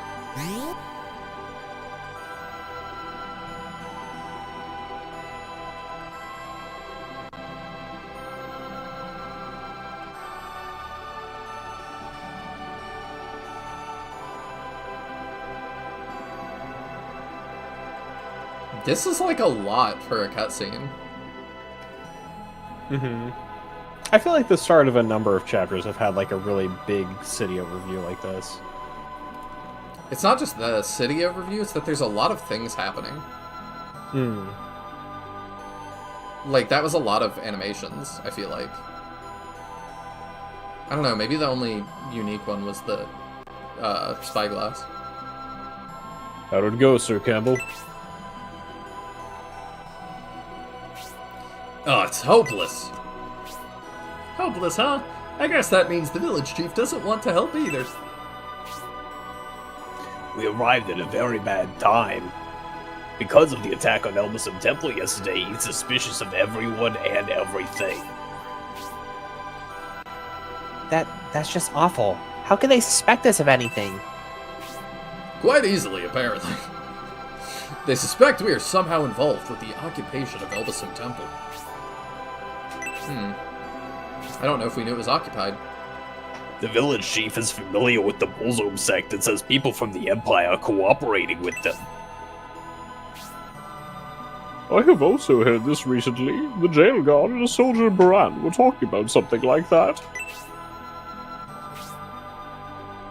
That's difficult to believe. Why would anyone join forces with those dangerous Bolzome followers? Unfortunately, we've seen evidence of certain elements of the Empire. We've seen evidence of certain elements of the Imperial Army cooperating with the Bolzome sect. What kind of evidence? We've seen members of the Imperial Army and Bolzome sect fighting alongside one another. It would be wonderful if there was some mistake, but... There's no mistake. I've seen it in battle. High Priestess Basanda aided the Imperial General Spiriel and her army. I've also battled a lesser Vandal who had the support of the Bolzome sect. We fought in Quonis, which was under his control. I guess we'll see that in part 3. No, we played that. Oh, did we? Oh, is that, the one we had to use Khan's Orb on the first time? Okay, yeah, the one that, like, that doesn't even have an entry in anything. Yeah, Lesser Vandal, who's technically named Abdark. Yeah, I remember now. Yeah. And I think you're already aware, but Quonis Village used to be under Garvin of Saraban's rule. So what you're saying, Julian, is the Empire and Saraband are both cooperating with the Bolzome sect? I'm not sure, but if not, there are a lot of strange coincidences. Julian, you seem to have quite a bit of experience with these odd alliances. Please don't hesitate to contribute further. So, shall we continue with the plan? Our plans have been spoiled by arriving in Elbison at nearly the same time as the Bolzome sect. The villagers don't trust us. It would be very helpful if we could gather some information, but no one is willing to cooperate with us. I'm just picturing Rock running around the town with one of their, like, masks on. Should we just head to confront the Bullzome sect, Prince Medion? No.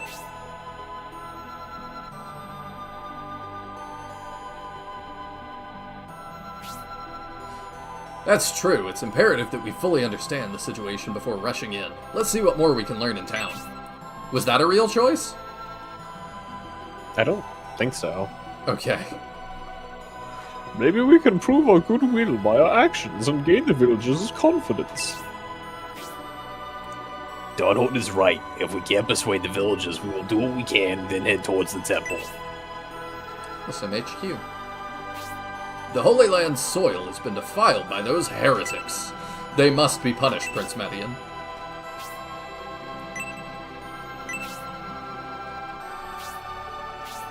What do you desire?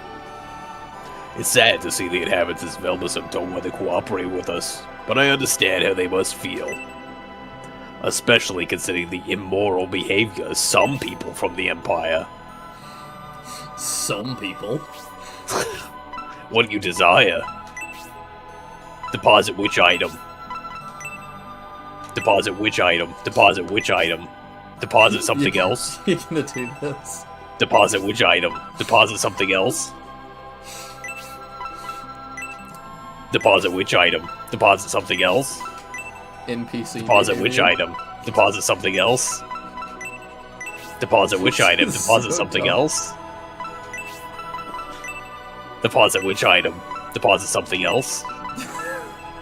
Deposit which item? Deposit something else? Anybody that's fallen asleep to the stream, you're giving a nightmare. Deposit which item? Deposit which item? Deposit something else? What do you desire? We're under suspicion, all because of General Cruert and his army. It's infuriating. It's so stupid.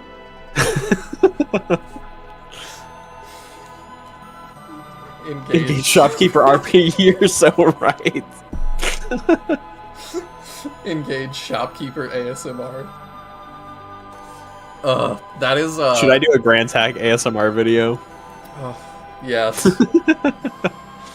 That just reminds me of playing Fire Emblem Warriors and having Anna, every time you do anything, is like, will that be all? Will that be all? I forget what it's. Oh, yeah. It's something like that. Every time you do anything.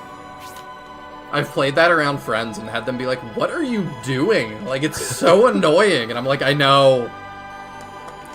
It makes me think of the Pro ZD video with the like card game sound effects. Yeah, If you've seen that one. I don't remember. There's a force of Bullzome monks gathered in front of Elbasum Temple. What are they waiting for? I don't typically like Pro ZD, so I don't watch him very much. When I was in the Synbios army, I thought this was just a war between two countries.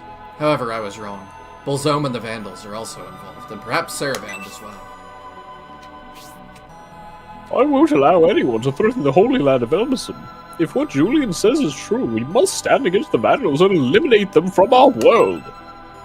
That is, if they really exist. Not you two! Oh, I think we'll have to go and come back to reset the HQ to talk to everyone else. I guess so. Oh god, yeah, Anna just would not shut up. Yeah, and then when you leave, when you get out of the menu, she'll be like, or it'll be Marth, I think, that's like, are you sitting at least 5 feet away from the screen with the lights on? I'm serious.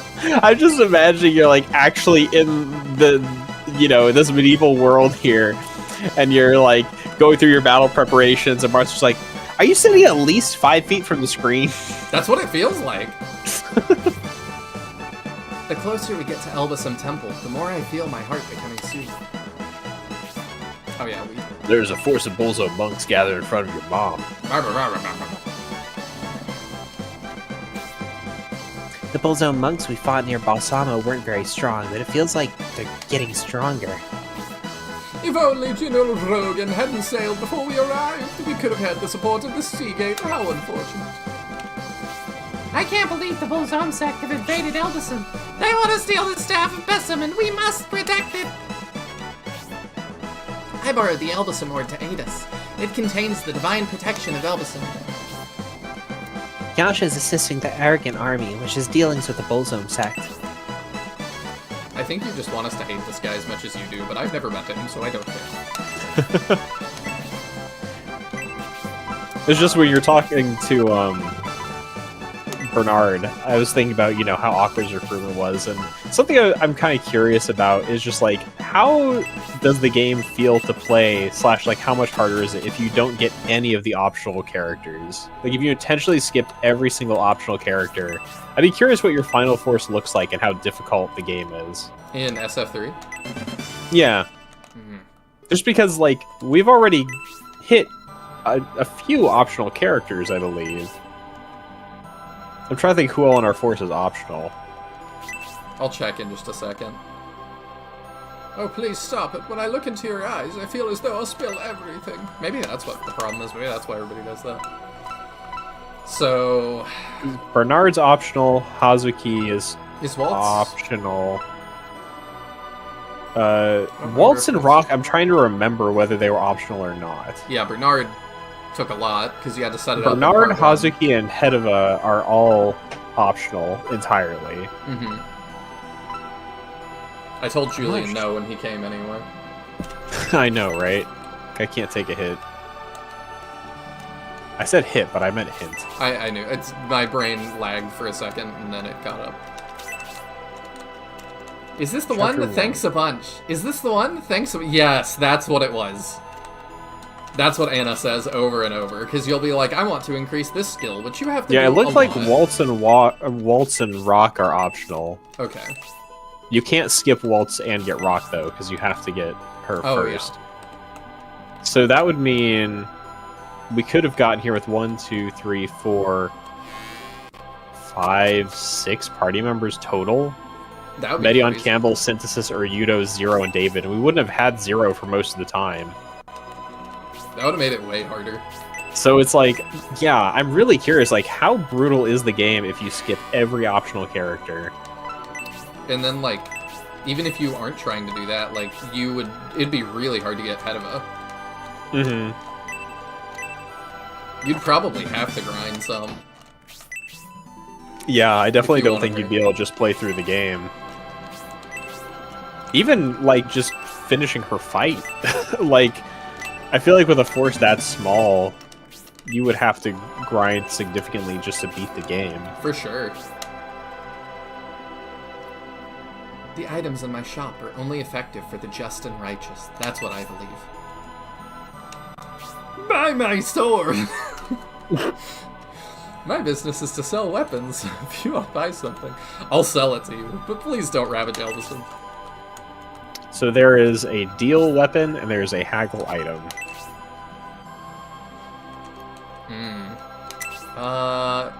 Is there Yudo or Ankyuzu? Yes. Okay.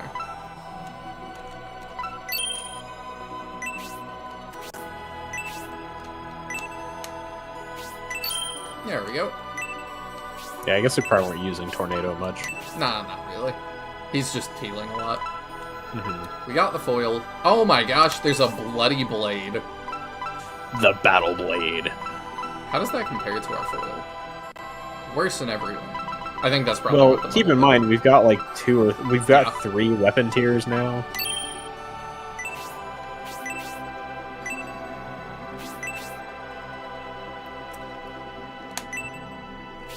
Lady, I hate to tell you this, but that mixture of plants and water you call a potion does not care about where someone sits on an alignment chart. But if you believe strong enough. That's how I feel when, like, I've been in, like, it's not really what I believe, but, like, I've been in, like, the crystal shops before, and it's like, this will bring you healing, and I'm like, I don't think so, but okay. I think we got a power axe that dropped. We've gotten a couple, I've been selling them, I think. I don't have anybody who uses those right now, do you? No, I don't think so. I think that is a new shuriken, though. I'm just checking. Robin Arrow might be new. Yeah. Oh, wait. Oh, yeah. Okay. Yeah, it's an upgrade for Bernard. We could get one for Waltz if we want to, just to give her 3 range, even though she's not proficient with arrows right now. That's fine. Okay. I don't think that's a new shuriken. Is it not? Okay, gotcha. I thought it was. Halberd upgrade for Donhort. Do we really want to upgrade Donhort, though? I don't totally get why you hate him yet. Oh. We're gonna spend all our money outfitting Donhort. I mean, where's that power axe? I do need to sell it. Did I get another one? I don't know. I know you got there, I think. Oh, yeah. Well, no, that's... Oh, no, yeah. no, it's a tomahawk. We don't I'm really not sure need where that it went. anyway. You got one that dropped from a lizard man. I'm just not sure what happened to it. I think I accidentally put it in the convoy, but that's whatever. I guess we're not outfitting Donhort yet. Gotcha. You won't be able to afford the haggle either, but you should at least get it into deals. Okay, is that him? It's the items. Okay. Also the frog, just the random frog. Yeah. But yeah, I don't get the Donhort hate yet. That's not to say I won't, but Maybe you're a weirdo like Lol and you don't mind him, but... I don't mind him, but like he's not exciting.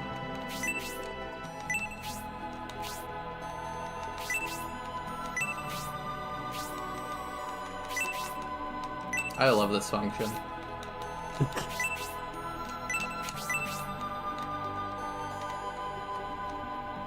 My C button stopped working. I don't know why. There we go. Oh, interesting. Yeah. Pretty good, but expensive compared to what we've got monetarily. We also might need, we still have Zero, yeah? Can we get a better sword for Zero? Maybe. I'm not sure what he has. Probably something bad. Oh no, he has a broadsword. Oh, that exact sword. Wow, okay. I wonder whether any of the other swords would just be an upgrade for him, because that sword is very cheap compared to the others, and I wonder whether we just haven't gotten any regular sword upgrades. Yeah, I tend to prioritize weapon level, but... I've never been beyond this island, so this is the first time I've ever seen monsters. Do those things live in the rest of the world? Yes, they're called foreigners, and they... I'm kidding. Oh, okay, so this is interesting. You could see, so... They're Madrox was Imperials. kind enough to send me a list that has the weapon levels everybody starts with. Oh. Zero's wing level is actually pretty close to his sword level at base, so we could look at the wing and see if that's an upgrade for him. I think I'd rather just keep him getting better with swords. Okay. Because we had Eldar use the wings Yeah. last time, so I'm excited to try something else. Okay. It is interestingly just a 15-point difference. On a scale of what? See, his sword skill is 200, his wing skill is 185. Oh, I see. Okay, yeah, that is So close. it's pretty close. The head of this house has served Elbasum as the chief of Elbasum village for generations. If you seek to gain our trust, prove you stand against Bolzome as General Rogan did. The Rogan love might be a little bit much. Like, I don't know, I'm just getting a little bit tired of every person I talk to going, why aren't you General Rogan? Guardians of Elbasum. It is said when the Thousand-Year Kingdom nears revival, an innovator along with Jumi Sin will stand in its way. Really? Yeah. Really? Yeah. I wonder if that's Julian Medion Symbios. What? Why would you think that? It took me a second, that I was like, who's Jumi Sin? And then I was like, the capitalizations, I was like, oh. Yeah. But it is based on what you name the characters. Oh my gosh, that's awesome. I think mine was like Time Emot or something. That's funny. I feel like it's one of those things that would be like potentially less obvious in Japanese because each of those would just be like characters instead of capitalized starts of names. So, you know, it might be a little more ambiguous. But, yeah, and at least in English, it's very silly. Searsoul says 0 starts with 2 weapon levels and swords and 1 in wings. Yeah, because I think each level is 100 points. I see. So he's 15 points off of his second level in wings. You now he see... starts. That makes sense. You now see what the Jumi Sin website is named after. I didn't know about that website until, the finale of SF3. So it's not like I was wondering that for very long. That's what I've been using for the guide. It's a pretty well-known SF3 resource. I've not looked at anything for SF3. So I just had no idea. You want to know about the condition of the Elbasim Temple? Do you think anyone in this village would talk to the Imperial Army? The Empire has sold their souls to Bolzone. Well, then I would go be talking to them, wouldn't I?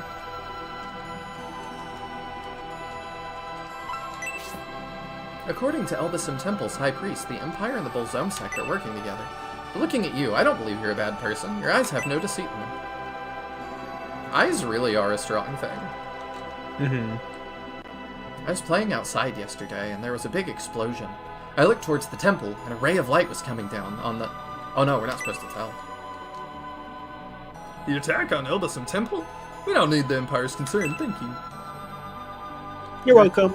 You're very blonde.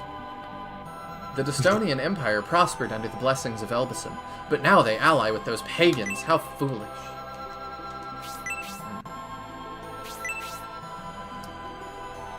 Let's climb the tower. Actually, that feels like plot advancement. That feels like plot advancement. Just in a very musical mood now. I'm always in a musical mood. I sing things way more frequently in my daily life than you would anticipate. I could get that. I just quote I songs think- a lot. I think it started because my dad would always just kind of sing random things that were going on Same. sometimes. So Growing up, we had this clock in the living room that, every hour would do this little tune. And my dad picked up this habit of whistling it purposefully as out of key as he could.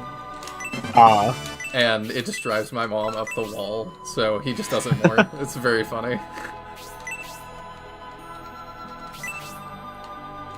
My wife and child are trapped in the temple. They're in grave danger. General Rogan hasn't sent a rescue force either. Oh, what will I do? Finally, somebody that's like, this guy sucks.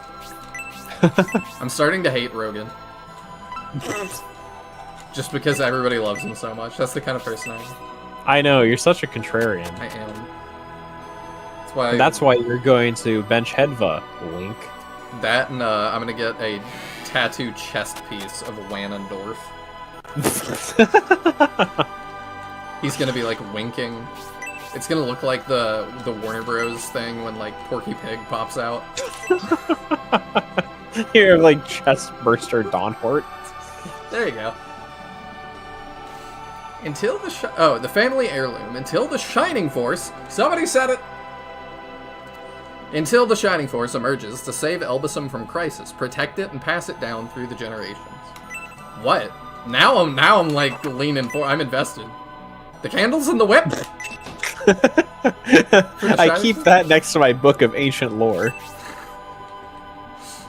And my spittoon on the table. Soon after Grandpa left for the temple, that explosion rang out. Grandpa's a domestic terrorist. Some monks who were there before. Some monks who were there before, heading to Brad, never saw him. Where has he disappeared to? I think I know the answer.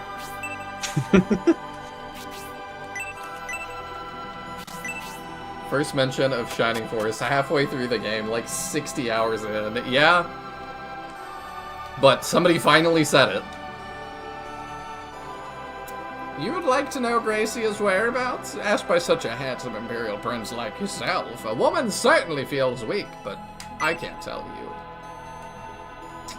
Thank you for nothing then, Grandma.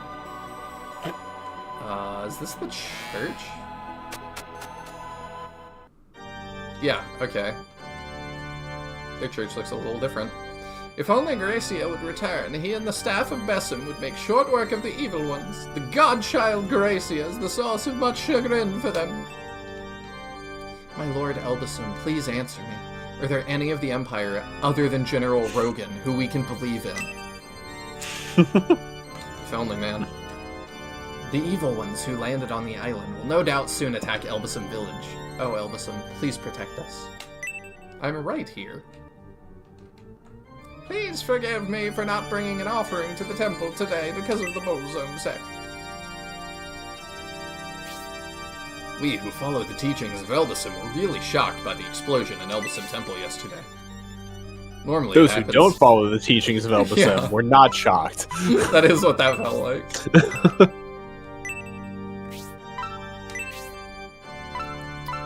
Can we promote? I don't think so. Yeah, Oh I wait, know. we did hit 10. Okay, cool.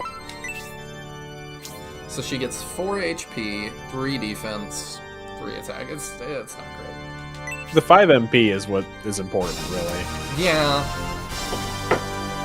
Oh, and I Mysterious Little Song. It's a real old website, which is really interesting as well.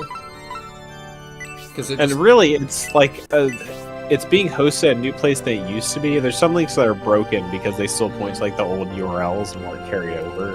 Unfortunately, yeah. it's a very useful website, and unfortunately, like no longer maintained, and has quite a bit of missing information. Dang. But the fact that it exists is still quite nice. We still need to make like a more. I don't know if Aries works as like an open source Shining sort of resource. I think it's. I feel like the intent of that site is not to cover anything really gameplay wise. Mm. It's really all lore and world stuff. I mean, I'm not unhappy with that. Like, I No, think it's we definitely a should- useful thing. stuff. It's just like on Joomsin, for instance, if you go to like the characters tab, it's got a big 5-paragraph write-up on Symbios in a gameplay sense on like his character info. But if you go scenario 3 and you look at Julian, there's nothing written for him at all. Mm. So it's like scenario 1 is really well covered in like all kinds of information, and then scenario 2 and 3, especially on the character side, kind of falls apart. There is Wolfgang Archive for SF3 and Holy Ark, which is pretty good. I hate Wolfgang Archive. It's so I don't know poorly if I know what designed. that is. It's a pretty frequently referenced resource. It's actually it has the Holy Ark guide that I believe Cap used to help you, and I used when I was playing Holy Ark. Okay. I think it has the most complete / possibly only like non-game facts Holy Ark resources. But it's Yesterday, I don't love it. some villagers went to the temple, and we haven't heard from them since. The number of Bolzo monks continued to grow. If only we had known, we would have stopped them from going. You gonna be village chief? I never thought the Bolzome sect would set foot in Elbasim. If you want me to believe you are not in allegiance with the Bolzome sect, drive those evildoers from the island. Yeah. To follow up on your Holy Ark thoughts, like, I want to get into why you don't like Wolfgang Archive in a sec, but I'm also just like, yeah, I get nervous when I see the writing on the walls for some things, that it's like, it's not good that we have a resource for this. Mm-hmm. Because, like, even, like, I'm working on a new video for the Gundam channel, finally. Life has just been very busy and I've not had time, but I've got it all filmed and I'm just editing now. But a lot of the resources I need for that recently got taken down. And so there is currently, like, a site that has the resources I need on it. And I'm like, Yeah. I guess I gotta make this video Well, I mean, we quick. ran into that problem with Flame Dragon. Yeah. But you know, when we have You roboted the a free little time bit. that we definitely have so much of. Say How that am I again. now? Yeah, you're good.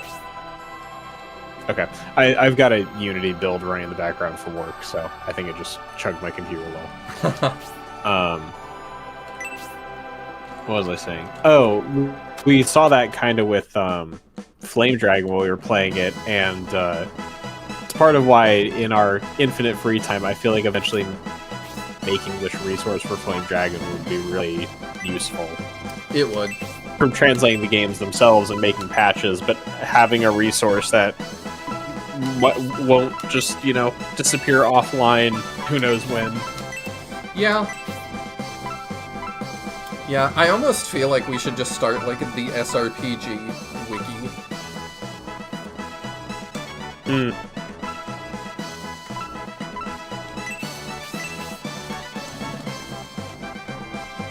Like, that's something maybe we should all look into. Not on, like, fandom, because they're terrible now. Yeah. Well, just like totally unusable on like mobile. It's so ad infested and just awful.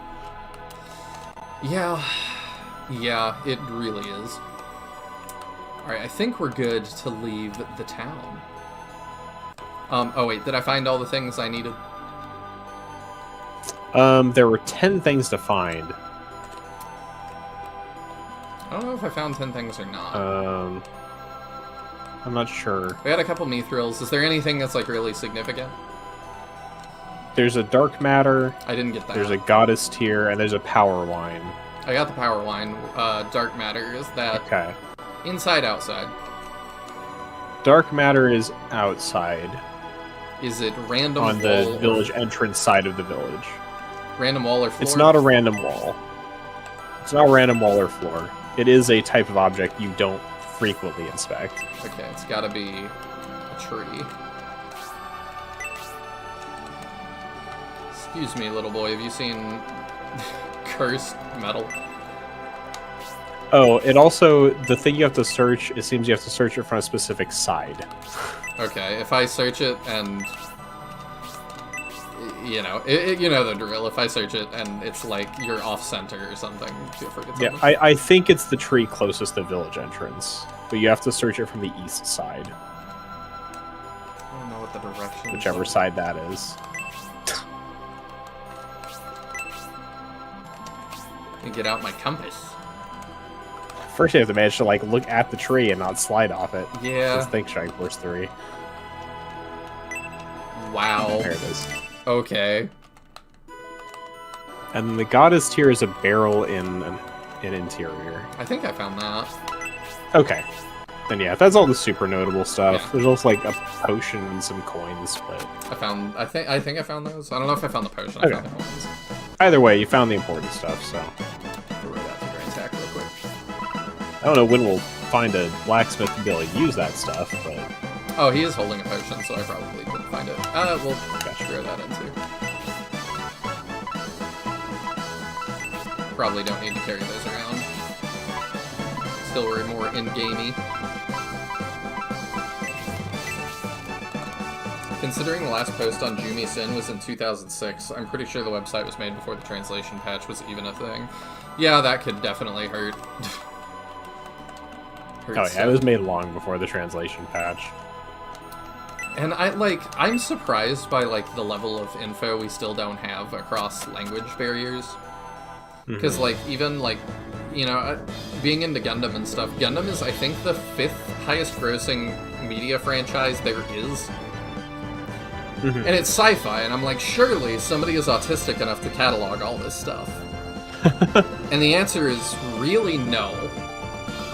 Like, if I go to, like, the English Gundam resources we have, they really don't have a lot. They have some, but it's for stuff like the show. If I want, like, a character's backstory from, like, a book or something, no. Definitely not. I was looking, Wolfgang Archive is also last updated in 2006. I don't know what happened in 2006 that meant all resource on Shrine Force stopped being updated, but... Mookie declared the series dead. But Wolfgang Archive also covers other games. They do Phantasy Star, Lunar, Golden Sun, Royal Stone, Dragon Quest VIII, and Crystal Warriors. So... Interesting. Yeah, it's pretty interesting. The Median army. So you are still alive.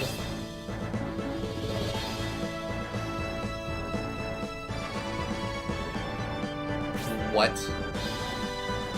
Is that a Pegasus Knight Monk? Mm-hmm. I'm so glad they, like, found a way to keep using these guys. Hi, Priest Goriot told me of the Imperial Resistance, but I never expected you to make it this far. Enough of your drivel, heretic. It's obvious you seek to disrupt the world's natural order. Why are you here in Elderson? Ah, a forest elf. He's like the one non-permit one. Who no doubt holds Gracia in high regard. Nay. Our forces have caught up with your precious Gracia. He has been captured and is being escorted here. It's another woman, so I don't want to just throw her at you. What did you say? She looks like Khan.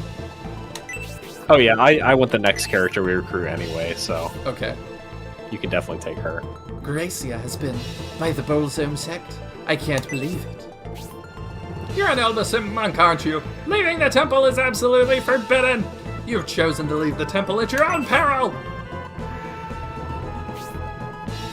Woman, why don't you respond? Does your life mean nothing to you? Winnie Nay.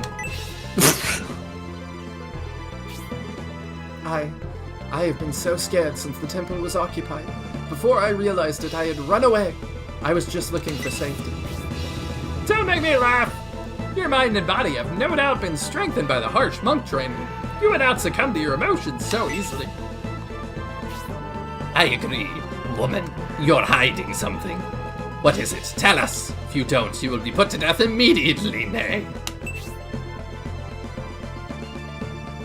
I won't let you. I will let you hurt Big Sister Hera. What's with this child? What's with this sassy lost child? So, monk, that's what this is all about. You intend to escape with a child, and hope we'll allow it out of pity, Nay.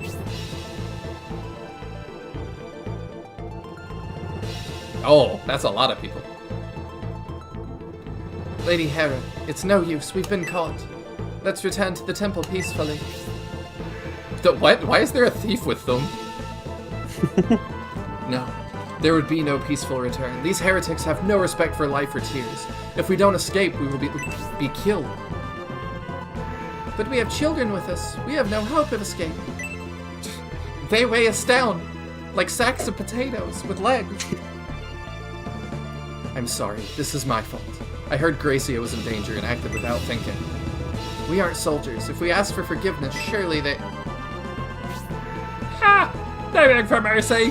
What should we do with them? Even if they are merely villagers, we can't allow their escape to go unpunished. Kill them all, Winnie. Alright, Dimitri. You heard our decision. Now you die. You will have plenty of time to regret your defiance in the afterlife. We're not doing the train thing again, are we? Oh, that was just training. Oh no. Oh yes, you. You're going to save them. How amusing, try as you might, Nay. Come, Median army, let us battle! We'll pray for your departed souls.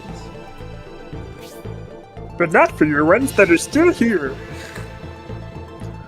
Those people are likely the reason the village chief was only concerned about driving the Bolzome sect from the temple, and not with what we had to say. These wretched Bolzome monks have taken hostages, so the village chief won't resist. I can't believe they intend to kill those defenseless villagers. We must stop them, Prince Median.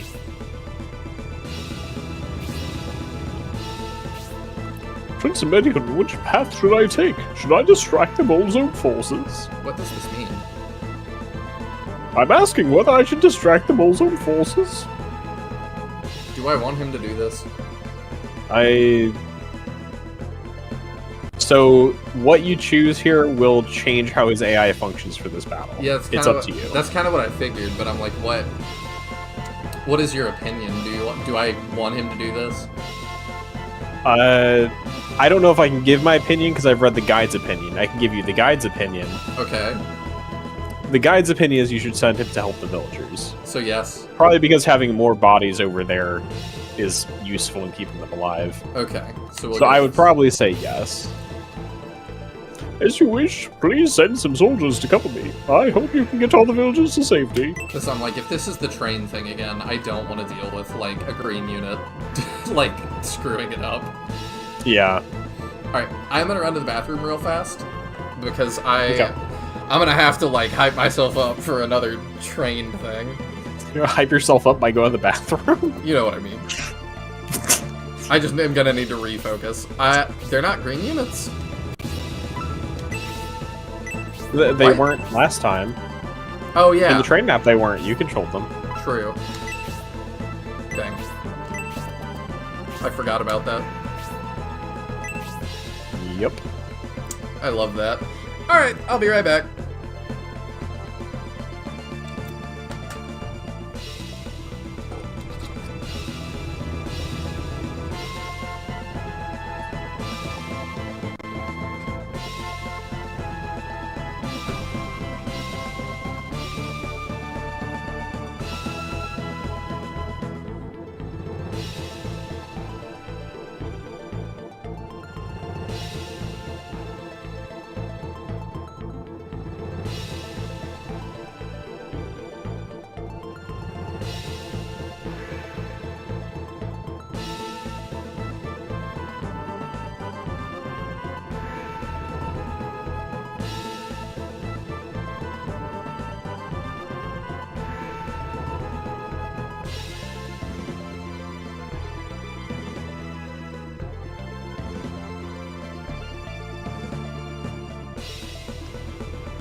I have returned. Welcome back. Sorry it took me a second. I had a kind of an awkward interaction. Oh. Yeah. So I've got a fake plant in my living room. And Okay. I opened the door from my office into the living room, and my dog is standing there, leg out, midstream, peeing on the fake plant. And he gave me this look like, you're not supposed to be out of here right now. So we just kind of had a stare down for a second. It was like, you know you're not supposed to be doing that. And he's like, this is awkward. Well So- then. Yeah, he's in timeout. But I've got a friend over that can let him out in a couple minutes. Alright. Is this one as tight as the train? I don't remember, but Lul says that this one might be harder. Oh, Lord. I don't remember. At least we've got, like, a healer over there Oh, hi. that should help. Oh, I didn't even... I totally forgot. Because, like, Hera's there, and I believe the thief guy might actually be able to attack. I don't recall. So she's a Master Monk level 2, and she's got a heal. She's got... Okay, yeah. That is something. Is there anything to find on this level? Let me take a look, see. I hope not. No. Sweet. There is, Droppables. Oh, yep. Oh, another power axe, yay!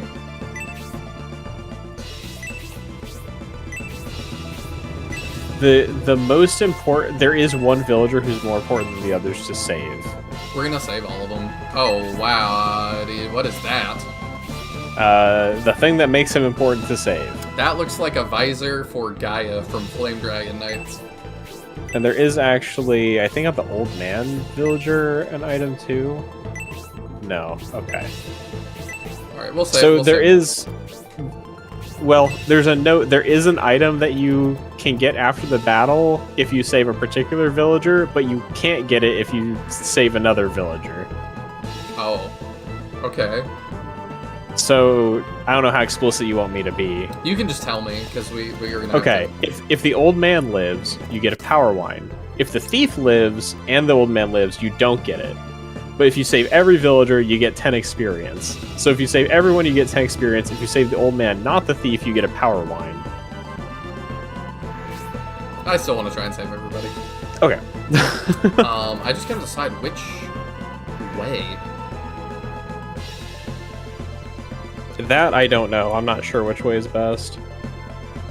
I might have to be dumb real quick and do, I guess it's not dumb, but... Oh, can I... Is there a grid I can... No.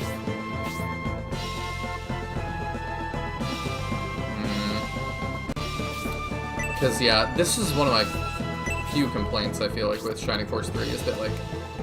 I wish Counting I could spaces is count- really hard. Yeah, like... Because I'm like, I think I want them to end up here. Because we could drop down here. And I think that would be good, potentially. Yeah, how do we run here? I don't know. We might just trial and error it. This one is a lot more Yeah, fair awkward enough. slash vibes based. It does seem that way. Yeah, I think we... Yeah, we'll just start moving and see what happens. Does the thief have higher defense? He has 7. You have 6, so no. You have 19. Yeah, she's just gonna have to guard them. 5, 5. Okay, so yeah, there are some villagers. Not all of them are equal.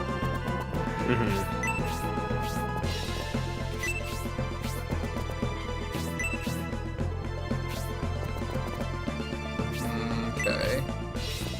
I think I'm gonna have Median just run this way. I'm pretty good at vibes-based play. We're just gonna vibe it.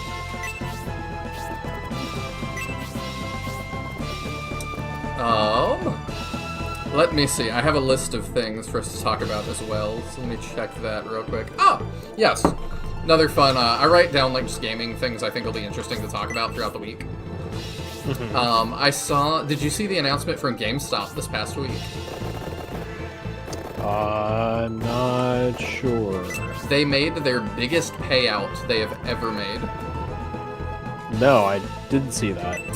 It actually was near me. It's in the Dallas area. Somebody Okay. showed up with a Mint 10 Gengar Pokemon card, and GameStop ended up paying out to them $30,000 for it. Wow. Apparently, it was like a $33,000 card. That is wild. Yeah. And I'm like, that's not that bad of a deal either. Because a lot of that stuff is very yeah, it's 33K, but who's gonna drop that on a Pokemon card today? So I'm like, I don't think 30K is a bad payout for that at all. Oh, definitely not. I mean, I take that in a heartbeat. Because the thing is, sure, it could be worth 33K, but you still have to find somebody willing to pay that. Yeah. So, if somebody's going to come to me and say, I'll buy it for 30,000, I'd be, yeah, absolutely. Yeah, today. It's like, alright. Unless Jake Paul is gonna call me tomorrow.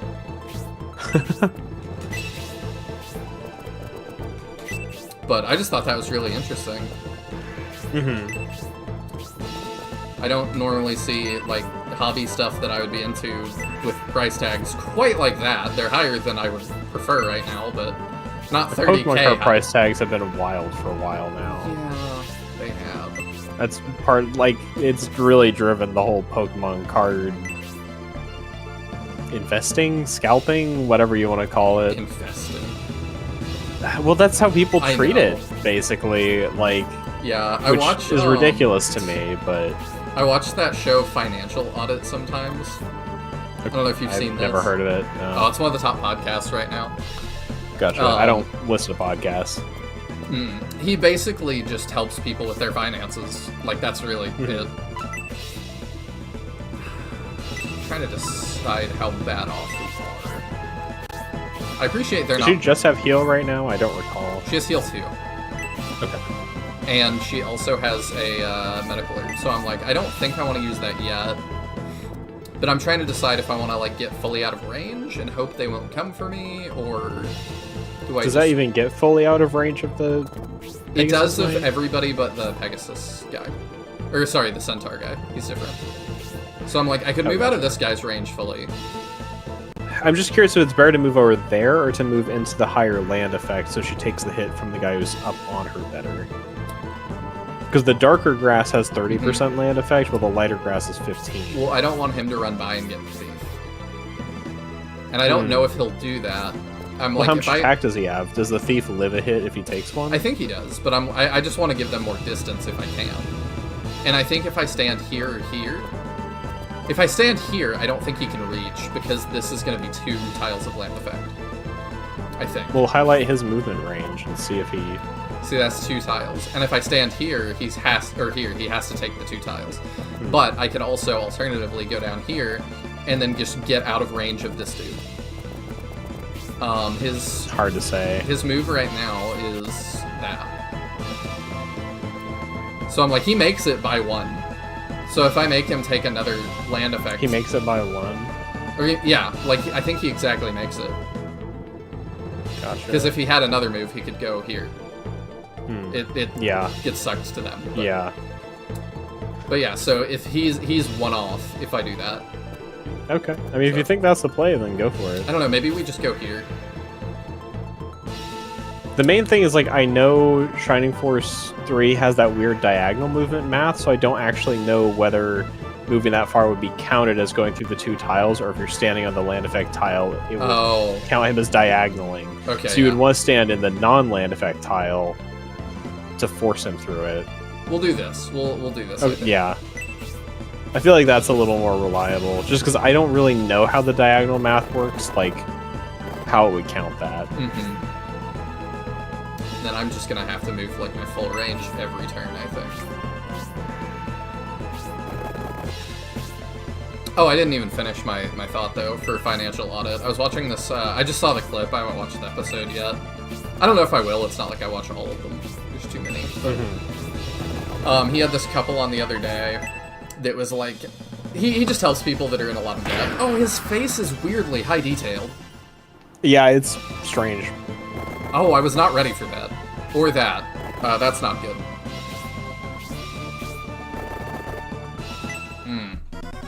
High def Don Hort jump scare. Yeah, a little bit. Anyway, he was helping this couple that's very in debt, and they were like, yeah, it's just tough, you know, our startup business is not working out. And he was like, oh, you had a startup. Like, maybe we can work with that. What is your startup? And I was like, yeah, like, we got into, like, Pokemon card retail, stuff like that. And he's like, alright, that's really hot right now. Like, what do we do with that? And he's like, I rip packs and I sell the cards. And he's like, oh, so we gamble. Yeah. Like, that your business is you buy Pokemon cards and hope you get good pulls. That's it. That's not a business. Yeah, that's not a business. Like, it is no wonder that you are in the hole on this. But yeah, it's like, that's where people are, like, weirdly treating it as, like, an investment / good financial idea right now. Do we... This might be stupid. Okay, he cannot attack. Gotcha. Use it to tank and stop him from attacking the other guys. Yeah. I feel like it's not a bad idea. I think he's the most durable of the villagers, I so... think he is. Like I said, this one might be some trial and error, guys, because... I mean, the train map kind of was.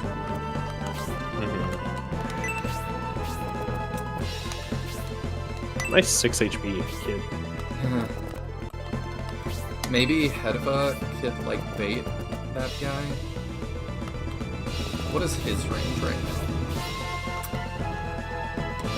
You take a hit. We can check the 5 defense 8, 9, versus 10, 11, 12, 13 total. No. 30. No. Okay, so I've got a... How's it useful spells or anything? No. Priority, and our boots he might... are... They're on Hedva. Yeah. Priority-wise, he might go for Medium. There's potential there. I'm not coping, you're coping.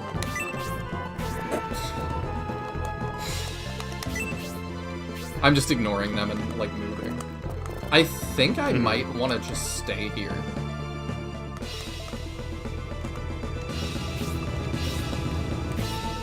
If I move... Well, if I go here, I think he also... How close are we to these guys? And you might consider... You might consider healing yourself just to protect against getting crit, but... Yeah, I'm gonna do that, but... I'm trying to figure out if I need to... If I take one step, he can get around me, and then he can hit more of them, which is not good. I think we just have to heal and see what he does. Yeah. This is one of those moments you really wish you had Flame Dragon's under control. Oh, so much. I'm also really hoping that she is better than Khan, because Khan was very underwhelming. I feel like I used her quite a bit, but I don't You also remember used if it was Khan, just though. like... Yeah. I found the buff spells very useful.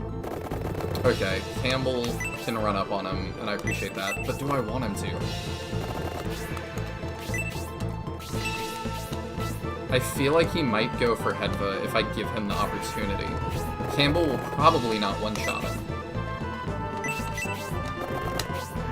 Because Campbell's 36. He is... Come on. 22 plus 32. Yeah, there's no way. So I think I want to go here, actually. And then maybe Hedva can pull him.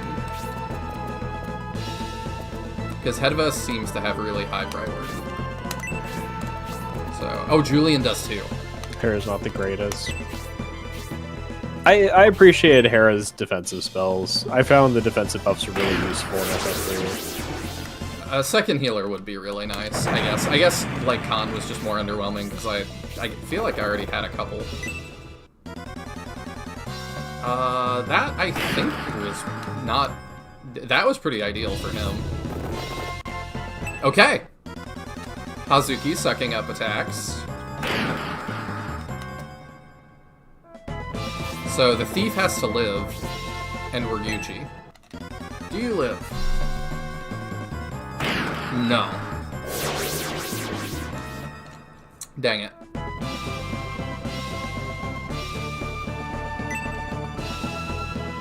Ha! I thought if I took that old man hostage, I'd be safe, but it was not meant to be. I don't know, maybe we should just let him die.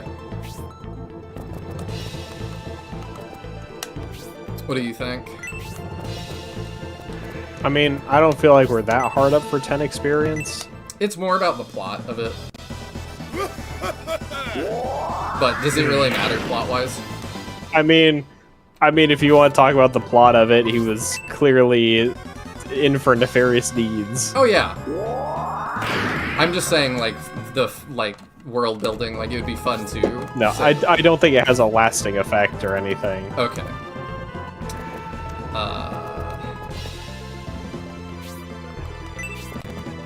Let's just move you out of the way if we can.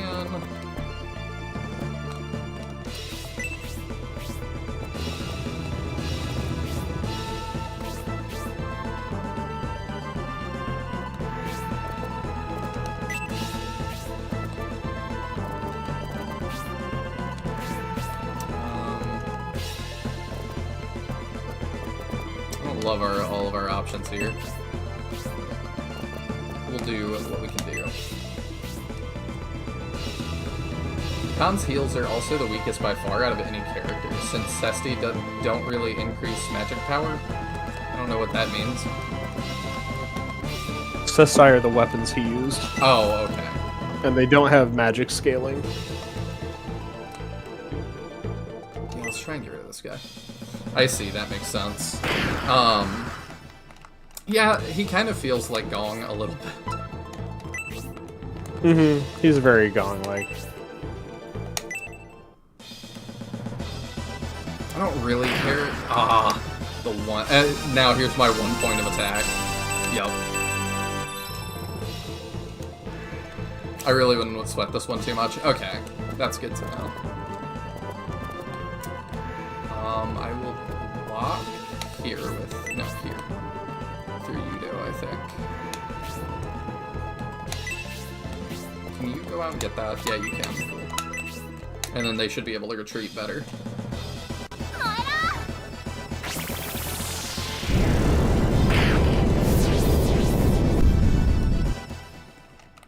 I don't know, I'm still tempted to reset a little bit, just because I like the challenge of trying to save everybody.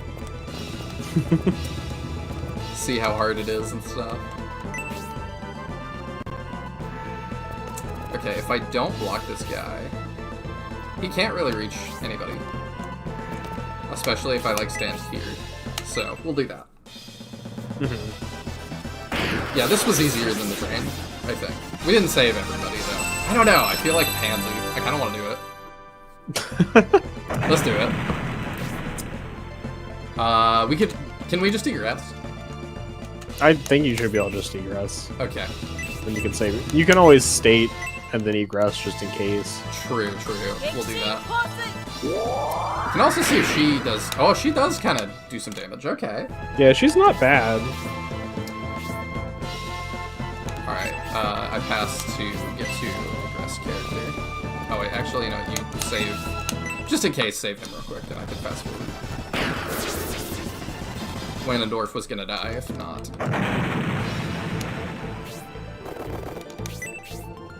Okay.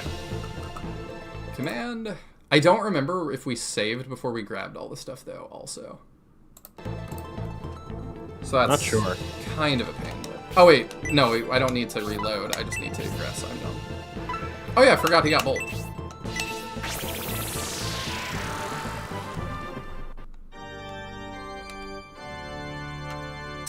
Okay. So, is that guy alive still or not, is the question.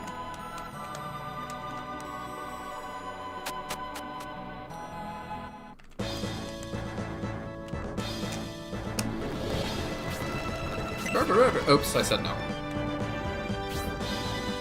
What? I think they'll send him towards the villagers instead. Okay, so... Because you get the option to either send him towards the villagers or towards the enemies. It'd probably be easier if he went to the villagers, yeah? Maybe? Let's try that.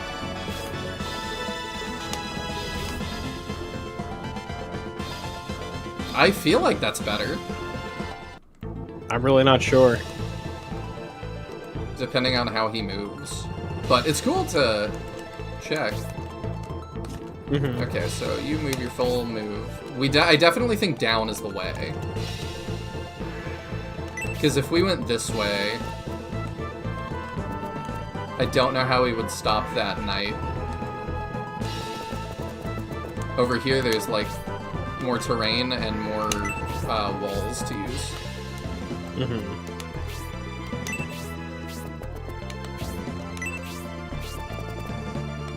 Okay, so... Last time I put the thief to the right. There's no point in doing that if he can't take a hit, actually. Head of a... What's your move?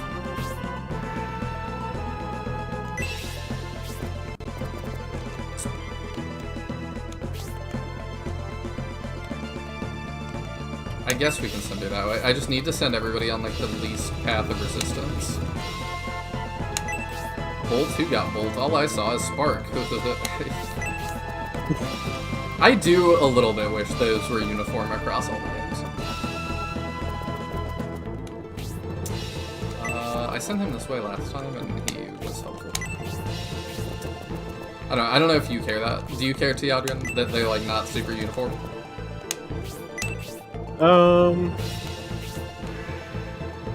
I don't know. It's one of those things that comes down to the, like, how true are you to the original text versus the traditional localization. My personal complaint is with the whole, like, attack versus boost versus quick situation. That being inconsistent between games drives me absolutely crazy. Between Bolt and Spark, I don't really care that much. Oh, he's moving his full range. Okay, that's really good then.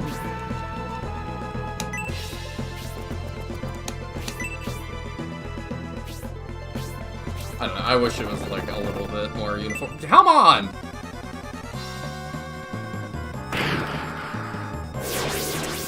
How? Good night, Ragnaroker. I'm not sure what I did wrong there. I don't know, what did you do different than last time? I didn't think anything.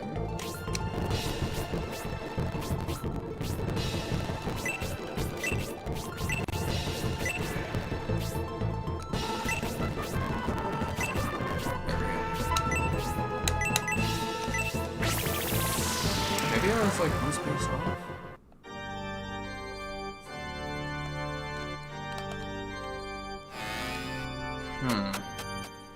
L plus ratio. I fell off, I know. I like that it's not a ratio, but literally if Teodrin goes, yeah, then it's a ratio. Yeah, let's send him that way again.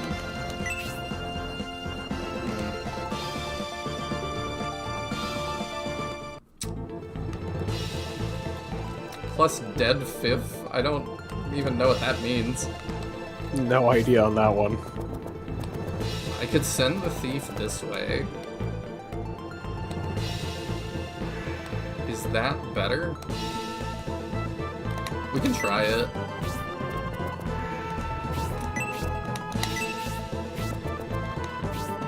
I could send you that way too. How far is this guy's range? Since you are the problem. Dang it. We'll see if he'll go for the closer thing.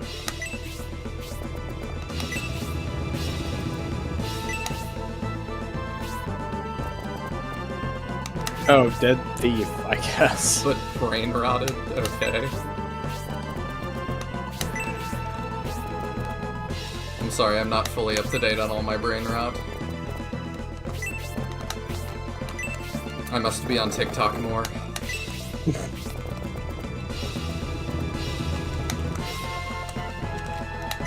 I was very happy with it. One of my little music TikToks hit 10K yesterday. Nice. Let me see. So, can you reach all of these guys? Yes. But if I stand here, maybe you won't? Or do I have to stand? I don't really get it.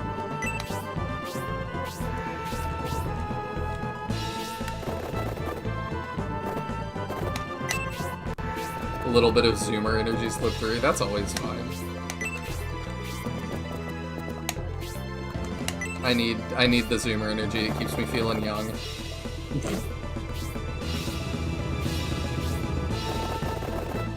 Oh, okay, it's that one that moves. I like that the big zoomer meme right now seems to be, I'm having a very Chinese period in my life. I've not heard that one.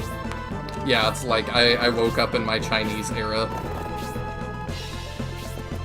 It's very strange. That's like the brain rot meme right now. I find it kind of funny though. How odd. I already have my Chinese era because we finished FTK, so I know. I'm free. I don't think I could save that thief that way. Dang. Maybe we get a lucky dodge.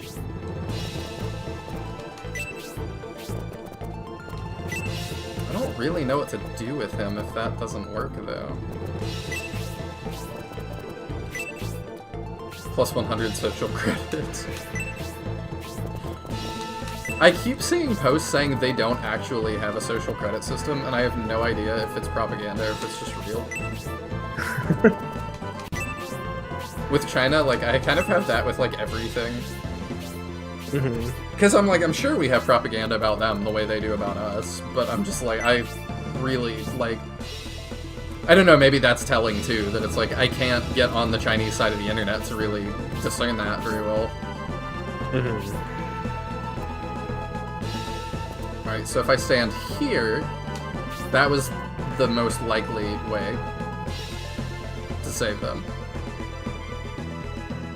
Probably. I mean, it should slow this guy down the most, I think. Okay, we try that. Because he'll probably stop up by hair and attack her.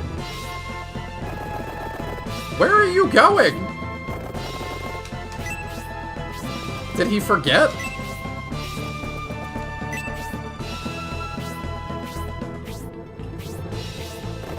Okay, yeah, that's good.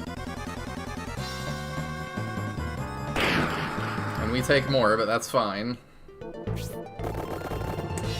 I need, yeah, this one is just tough. How do you save him?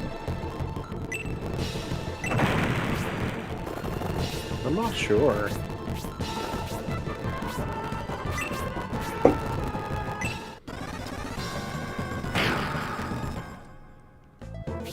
I don't know, I heard about the MMA fighter that tried to disprove traditional martial arts and got his social credit bombed by the government. I have no idea what you're talking about. I did not hear about this.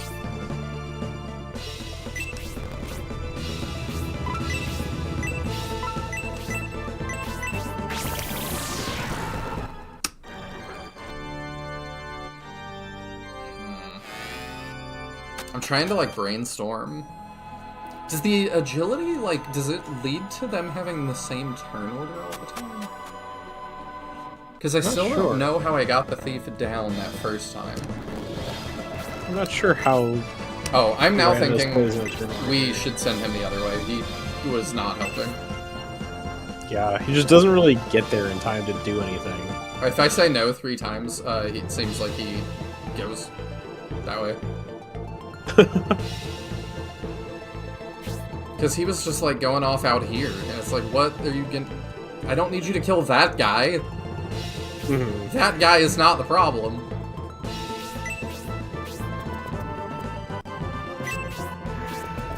Turn order is a lot stricter in this game. Okay. I could put him in... I seem to be more strict than SF1, because SF1 is just all over the place, but...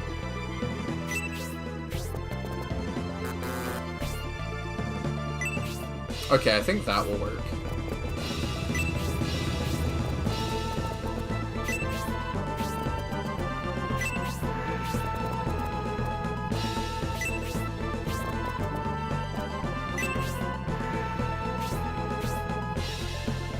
I'm trying to think if there's anything else I can do. Because I still... Okay, you have to be here, then.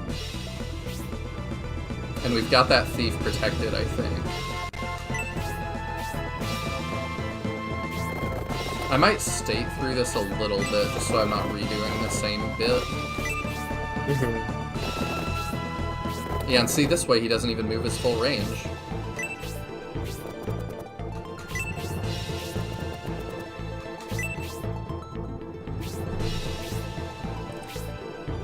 Totally haven't said that info for like the 6th time. You know.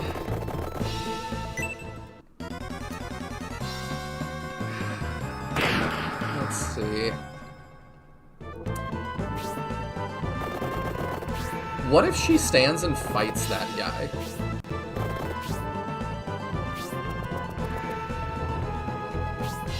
It's an option.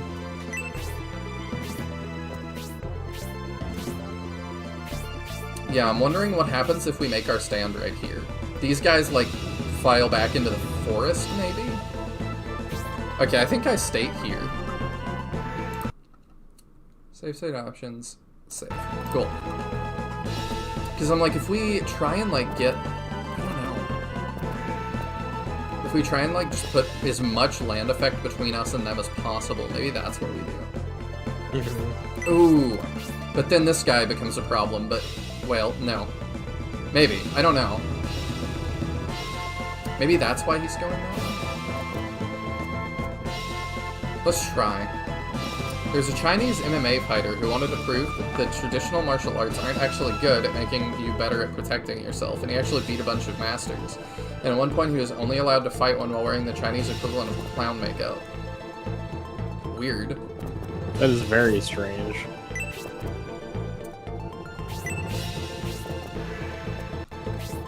I'm gonna have to go read about this later.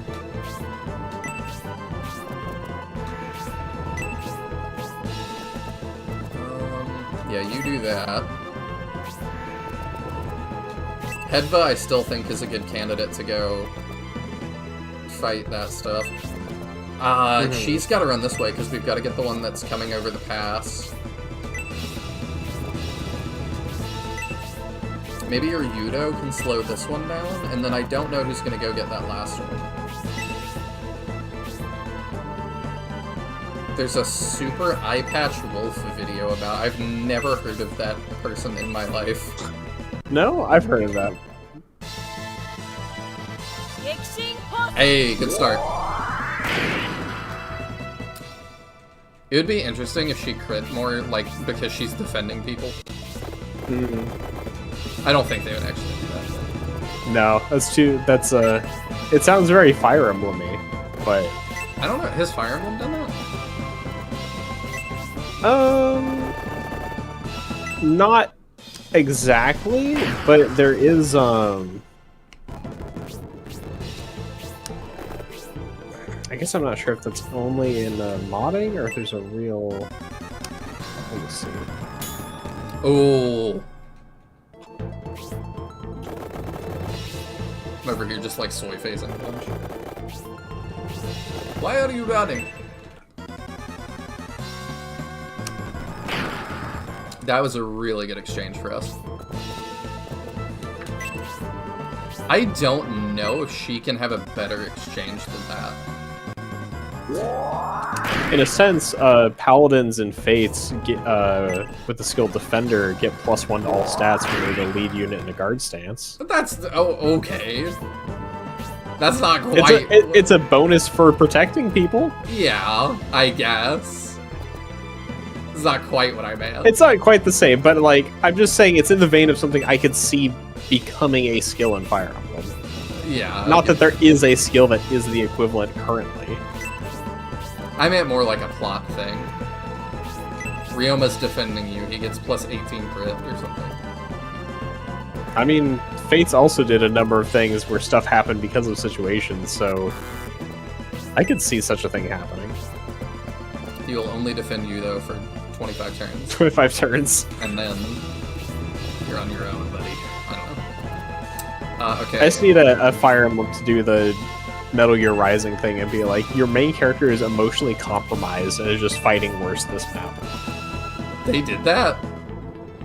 Yeah, Metal Gear Rising, somewhere around, like, the midway point of the game, there's a point where, like, one of the bad guys, like, taunts you so hard that you're in an emotionally compromised state and you can only move at slower than a walking pace while Ryan's, like, holding his head, and you've got this terrible, like, move set where he swings really wildly, and you have to, like, crawl through this stealth section in this state. That's kind of funny. That does feel It like is. something they would do. Oh, it's super great and also very silly, but yes, you are just, like, so emotionally compromised that you have to play in a worse state. I still think my favorite thing that they've done is having the final boss that if you, like, put the game down for 2 weeks or something, dies of old age. I don't think he was the final boss. Oh, is he not? His name is just the end, Oh. but Silly he's not me. the final boss. Can I... So if I do state index, will that save? I don't know. I don't I've know. never used your Chinese Switch. I don't know. I don't know how this works. Do I want to state here again? It's up to you how frequently you're going to state. I think we're in a good spot. I think we will. I just seem to only have one slot, unless I don't understand how it works, which is very possible. But I'm like, she blocked... I don't know if you were watching. She blocked that last attack. I did my see that. I don't know what Nice. the chances of all of that happening and lining up were, but, like... I don't know, she'd love to see it. Alright. That was just uncalled. I swear if the other guy moves now.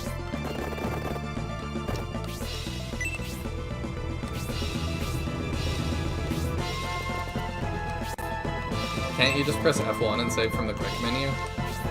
There's a quick menu? I don't know if you quite understand where my level is.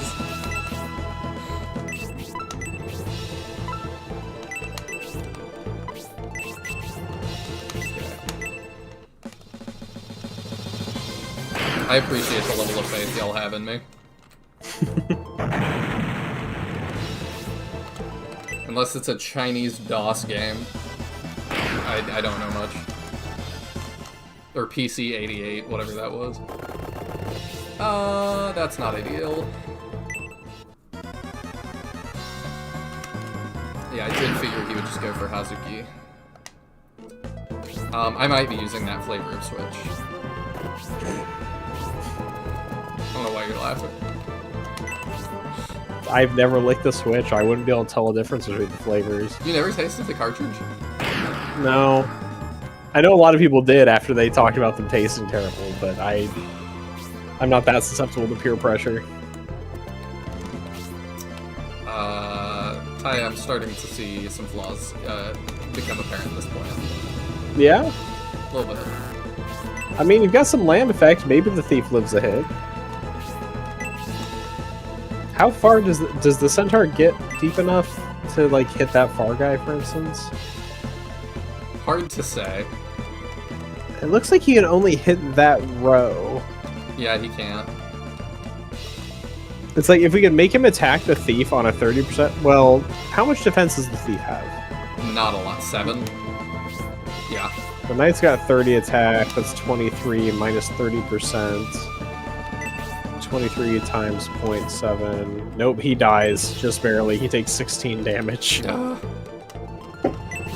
Okay, you stay here.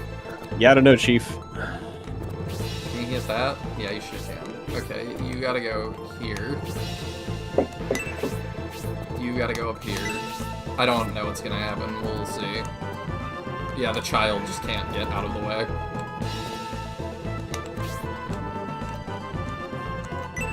child. That's a great meme.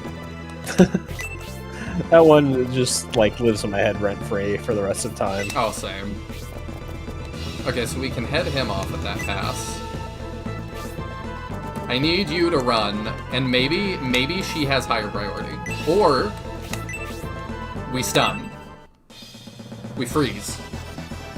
Dang it.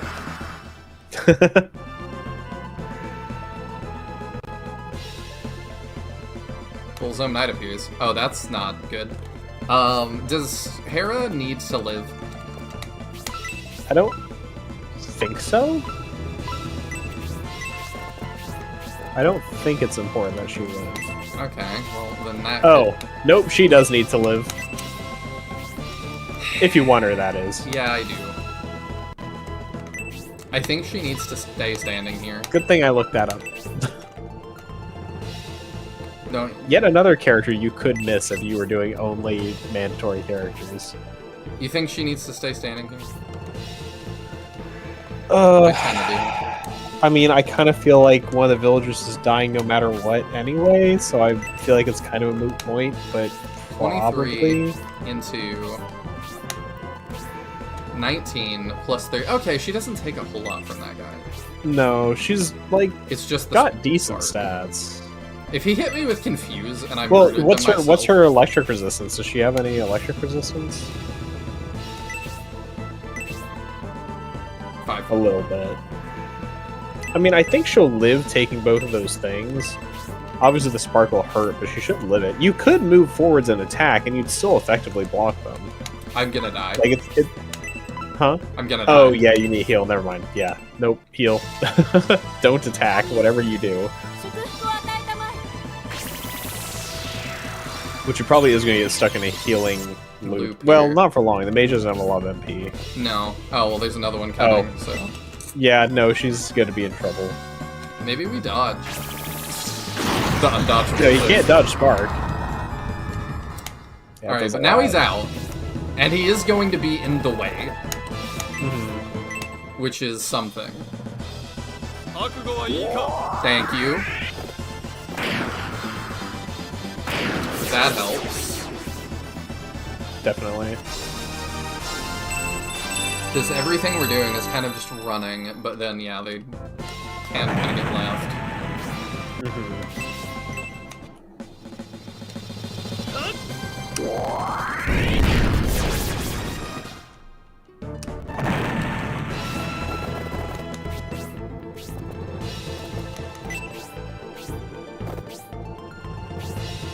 Oh my gosh. Yeah, they're all just moving now. Wow.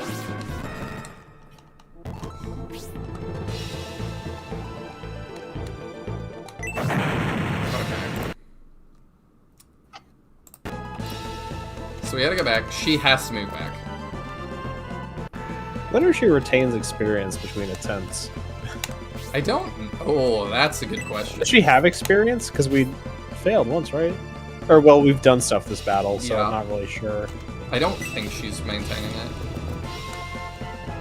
Okay, so she This has fails to... out so many times, she becomes able to solo the whole group up there. That would be a way to do it. So I think we just move back and heal so that we aren't doing nothing. Let's see how this goes. I did not press F1. I just was gonna see what happens. Like, I don't need it yet. If I get to a point where I want to make another state, then I will do that. But I didn't want to make another state yet, because I was like, I don't think we're in a position that would be good for us yet. We have not had more insane odds. Only our initial insane odds.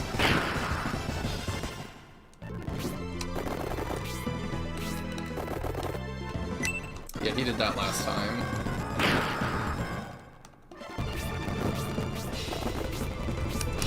I don't like that, but we are further over this time, so she's gonna have a little more time.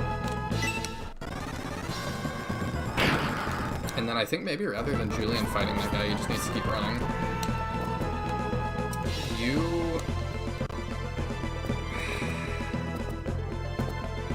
The Pegasus Knight's gonna start moving. Is our new problem. So I think we gotta keep moving down. We'll try that.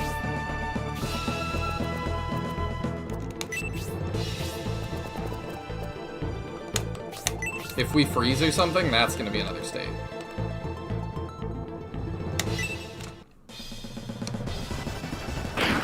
Dang. I don't want to just bank on that, but it would help very much. Okay, then Median can reach this one.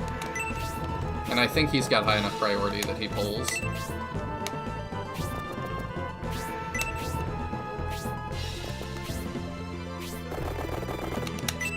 You can go stand in the way. You probably don't crit again.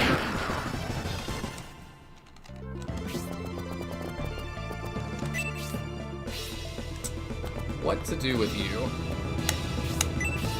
Probably fight that.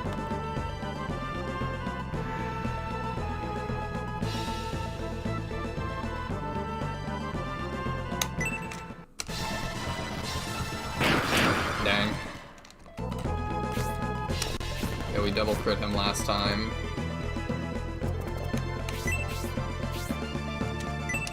Downwards are really just not very useful in this map, I'm learning. Oh, you could have just stopped it. Down Horde's really not very helpful. Yeah, I mean, so far, yeah.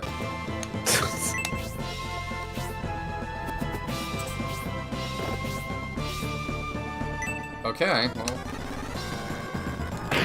That bought us that. And that bought us that. We're still living. Hazuki is gonna need help. I think Campbell has a heal. Yep, that pulled from Medion. They hurt. But yeah, we're gonna have to keep retreating.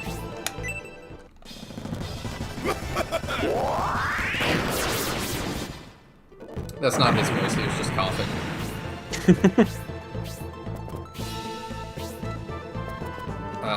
Okay.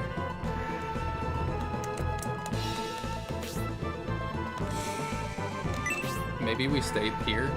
Okay, let's try it. So what does my thing say?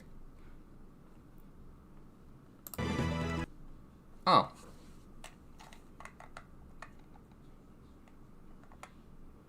Save to the currently one. Okay. So if I put 0. Okay, that's how that works. Okay, cool. Now we know.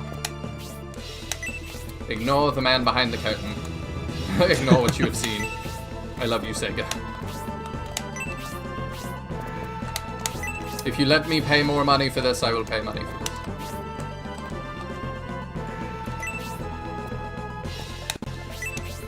I will buy 4 copies. This is definitely a case of where if you gave us a way to legally purchase this game and play it, Let's go. I would 100% buy it. Oh, so, I mean, I already have it, but... I know yours looks somewhat different because you had that option you were telling me about that was useful. That Tiadrin and I had to do manually. Oh, yeah.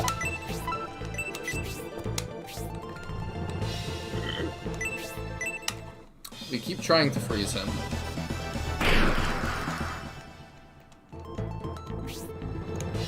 I think Medion just has to fight this guy.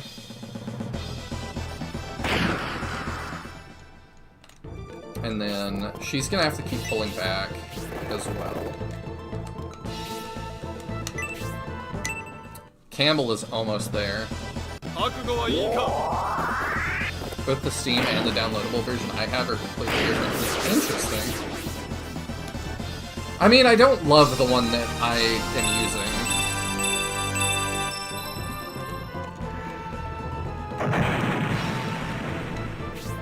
It kind of... Oh, you don't have things. Okay, yeah, let's do that. It kind of feels like it's supposed to be, like, the easier way to do these things, but the back end of it is really confusing because it is so simple on the front end that, like, if I need to change anything, it's just not super clear how to make that happen.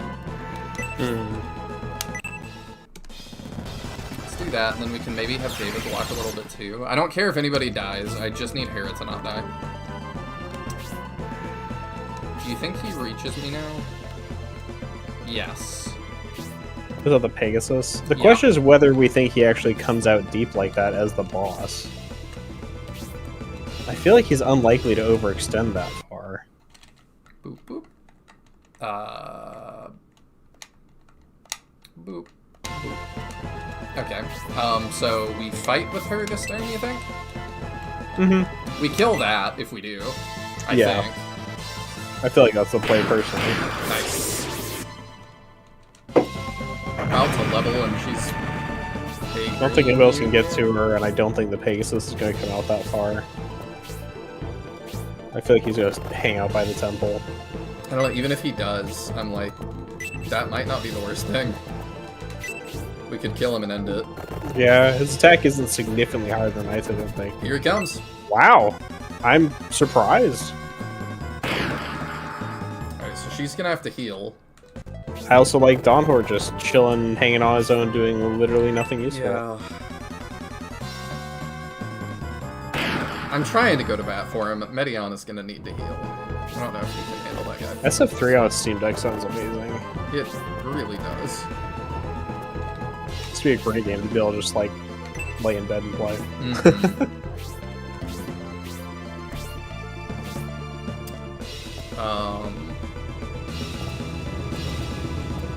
Let me move this way, I guess. I wonder whether Medion would take less damage if you unequipped his sword. Why would that be the case? He's got weapon disadvantage against lances. Oh. I see. Granted, he wouldn't be able to attack it back then, but...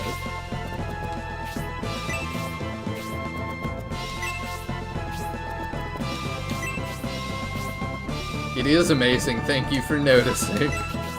If you're healing, you could try de-equipping his sword. I think it's fine, I'm just gonna stand here, I'd rather counterattack. Okay. And then that blocks the way anyway. I'm just gonna send some help over for him, I think. Okay, Ryudo can go here. Let's freaking go.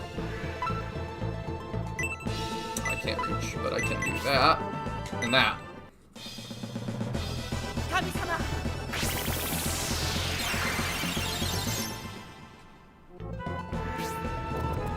And Hazuki's here. Alright, cool. Do I want to block them? Or start on him? Probably start on him. She takes... priority, I think, anyway. Because if we kill this guy, it's over. I could send Synthesis to go help him.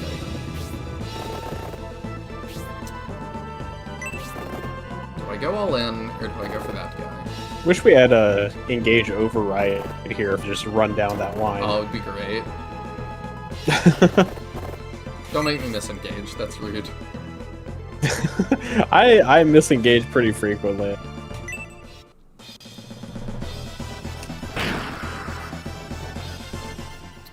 I feel like people were categorizing stuff wrong, because I got my like YouTube Wrapped or whatever, which is cool that they're doing that now. One of the few homogenous things that I don't mind. But in my YouTube Wrapped, it said like the game you watched the most of this year was Fire Emblem Engage. And I'm like, that feels strange. Do you think she does feel like 6? Well, defense 23. Yeah. Probably, yeah. I think stuff is categorized weird too, because my #1 most watched category gave me was Yu-Gi-Oh! Card stuff. And I watched like 2 Yu-Gi-Oh! Card videos the entire year. Let's go.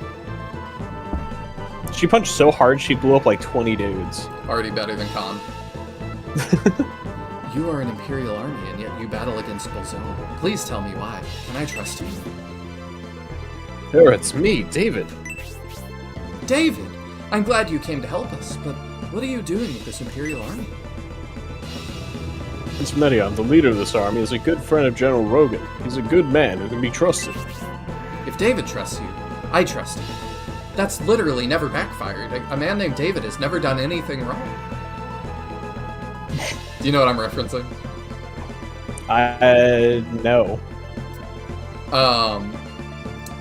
There's like a singer that got really big called David. That guy. Yeah. I've seen some jokes already about Spotify. In my head, I've always read as like so I've never heard his name just said. I've seen a lot of Obviously, memes. it's David. It's just in my head. I read it wrong. I know what you mean. It's like Dead Mouse 5. Instead of Dead Mouse. Oh, I was just wondering, lol, where Zero was, and that makes sense. Don Hort kicked out Zero. Oh. Yeah, he would have helped, huh? Zero's availability is worse because you have fielded the green unit. Great. I love that. Yep. Aren't you a Don Hort fan? Not yet. He can still win. Or is it? What's the quick. situation inside? Oh, I was just gonna say, for those who don't know, the David thing I'm referencing was that he is a singer that like had a girlfriend, and then they found the girlfriend dead in the trunk of his car, which was in an impound. But now they're not sure that they're like, I don't know that he's like connected to it, but he might be.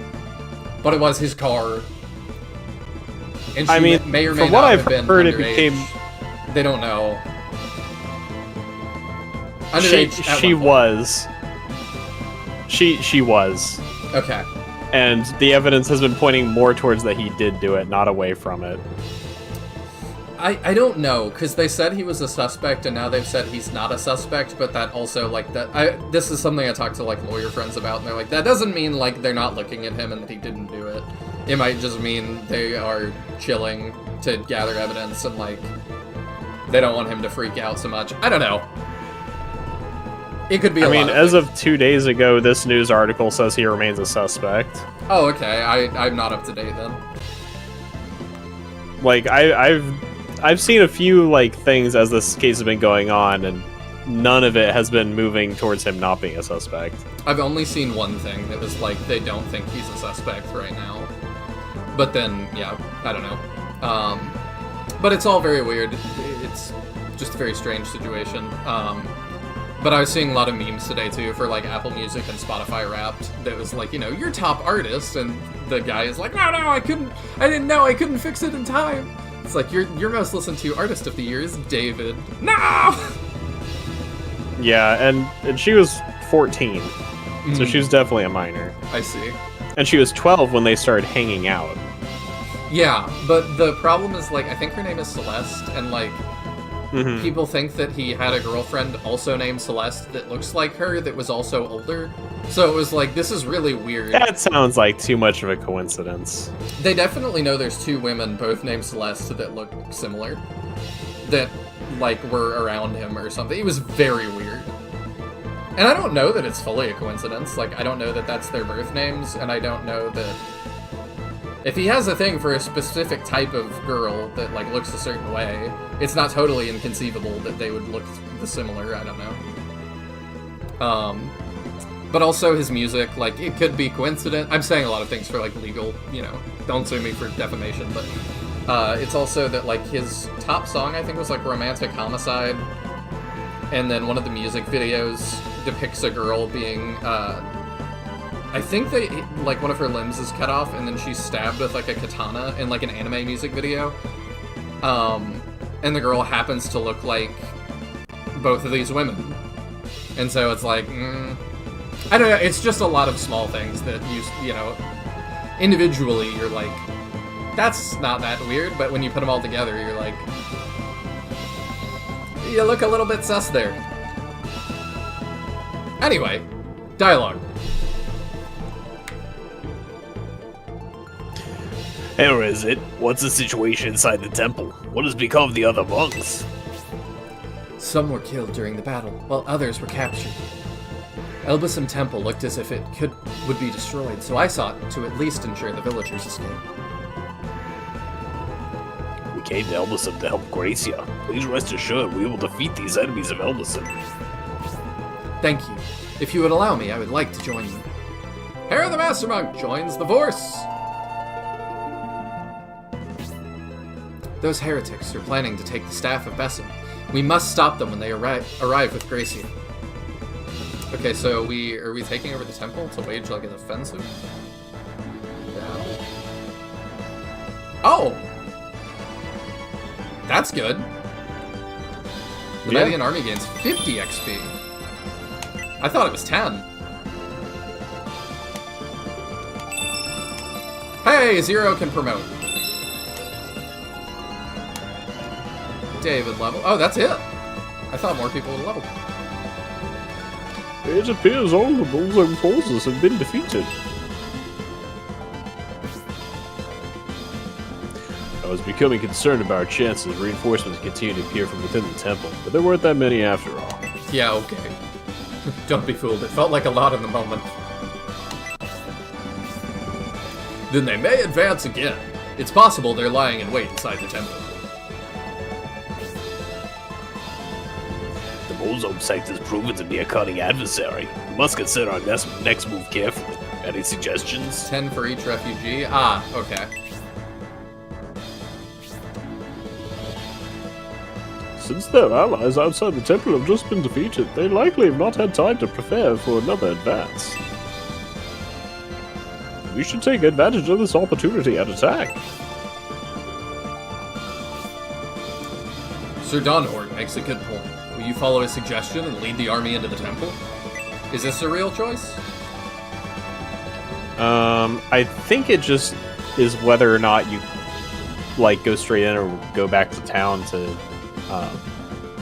Is the map different, is what I'm asking.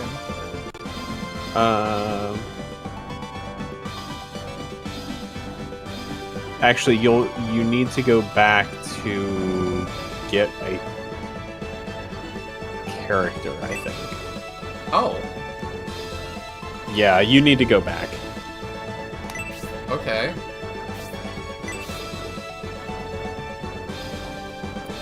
Oh. Please wait, Prince Median. Oh, this is you, the village chief. Seeing about what was his voice? I don't even remember. Seeing your battle, I have witnessed your devotion to Elbasan.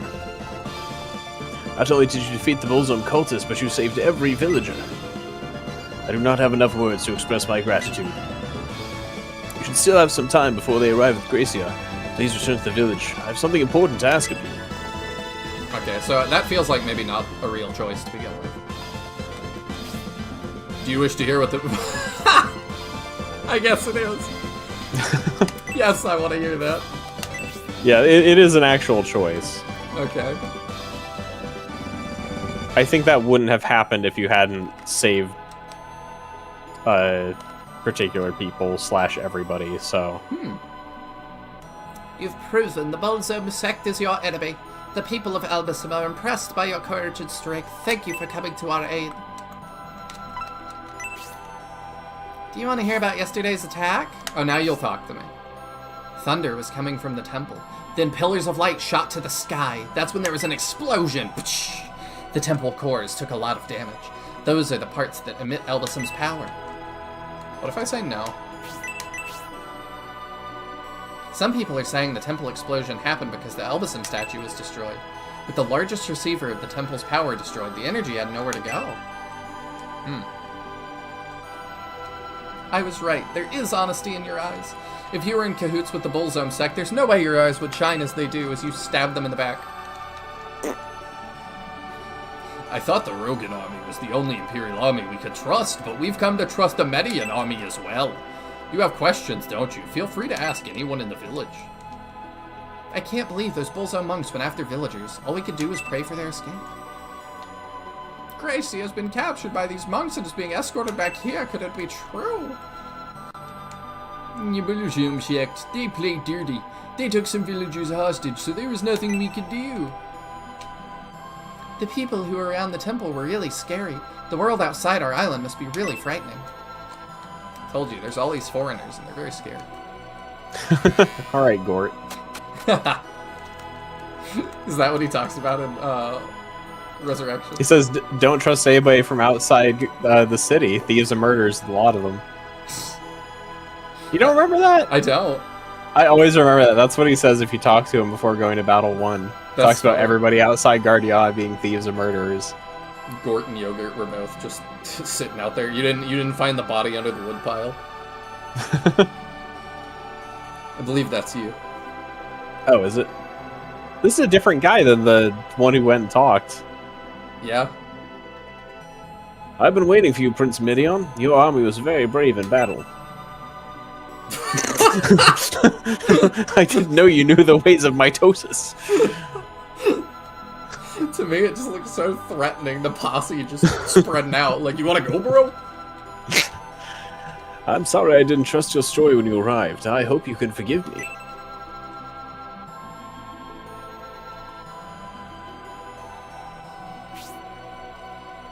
Don't worry, we understand. After what happened here, you were right to doubt us. Why is he talking? For what we can gather, it appears Elbasum Temple is occupied. It is. The Volsum sect appeared in large numbers and attacked the temple. The monks who were able to escape fled to Brand. There was nothing you could have done. Those heretics invaded with overwhelming force, and you were here. Oh, and you were without a garrison. Our only hope was the arrival of the Rogan army, but it was not to be. Gracio once told me of a special machine that could defend the temple in such an emergency. You've heard. Well, I was just about to tell you. Ah. A mechanical defender named Robbie is in the temple treasury, which is located in the courtyard of Elbasum Temple. Robbie the robot. He can be awakened by inserting his eye mechanism. He's very strong. Legends say he's invincible. That would be quite the departure. What's become of this Robbie? I hope he hasn't already been destroyed by the Bolzom sect. Not that I know of, but I don't believe he's been activated yet. Actually, the one who wanted to activate him was among those who were taken hostage. If that's the case, Robbie should still be in the treasury. Yes, I urge you to return to the village so I could ask you to activate him. Will you do it, Prince Medion? Yeah, why not? I thought you might want to ignore this blatantly recruitable character. I was sure you would agree. What do we have to do? You must take the robot eye and fit it into the opening on the statue in the Elbasum Temple treasury. If you do that, Robbie should awaken. We can't stand against the Bolzom sect to revive Robbie on our own. Please help us. There's a map of the treasury in that chest. Take it, and please activate Robbie. What about the robot eye? Where is it? I gave it to one of the villagers in hopes he could activate Robbie. The young man amongst the fleeing villagers in that terrible battle. He lives in the house next to the church. I hope he's safe. In the tragic event the poor boy wasn't able to escape, you may be able to find the robot eye in the battlefield where those heretics struck him down. Really? I'll pray for your success, Prince Medion. Does that actually work? I don't know. The guy doesn't say anything about being able to find it if the guy dies, but I don't know for a fact that it doesn't work. That's pretty interesting. I find it interesting that this version of the translation calls it the robot eye, where I believe when I played they refer to it as the Robbie eye, which is what the guide uses as well. Huh. The villagers have heard of your wonderful actions. Everyone is really impressed with your courage. I'd like to thank you on behalf of all of Elbasum Village. Okay, In the tragic event the poor boy wasn't able to escape. I kind of wish he didn't like say that if you did save him, and instead had it like as an alternate dialogue if you hadn't saved him. That's like, oh, you'll surely find it where he fell or whatever. Yeah, that would be interesting. Instead of just having it like cover both cases that way. Oh, it's this house. Yeah, the Jumison house. That just wasn't there before? I assume not. We couldn't have just picked it up, so. Okay. Also, I will ask you to be slightly more esoteric when it's a character. I like to figure that out, but Robbie was pretty... I guess that was missable. But Yeah. he didn't feel super missable. That was pretty in your face. Well, if you hadn't saved the blue-haired guy, he wouldn't have come out to tell you to come back, I think. Because I think he's the guy who has it. Maybe? I'm not sure. I would Is it assume this guy? not. Yeah, no, it's this guy. Hmm. The villager chief asked me to activate the robot defender in the temple's treasury, but those monks were there. That robot was bestowed to Elbasum Temple to defend it in a crisis. Will you activate him? Yeah. Thank you very much. Take this. As for how, it would be best to ask the village chief. Okay, well, we already talked to him. Okay. But yeah, if it's a character, just say, like, there's something there. Okay. I don't know how to thank you for saving my husband's life. You're wonderful. Please make yourself at home. Oh. If I didn't save him, the dialogue would probably be sad.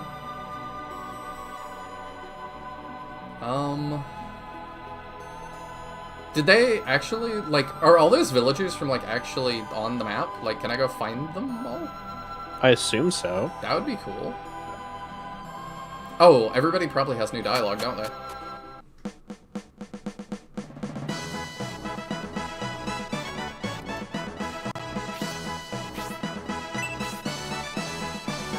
We must save Gracia from the Bullzone sect, no matter how powerful they are. We are the only ones who can save the Godchild. Such a bizarre plot point. I don't know. I don't know how I feel about this Gracia thing yet. Well, how so? Just the idea that, like, there's another innovator that's a kid running around, like, it's just odd. It's like a magical MacGuffin, but it's a child. And that's not like a, you know, a trope that has never happened before, but... It's just weird that, like, it feels like a lot of Scenario 2 is suddenly just about this. We figured out this was a thing, and it's like, alright, this is everything now. And like I said, I don't necessarily dislike that. Well, I mean, it's kind of to an extent that, like, Scenario 1 kind of set up that the Bullzone sect is a threat. Scenario 2 is telling us, okay, here's how we have to deal with the Bullzone sect. And then 3 is us dealing with the Bullzone sect. Presumably. The Bullzone sect appears to have an incredible number of magic users, and they're all very powerful. I wonder how many of them there are. The Bullzone sect's goal was to sap the Sem, and they seem desperate to get their hands on it. Does it pose that much of a threat to them?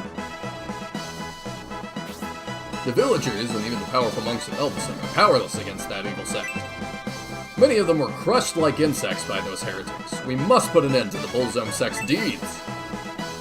Even the thief is here? Okay, we're gonna have to find him.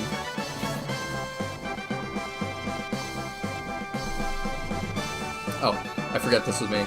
I was planning to run away from Elbasum, but it would have meant I was abandoning my country. It was heartbreaking making that decision. You saw a woman, and it was like, that's Jiaju's voice. Yep. Gracio's the godchild of Elbasum and can't be replaced. If both he and the staff of the Seven-Star World is in serious trouble.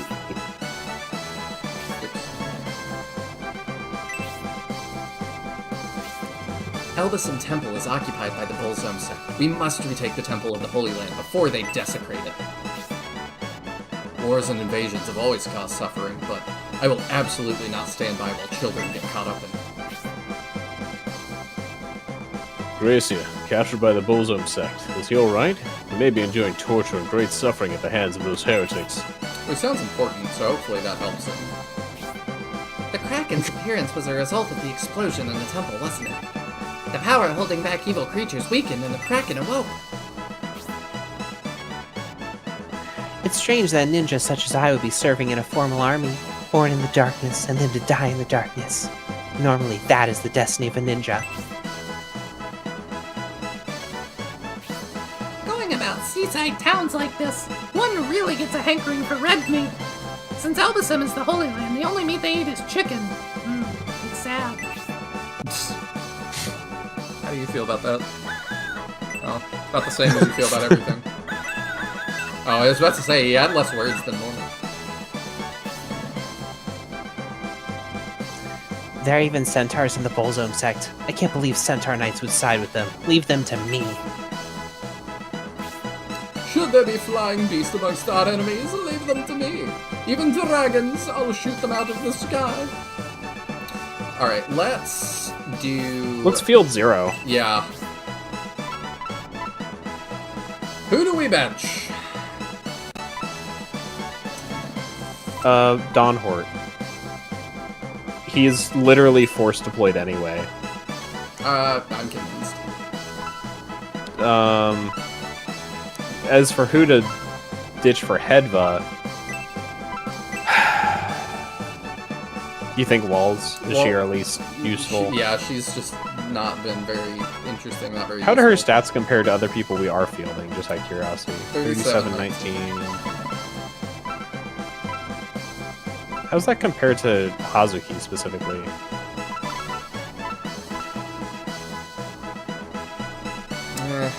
The main thing with Hazuki is that she has been great because she is high priority. Yeah. I mean, we can bench Waltz if you want. I feel like she's better than Hazuki is. I mean... Specifically because, like, Shuriken Ninja aren't great in general, so she's kind of not going to get incredibly high damage. I think we stick with this for now, and then Hazuki might be the next to get benched. Yeah. Hazuki is not impressive, in my opinion. Lol points out we can promote 0. Yeah, we can do that. Okay. But yeah, so... I would have kept Waltz, but either way, getting Hedva is the important part. Yeah, and like I said, I'm not really worried about it because our ninja's time is limited too, I think.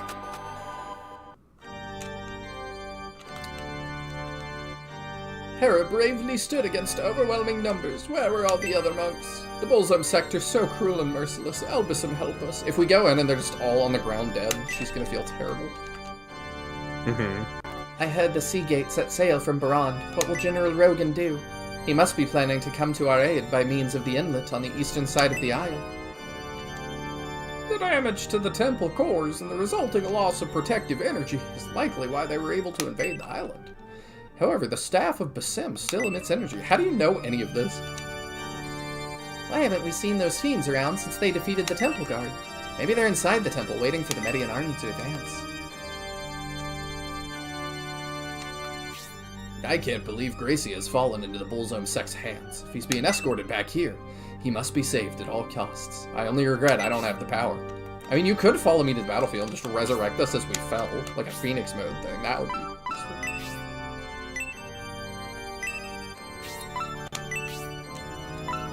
Is there anybody else we promote? No, okay. So from that, he gets 4 attack, 3 defense. It's not the best, but it's something. Yeah, I mean, I feel like that's kind of what promotion bonuses have been across the board, more or less. Like, they're not huge jumps, they just feel more or less equivalent to, like, a couple extra levels. Maybe bench Waltz until she gets a 3-range Coral. Yeah, that would help. Gracie is a descendant of the Innovators. What does They've that... said that a couple times. Yeah, you're right. But I'm also, like, I didn't question that enough, I think. What does that mean? Well, Like, I mean, literally? I would assume that would mean a literal descendant of, like, the Ancients. Did the guy in Holy Ark, we got to meet an ancient, like, in spirit. Did he say, like, Yoda speak, like, for there is another? I mean, would there have been a reason to? Because he was just making us innovators. I don't know whether it was super relevant. True. Actually, would he even know? Wasn't that in the, like, mirror world that we went to? Yeah. So maybe not. I would he even know that outside of that world there's still a remaining innovator? Or painting world. I think it was a painting, not a mirror. Or something. I don't think I can. Whatever it was outside of our normal world. Yeah. So he might just not be aware that Gracia existed. That's true. Or that was Gracia. And he aged down. Because they forgot. I don't know. Spirits can be passed down by generations, shown by Mephisto and Panzer. How does Panzer show it? I don't remember who that is. It was one of the bad guys in Holy Ark. Oh, okay. I don't remember how he would show that though. He was the one who towards the end took on like a super monstrous form by opening the Ark, I believe. He had like the big funky blue head. Oh yeah, I do kind of remember this. Their children. Okay, so he was a child of Vandals. I see. Because yeah, and then Mephisto is obviously the child of Dark Soul, and he's like inherently a greater devil / Vandal. Oh, he's the son of Galm. I did not pick up on that. Oh. That's really interesting. Is that from a source book, or was that Yeah. in Holy Ark? As implied by the game and confirmed by the world book. That's really interesting. Oh, okay. I was like, is that a spoiler? And then it's like, no, you just missed it. No, I mean, Panzer's already dead, so it's not Yeah. like he's gonna be revealing much about himself. Gall might here. I don't know. Yeah, I guess. I mean, Galm will reveal more lore information, but not this. It feels like that's what he mainly. He's like personified lore. Yeah. But he's real cagey about all of it. He won't just tell you anything. Yeah. Oh, do we want to buy the life ring while we're in town? Ooh, possibly. I want to find the thief. Hmm. I want to see how that ends. Oh, there he is. Yeah, I don't know where... Oh! Thanks to your kind heart, even I was saved. When I took that old man hostage, he promised me some treasure if I spared his life. It must be around here somewhere. I'm incredibly grateful for your help, but did you really have to save the thief? Before we were captured, he took me hostage in an attempt to steal from the treasury. Now he's followed me home. As a token of our thanks for saving Grandpa, I was gonna offer you a reward, but since that thief is about, it's too risky. If he were to find our hiding spot, he'd probably steal everything we have. Okay, yeah, so that's the power line. That's funny, though. I'm glad we saved him. Yeah. That's worth a power line.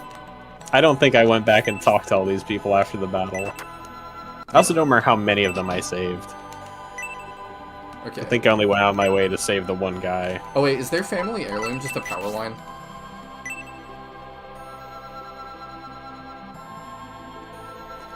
Maybe? That's so lame. We are the guardians of the line. I would feel like they were in a cult first.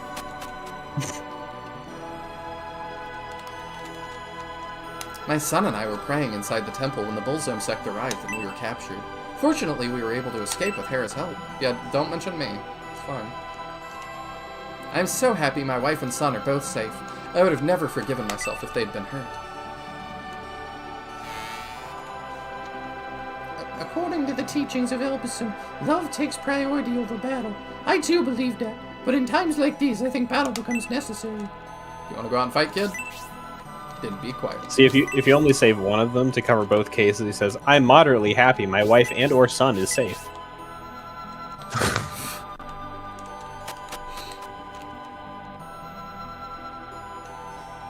Spirits being an innovator or vandal being passed down through generations is also confirmed by the character that Abdark is the uncle of. Okay. See, and that I don't know who that is. Julian. That'd be interesting. Dun, dun, dun. I don't know. But he didn't mention that when he was just talking about Abdark earlier. So I doubt that.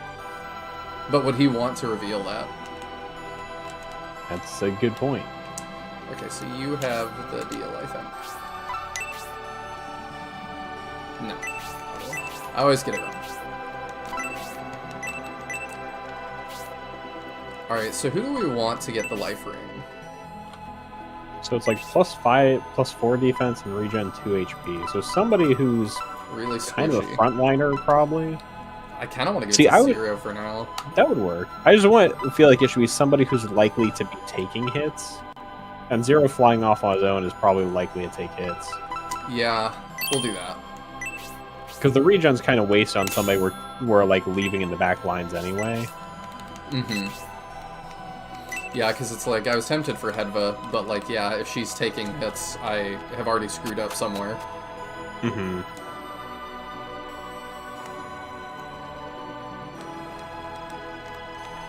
I'm also going to check real fast, because I still don't remember which one Panzer is. I want to peek at him real fast. Shining Got a big old blue head. the Holy Ark Panzer. Here we go. Oh, okay. He's the one from the, like, intro cutscene that wears, like, the ninja mask. Mm-hmm.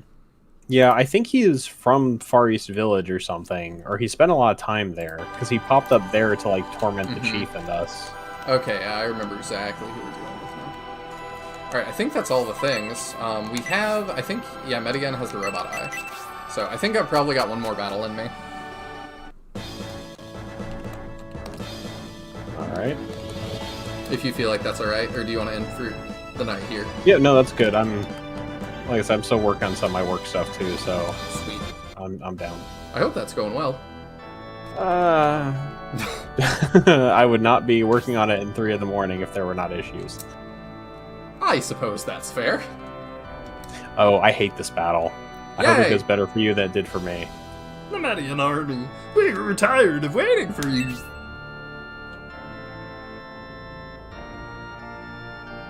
Ooh, the music though. You probably intend to retake the temple before Gracia arrived, but you're late. They approach with Gracia now, Winnie. Okay, so if we just win. Oh, for a second I was like, wow, Gracia looks a lot like Fiala. I didn't see it on the other one. They go to the same stylist.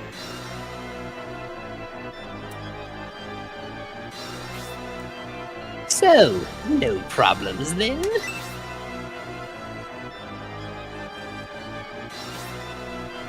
Just as I surmised, after seeing this temple's pathetic defenses. Gracia? Gracia? He doesn't respond. What have you done to him? Just announce our position. It's fine. Don't worry, Gracio's just resting. He'll be alright. For now, that is. More importantly, you. I take it you're the ones who defeated the Bullzone punks guarding this temple. Prince Medion, do you object to us taking Elbison Temple? Uh-huh. We get along well with the Empire. Only the Medion army interferes with us. Some in the Empire may tolerate you, but faced with your deeds, anyone with a good heart would stand against you. It appears we have a difference of opinion.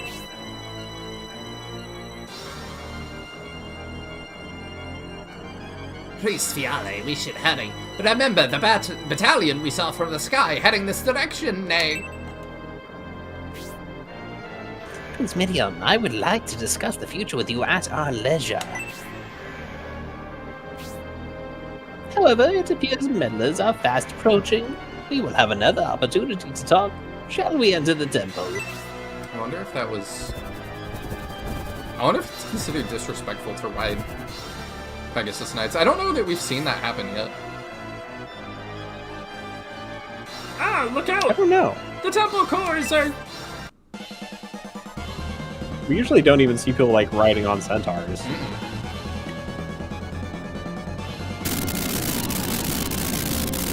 Ah, please help me! Okay.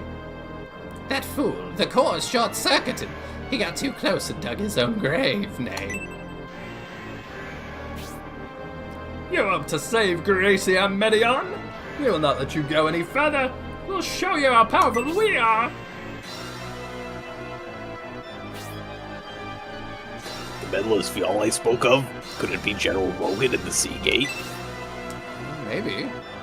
It's kind of my guess. This isn't the time to be mulling it over. Even if they've come to help us, we must secure the staff or it will all be for naught. It is, as Sir Donhort says, we should we should pursue them immediately, Prince Medion.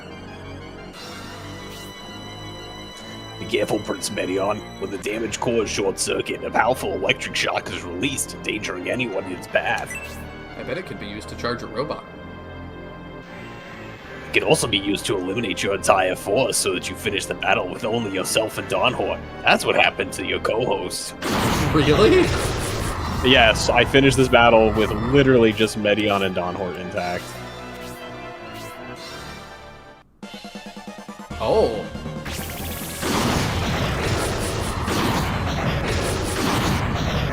There's a thing like this in 3 houses. Good luck. I mean, Shining Force 3 is just 3 houses but better, so. Yeah. Um, Is this our laser eye map? Is that sort of what we're getting at? not entirely. I mean, possibly for this scenario, it's not the most laser eye map that Shining Force 3 gets. Do I need to have zero It's. go in there? Do you want an answer or no? How esoteric should I be? Is Zero the only one who could feasibly reach that? Reach just the doorway itself? This right here. I think. That's not a thing to go in. This? Yeah. Then why did they put it here? That's an exit only, I believe. Ah, okay, it's this.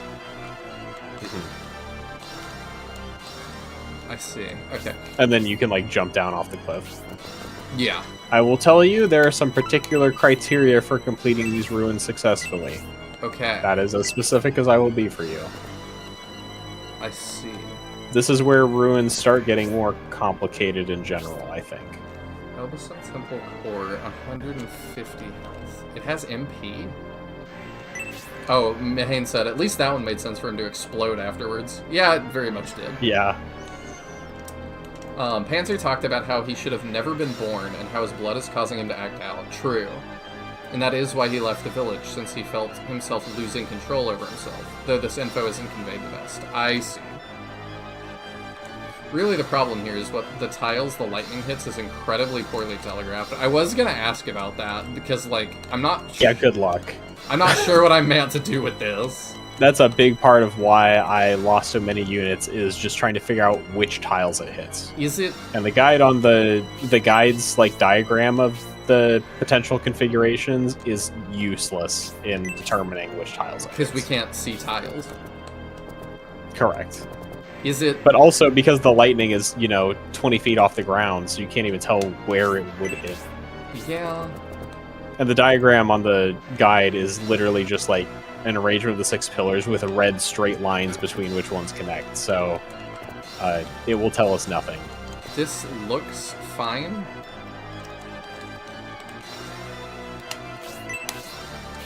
And also which, like, ones activate is mostly random, so good luck.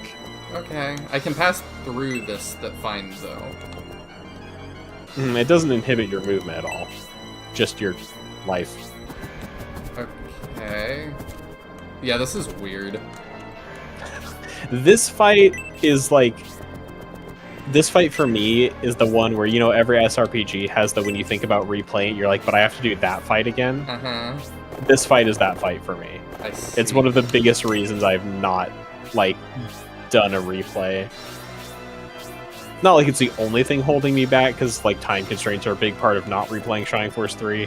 Yeah, but that's my biggest... This is a significant hold-off on me being like, yeah, I'll go replay Scenario 2. Here's an idea. Does Donhort move? Will he get hit by it? Or, He can, yes.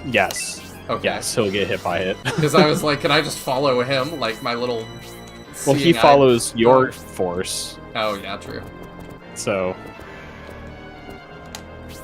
Also, the fact that lightning happens at the beginning of the turn, not the end, so you cannot actually react to it. Yeah. Oh. That is just straight out of Mm-hmm. 10 is not too bad. But yeah, that's not... Can any of these connect to any of these other ones? No, there are particular layouts, but they cover enough of the area that kind of doesn't matter. I see.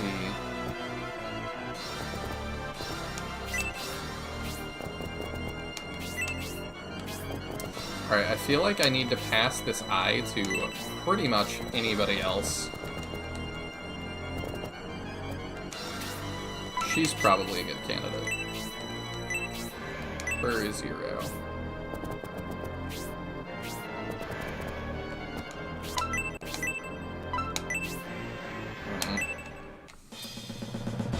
You just have to memorize the pattern. But to do that, I would also have to, like, pass a lot of turns to do that. I don't think there's a strict pattern either. From what I'm reading on the guide, the configuration it selects is not predetermined. It selects between 4 different options. So what you're saying is, no, that would make sense.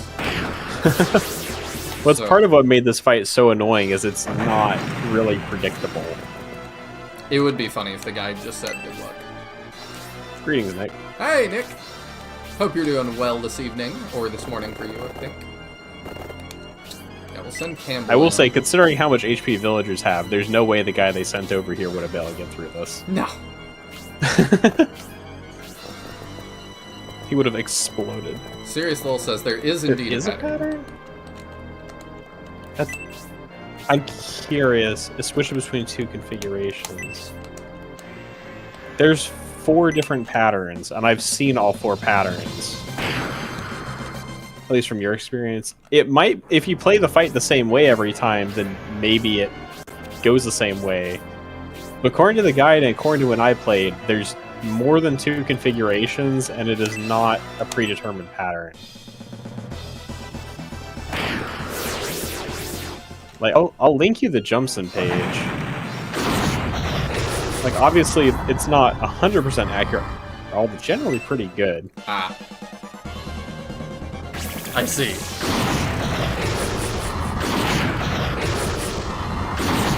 Yeah, that's just gonna hit everybody.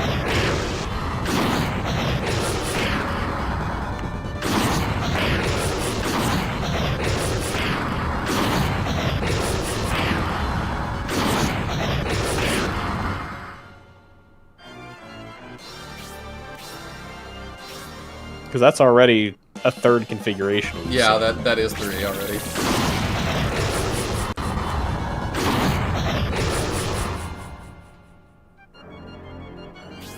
I wish I didn't have to watch that if it wasn't hitting anything. Oh, I figured ahead though. Vincent map is bugged since for you when the map first boots up, it starts a configuration it never returns to. That's odd.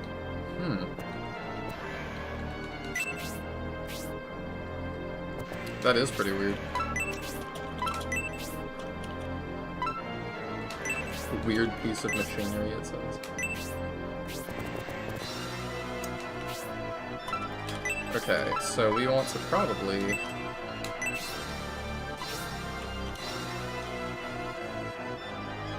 yeah, we can do that.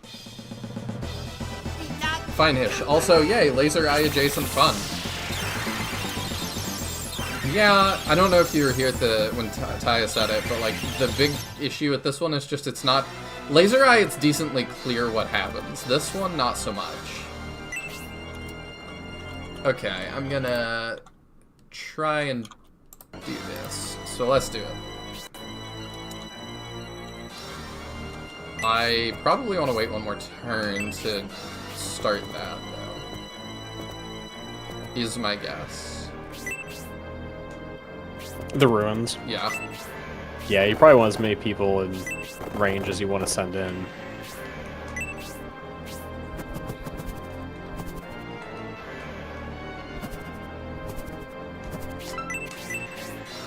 Oh wait, yeah, you heal over time, don't you? So you are also okay.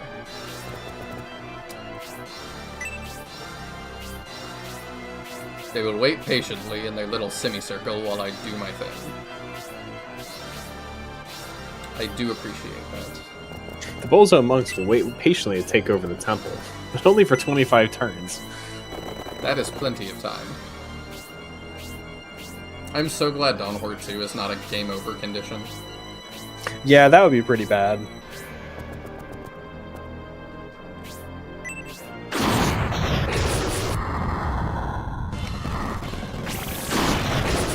I love that I have my sword powers.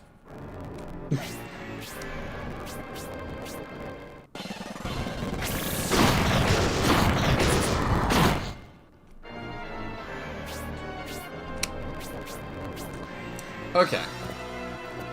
So I think we're good to open it. Alright.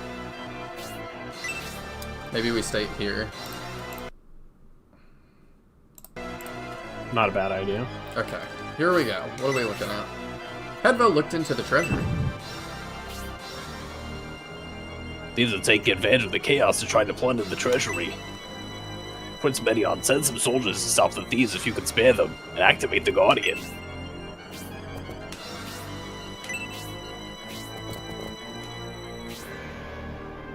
Yeah. I wanted to do it.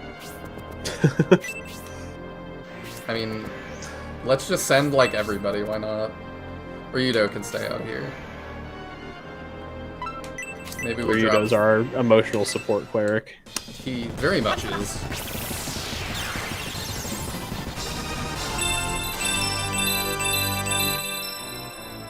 Also, the first pair kept turning on and off with it being an arc when it turned on.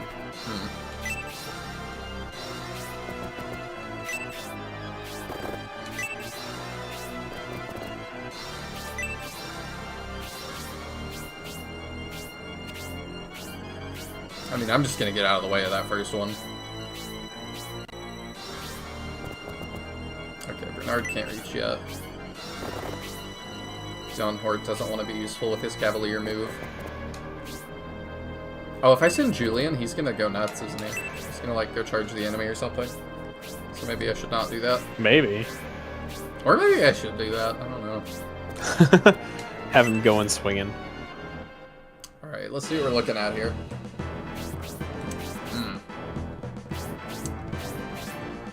It's a lot of things.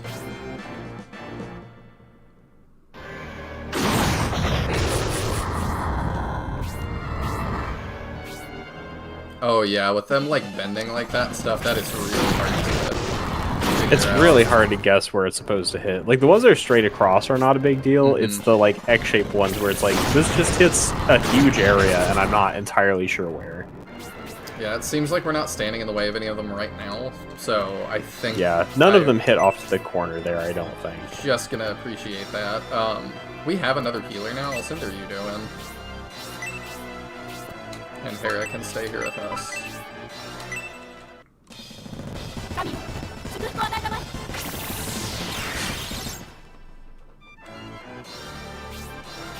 I really just want to get to the second phase here. But don't you want to sit through all these enemy turns and lightning going off? Not particularly. Yeah, I wish when, like, nothing's really gonna happen on this battlefield, they would just stop showing it. Yeah. It would be nice to just be able to send, like, your whole force inside or something and not worry about the other battlefield. Okay. So there's Robbie the robot. Yeah. So we've got to reach him. Oh, but that's closed. It's a puzzling. There's a crystal. There's another crystal. It is a puzzling. There's 2 crystals. And there's 2 doors.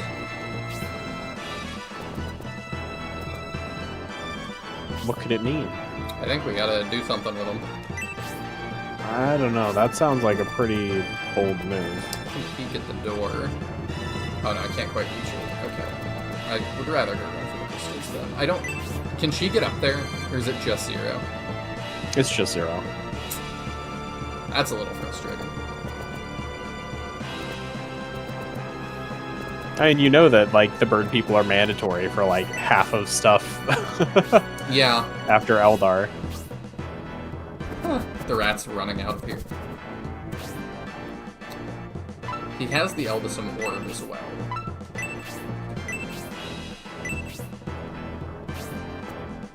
What are the priests? What are the thieves gonna steal? Treasure. Treasure? Yep. Okay, that's not interactable. Nope. Yeah, he definitely can't get up. So I guess I just need to put him in position to go deal with them.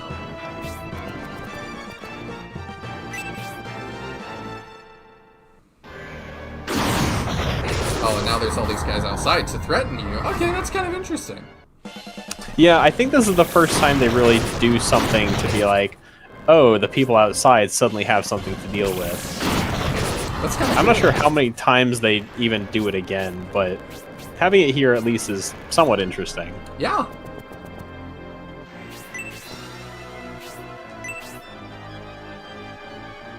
Yeah, we can do that. Let's go. Yeah, I'm kind of surprised he lived.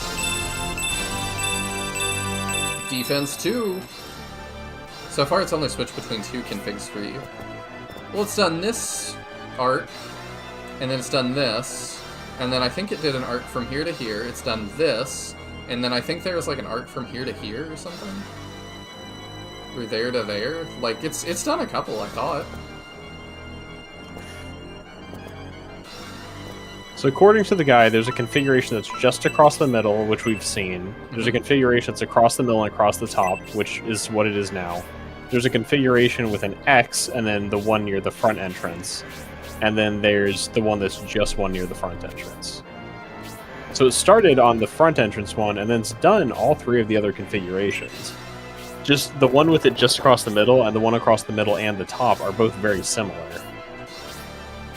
I don't think the top ones hit anything either time. Or, like, this time it doesn't hit anything, and last time I think it was just the middle one. So there's 2 chests that they are probably going to get. I think I want to, equip, use accessory. I think I want to give him boost. To move him up in the turn order and see if that hits us anything.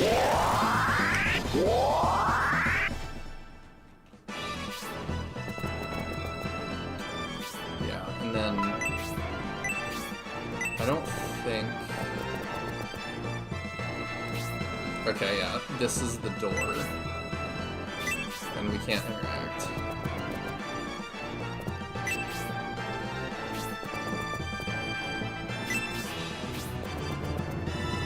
Dang, I wish he was faster.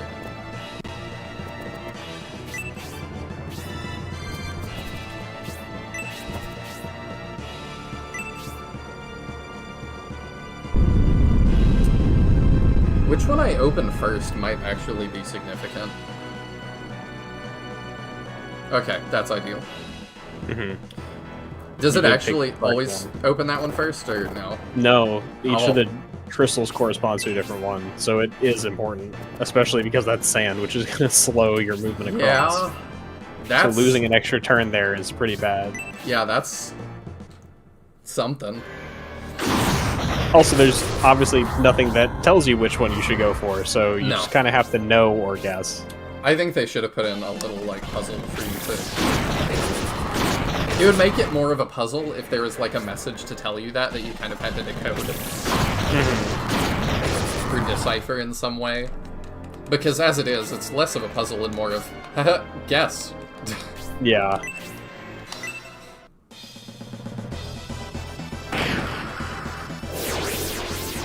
I'm pretty sure we had configuration B as the first pattern it did after configuration A. I thought it went A, B, and now it's been switching between C and D. The second thing it did was it shot straight through the middle, and then it switched Yeah. back to hitting me. Right, and that first straight through the middle one didn't have the top one, I don't think. I thought it was just the middle beam. Yeah, it was. Yeah, so it's done all 4 configurations. It is now alternating between C and D, but it did go through B at least once.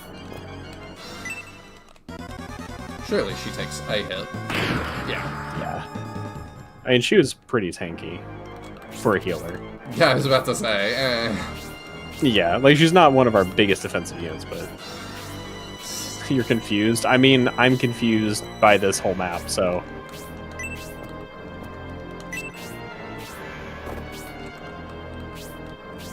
I don't know the full logic of it, but it definitely has done all of the configurations. I just keep thinking It is of, now alternating between the 2, though. You are correct, that is currently doing that. Rune Tomahawk. That's pretty good. That sounds good. Oh, and Mitra, That's I don't care. mediocre. Okay, Headbutt, you can go back. Can't. It's really hard to see in here. Yeah, the walls are a little bit taller than I feel like they needed to be.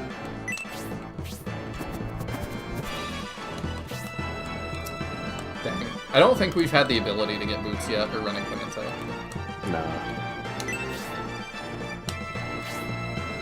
What do you mean, boots? Don't you mean a mobility ring? Yeah, I We've guess. got boots. Boots just make you faster. This ain't no Fire Emblem. There are some things that are just, I feel like SRPG, like, yeah, no, it just is what it is. It's a J again. Okay, the next turn, we can get in.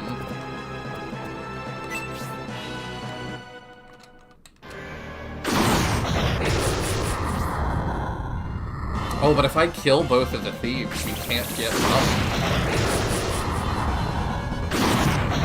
I don't think these collapse when the thieves leave. You don't think thieves collapse when thieves leave? I said I don't think these Oh, okay. collapse. Like these ruins slash treasury. I don't think it collapses in this one. I thought the engine I used could be wrong, but bolt, not metal. he's joking about us being confused by Oh. the map. Conveniently also attached to the other dog doo-doo map. I need to remember, it's in chapter 5. I'll see if I can remember which one it is. That's not ideal. Which map was bad in chapter 5?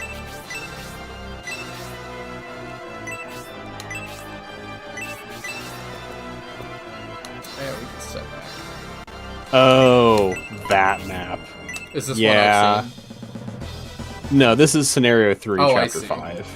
Yeah, this is like I missed that late message. game next scenario. It is a pretty dog doo-doo map. It's real bad. Yeah, and that thief map's bad too. So I know that we were thinking that the portrait artist changed at some point. Do we think that the map maker, like designer, changed at some point, or like? No, Oh. I think that just in an attempt to shake things up / make challenging maps, they made some poor design decisions. Because, you know, you get towards the end of the game, they want to make it more convoluted, and some of those, like, Revelation choices are choices that, yes, it's a little bit too rev. What if we a put you on an little bit. elevator? Yeah, it's not great. I felt bad. It was also while I was doing editing work. I was watching some Rev, and it was the guy's first playthrough, and I was like, just so you know, you're really gonna want to do all the DLC. Or, like, I named the ones. That it's like, that finishes the plot, and he's like, I see.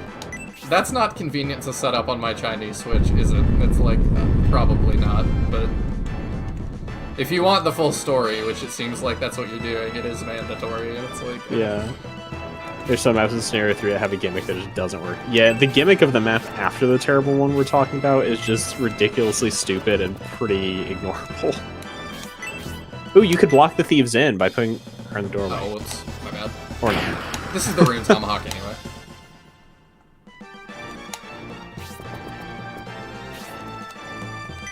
Yeah. I am conditioned to destroy barrel. I should do that, yeah. You've been Pavlov to destroy barrels. I have.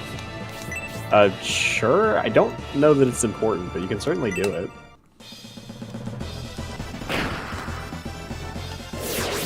There's some maps in Scenario 3 that have a gimmick that just doesn't work. Yeah, like, okay, I could do that in Walkman. You'll want to figure out who has the item to activate the dude. It's, Hazuki. Okay. Destroy barrel, none shall live. It is my creed. We may as well grab this too, since we can. Yeah. I feel like I handled these runes pretty good. Yeah. And they're not particularly hard, it's just coming down to you gotta get 0 in there, and you gotta pick the right one first, or else you just can't make it in time. Which is very silly. Yeah. It's a little less than ideal. In terms of gimmicks that just don't work too, I feel like that's also like... SRPGs just walk such a fine line. We've talked about it with bosses, that it's like, you want to have bosses that have a little bit to them, but you don't want too much either. Like... Yeah. There is a I feel like in the whole genre, there is a simplicity to it that's kind of important, that you can definitely lose. Does being paralyzed affect her ability to use items? It does not seem it does. Poison did 9 damage to her, wow.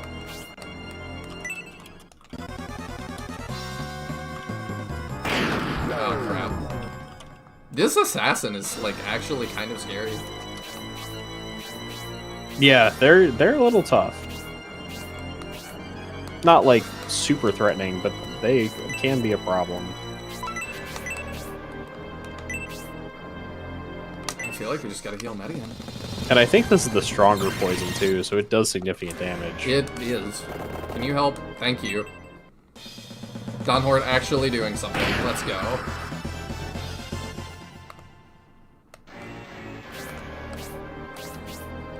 I don't know how I feel about Don Hort as a character yet. I don't like his implementation. Nope. You don't like having green units stapled to you from multiple battles? No. Who also, when they join you, undeploy one of your actual units? He didn't do it this time, though. No, because you removed him from the force, but like when he Oh, I see. didn't join the force, it forced 0 out for some reason. Or no, I guess 0 joined after him. Never mind. Either way, he took the slot that was rightfully 0's. But don't worry, you'll definitely never throughout the rest of Shining Force 3 get another green unit stapled to you at all. That definitely wouldn't happen. I'm so glad that won't happen. Yeah. Mark yourself safe on Facebook from having a green unit stapled to you.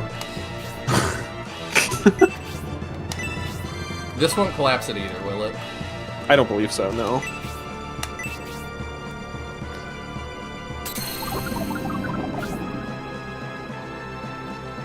Do you want to be Robbie?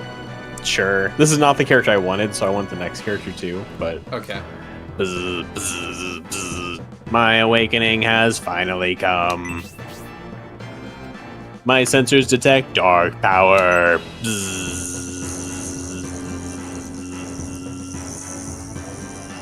Must defeat evil. Bzz. Give me your orders. Robbie the Mecha Soldier joins the force. Is he promoted? Or does he promote? Everyone since... We're done with that. Hera is promoted, I believe. I think Hera's your first promo join. In terms of his portrait... Don Hortons. Okay. I kind of don't love how he looks. Oh, hey, that was a small mithril. No? So Robbie was definitely one of my, I used to endgame characters, but I'm a little torn on how good he is. I mean, he's gonna... Hazuki oh yeah, he's so just unique, you would replacement. definitely use him, but... Yeah, that definitely won't happen again, but if it did, it probably wouldn't be as bad, because they would probably just kind of stay behind and not get in the way. Oh yeah, 100%. I don't like your tone. some encouragement, the next map is one of the coolest in the entire game. Yes, the next map is awesome. So, Alright, so we have Robbie the Mecha Soldier, he's level 3, has a great shell, 3930. I mean, let's compare him to his replacement. 3930. I mean, defense is way higher. Can we give him the power endies? no. Dang. They're female only. But Waltz could put them on if you needed a centaur in panties as a mental image. I'm not... I did, but... That was English. So we figured out how to make Adam better. We gave him a gun. I mean, he has a laser, you just can't use it. We gave him a gun that works. Oh. I wonder if that was how that design meeting went. What if we gave him not booty stats and a gun that works? I like how Robbie looks. He's your favorite of the bipedal gunners / anchor users. I like both him and Ratchet. I think they're both awesome designs. Ratchet and both of them are like anchor / shell users. So he can also use anchors, but he starts with better shell proficiency. His anchor proficiency is only like 20 points behind, but... I cannot believe he didn't kill him. 9 damage. Yeah, it's a lot. Get paralyzed, nerd. Get paralyzed. Yeah. We might be in trouble. Okay. I think we're barely not in trouble because I had that. Robbie talks in super muffled English. I've always had so much trouble figuring crap. out what his lines are. If you know what he says, I would love to know. We might be dead. It is possible. Yep. Rip.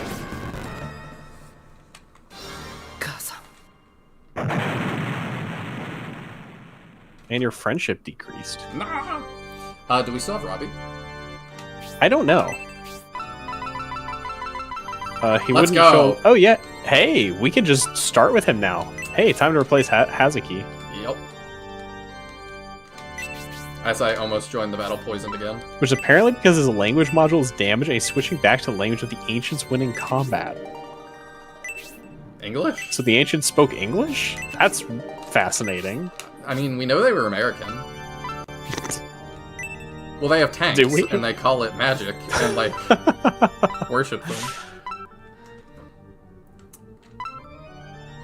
Okay, I'm probably not gonna save that in case there's anything weird that happens. Jimison has all of his battle quotes? Oh, I didn't know there was a page for that. Where do I find that? Oh, you know what else is weird? We can go to base and talk to not Adam. That is true. And he has dialogue about his own battle, maybe. After Ratchet, you got the Clank. I have never played those games. Neither have I. He stands in the corner like he's just like an ornament. Bzz, awakening from a 1,000-year sleep. Bzz, feels quite good. Translation. I just don't love his design more than Adam or Zinc. I was hoping he'd be a little bit cooler. I feel like Zink's design is just like too cluttered for me, so I like it better than Zink. I feel like he's kind of on par with Adam for me. No, I like Zinc a little more. Where do I find translations in Jameson? Jameson's a little bit hard to navigate. I see. Can you imagine if he told me that and I did lose that guy? I'm just out here in the forest, like, is it this one? Is it this one? Is it this one? Yeah. That'd be Oh, so there's dumb. Who would go translations. tile by tile on a map? Like That would this? be weird. Imagine if we spent an hour of stream doing that. It would, wouldn't it? Oh, It's force voice. I'm dumb. I forgot to put him in. He's still here, though. Who did he boot? Did he boot Zero again?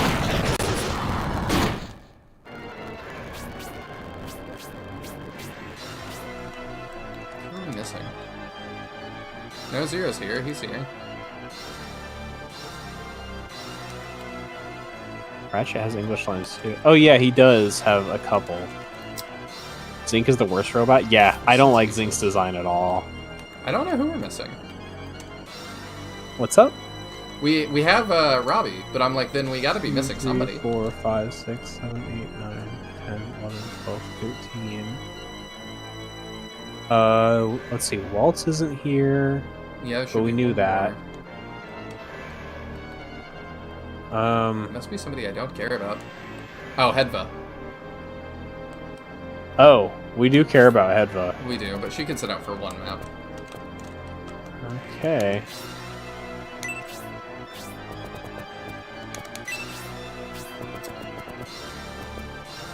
Although Ratchet says some English lines as well as in the Japanese version. Interesting. I kind of assumed. Because I figured we were in... They're not changing the voice lines anymore, I thought. Well, Ratchet was scenario 1. Oh, right, my bad. I was thinking Robbie still.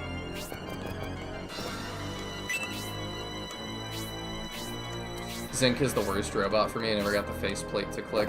I don't know, I think he's cool. To me, the worst robot is Curse of Xeon Zinc. Oh, I don't know if we can even count that. He looks like it's Zinc, but like if Dr. Croc built him.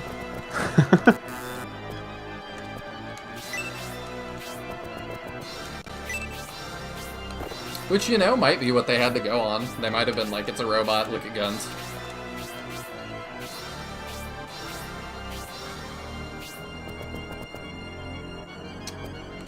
And see, I'm like, is this in the path? I don't think so. But yeah, we're using Robbie to the end, for sure.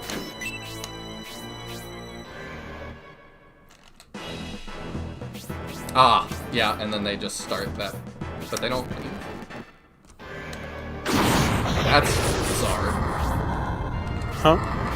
It's just weird that, like, they start in the temple but don't leave. Oh, well, they never move on the first turn. They didn't do that last time either. Did it show Like us they were in there till we went in? Or before? We went in, and then they all passed their first turn after we went in. Yeah. Yeah, it didn't show them to us, but now the ruins have been triggered. It's like on other maps where if you come back after addressing or whatever, the thieves go in immediately. Yeah, I kind of want to still go break those barrels. I'm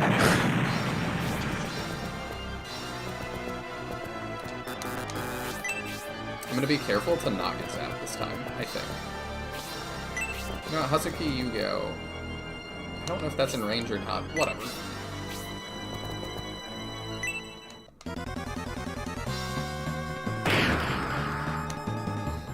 I don't know. Yeah, like, I like to try and be like, everything is canon if I can make it fit somehow, because I just think that's neat and fun. But I really can't do Curse of Xeon. Yeah, there's nothing there.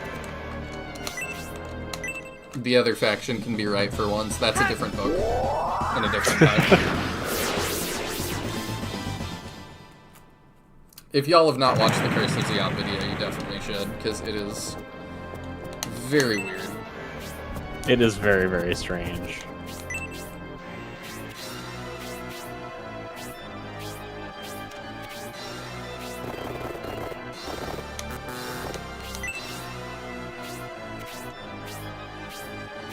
Everything is canon with enough gunpowder.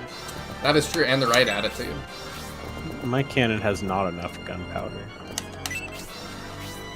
You're lucky, we can fix that.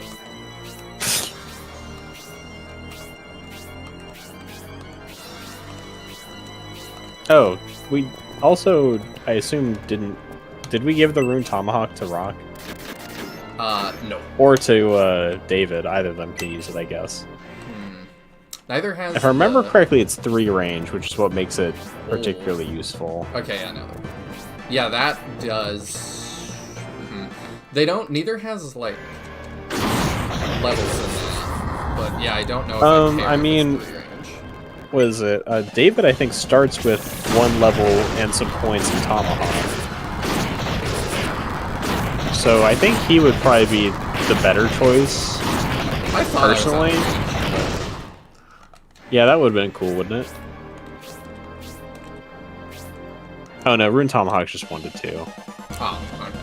It's a Sky Tomahawk that's 1 to 3. The lightning being different for you might be because of the difference in version? Really?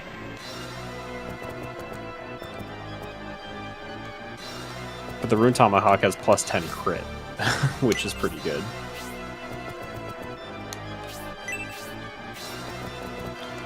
this is up, we can make our move. So you stand here. I think if you aura yourself, yeah. And also For you, since- Robbie didn't speak when doing a regular attack, only crits. Yeah, your version's weird. When I played, he always talked while attacking. Huh. So I don't know what's up with your version.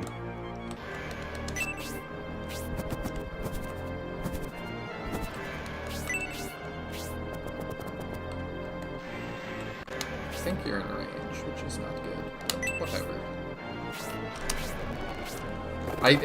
You're right, I really can't be bothered with some of these.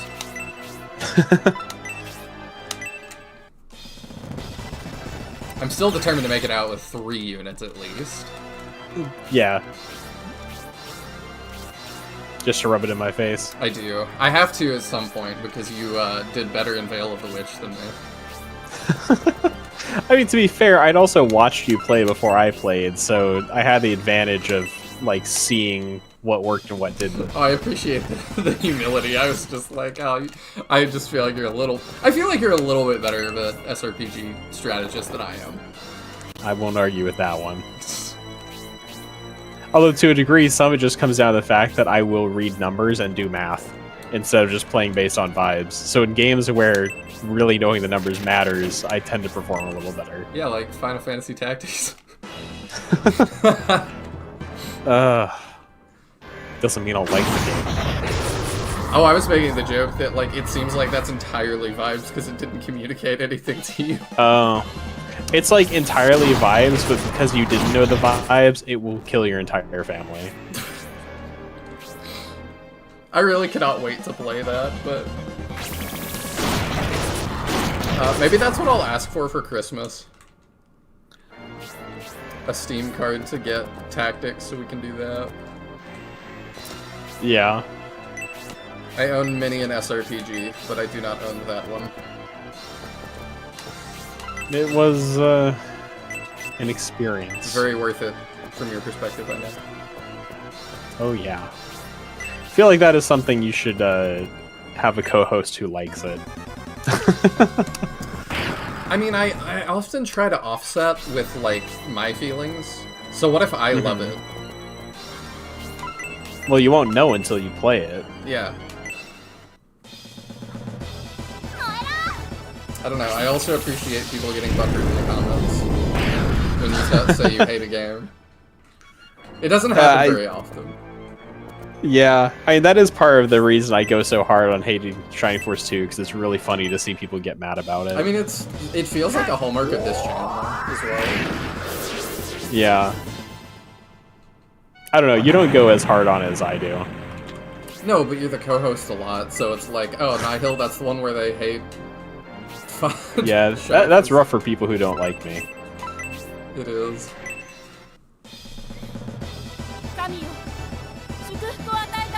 I don't. It feels more like people that can't handle disagreement. Because there's people that disagree and are still fine with it. I mean, I like SF too. I don't care. Damn, the paralyzed chance is really high. It is quite high. Because, yeah, I'm trying to think, like, SF2... I mean, it's still up there for me in terms of SRPGs. As far as SRPGs, for me, it's obviously quite low. But I also have played fewer total than you, and generally, like, the lowest quality I've played is a higher bar than you. What is the lowest quality one you've played? Tactics? What do you dislike more, Tactics or SF2? I dislike Tactics far more. Mugi is like I dislike Tactics a lot more, and I feel somewhat like my dislike of Tactics is being more and more vindicated, because I I'll talk a lot about the problems with Shining Force 2, and people who like Shining Force 2 will never agree with me. I've talked about what I dislike about tactics with people who like it, like Griff, and Griff has just been doing a replay of it on the remaster, and more he's like, no, I agree with you on this now, or like, yeah, this is definitely a problem of a game that he had only good things to say about before I played it. Nostalgia goggles coming off.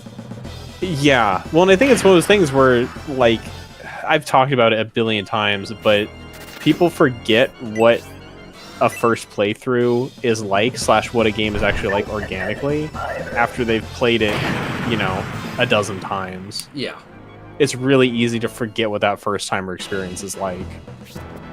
And the fact that, like, you know, if you don't know which classes are the ones in tactics that are just super good, you will have a much harder time than someone playing it for the 20th time. Did I destroy all the barrels? I did. Okay, I don't think she needs to be here. Every Shining Force does this thing, like the wild level ups and enemy storytelling of 1, the alternate promo is specifically the section from Bedeau to leaving Creed at 2, and the map design story at 3. I find it really hard to find nice things to say about 2, because there's very little that I like about it. Even to the point that, like, I know at a technical level the sprite work is better, but I do not subjectively like it. So it's really hard for me to find things that I legitimately like. I do like summons. I think summons were a good addition to the series. I'll give it that. That was the first game that did it, and I do think that was a really nice thing to add. Granted, I think they only appear in 2 and 3. I don't think any of them were in the Game Gear games, so it only appears in 2 games in the series, but I think they were a really good idea. And see, I don't know if I like those. Really? From a lore perspective, it's really weird to just be like, Ares is here. I'm like, why? That's this fair. one makes I think a little more sense because it's like not stuff. I think it's not stuff I've heard of. I mean, you've seen Thanatos, which is a Greek god. Oh, true. You've seen Zephyrus, which is a Greek god. No, you haven't seen... I'm sorry, Wendigo is what you saw. That's a Native American spirit. I assume you've heard of a Wendigo before. Yeah. Phoenix is European mythology. Well, we already had Phoenix with Peter. Mm-hmm. But at least, like, the 2 other summons you've seen in this game are... Actually, didn't, Oh, we got the Tiamat Rod. Tiamat is also from existing mythology. True. So, all of these are still directly taken from other mythologies. Like, it's just the same as Shining Force 2. They're just perhaps a little bit more unknown to you personally. No, you're right. I think it's more of it like... And to a degree, you just haven't seen them much. You're very used to the Shining Force 2 ones. Yeah, I was gonna say, like, to me, Wendigo is just a little bit more, like... I almost want to say, like, open to interpretation. I guess. But I mean, the ones like Thanatos that's just straight up the Greek god of death. Yeah. Yeah, that less so. Granted, you know, fewer people know that one. I only know it because I did a project on it in middle school, but... I don't know. I think I definitely agree with you that it feels odd. There's just a level of that in SRPGs, though, because I even really like Fire Emblem Shadows of Valentia, and one of their overclasses is just Spartan, I think. And I'm like, I don't know, I just have to not think about it too hard, but I'm like, eh. Like, that implies the existence of Sparta in Fire Emblem 2, and I'm like, that's kind of weird, and I don't love that. Well, and then, I mean, if you want to talk about Fire Emblem stuff that's weird, the word Myrmidon is a word from late Middle English that is specifically refers to warlike Thessalian people who accompanied Achilles to Troy. Warlike what? Thessalian people. I don't know what I think that's from Thessalonica. Bless you. No. And they're called the Myrmidons? Yeah. It's a know group that. in Greek mythology in the story of Achilles. Yeah, I guess Fire Emblem's always had Oh, it's the, from Thessaly, not Thessalonica. Oh, okay. A country I'm much more intimately familiar with. Well, yeah, whatever. Either way, it's like, it's just as much, like, it's taken from a specific geographical thing, Yeah. and it's not like a standard word, it's just, you don't immediately associate with the place because you're not familiar with it. Yeah, they've also... I don't know if it's that way in... It's probably that way in Japanese. Fire Emblem has always done, what's it called? Their weapons, I think, were always that. Because there's, like... What is it? I can't remember what it is. They have, like, weapons, though, that are named after, like, Greek stuff. Mm-hmm. But I don't know. If it was up to me, I personally just would have not done that. But Would have that not makes- used Myrmidon? Or name the weapons that, or what? Myrmidon, I don't know. That one's a little bit more, like, I can squint at it, maybe.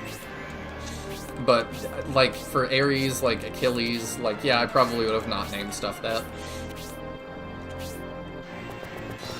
It's really interesting to me that, at least judging by this Fire Emblem wiki, the class is not called Myrmidon in Japanese ever. What is it And that- called? Let's see, I'm just seeing if I can cross-reference that with another. Okay. Yeah. So in Japanese, Myrmidons are known as Kenshi, which means sword fighter. That makes sense to me. And for some reason in English, we must decide Myrmidon. Yeah, Why? that feels about right. I feel like I've harped on Myrmidon before, but it stands out to me a lot because most Fire Emblem classes are like, yes, I am familiar with that word and what it means. But if you told somebody who doesn't play Fire Emblem, yeah, a Myrmidon, that means nothing to them. No, I only know what that is because... It only appears in Fire Emblem and games made by people who play Fire Emblem. And it's just like, I'm honestly really glad that Engage just went with Sword Fighter. Because that's the Japanese name. And it is just really clear about what they do. They fight with a sword. Yeah, I prefer that. I'm really curious what led to the decision originally in English for them to give them such an odd name. Just cause, I guess. That's why it feels like a lot of Japanese stuff has changed, which now they're really upset about and potentially taking legal action against Amazon for. Have you seen that lately? I saw like a little bit of it. I'm not really tapped into what exactly is going on. It was an anime that I don't remember which one it was. It's not one I'm like familiar with or anything. But they licensed it to Amazon, I guess, to just put it on their streaming. And Amazon decided to do dubbing in multiple languages with AI. And it just was really goofy sounding because it's like Sinbear's Tactics. Yeah, I finally ran to the first time, and it really caught me off guard, a YouTube video that did an automatic AI English voice. Yes, they've started to label them, I think. And I'm like, that's one This where... one wasn't labeled. Oh. Well, the thing to me is, that should be something that I turn on. It should not default to that when I start the video. I'm on a channel where all the videos are in Japanese, and I'm watching multiple videos in Japanese. Why would I click on this video and you assume I want to hear an AI English voice? I don't know. It's just like, having it as an option, okay, whatever. But please make it something I choose to enable, and not something that defaults to on. Yeah, I think it's a really good option. I'm really excited about stuff like that. It's just the, like... If you're going... clearly the company that made the anime, at least, expected either you to just put it up in Japanese with subs, or you to like pay people to do actual voice roles. Well, and now I've run into the problem where the title of a video will be auto-translated. I click on it, and it's not in English, so I immediately click off of it. That's where it's awkward. like, it Yeah, I didn't would even not have do the that. automatic translation, and even if it did, I don't particularly care to watch videos that way. I'd rather just read subtitles than hear it poorly dubbed in English. I would as well. My only question is what do you think is more accurate, the dubbing or the subtitles? Or is it the same? I mean, I'd assume it's the same. I would too, but I've also seen too many things that is not the case. But also, But that was intentional. that's assuming it's automatic subtitles only, because people do put actual subtitles for stuff. Yes, they do. I forget that sometimes. Yeah. Which I also As somebody really who appreciate. consumes a lot of foreign language content at times, a good deal of it has proper English subtitles. I do. And I'd rather just hear the original audio and read the subtitles that were put there with correct English. Yeah, I do as well, but just not on YouTube very much, because I typically find that either they don't have subtitles or it's the auto ones and they are just not good enough. You say Straight Myrmidon was a specific set of gladiators, which is interesting to me. Is that an accurate portrayal of them? I have heard of that.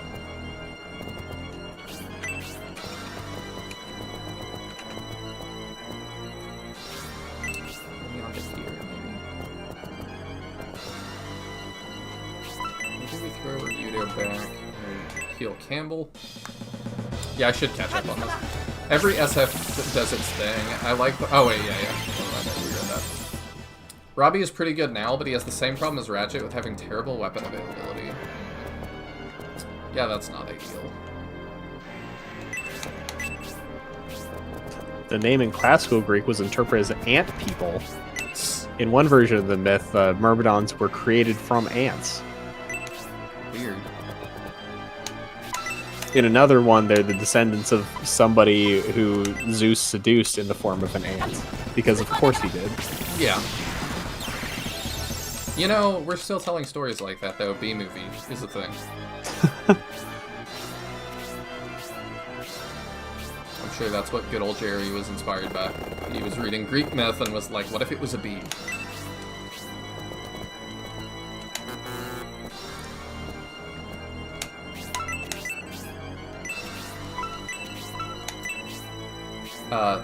There's also... Oh, wait. Sprite work is better, but design is bland for the most part.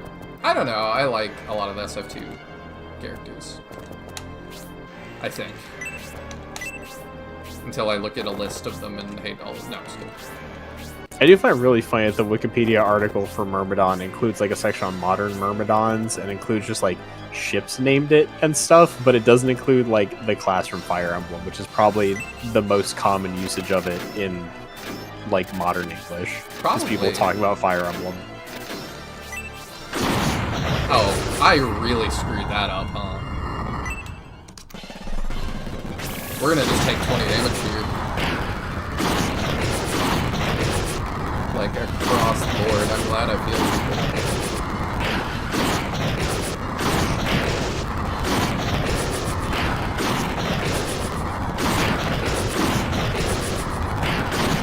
I did not realize those would overlap like that.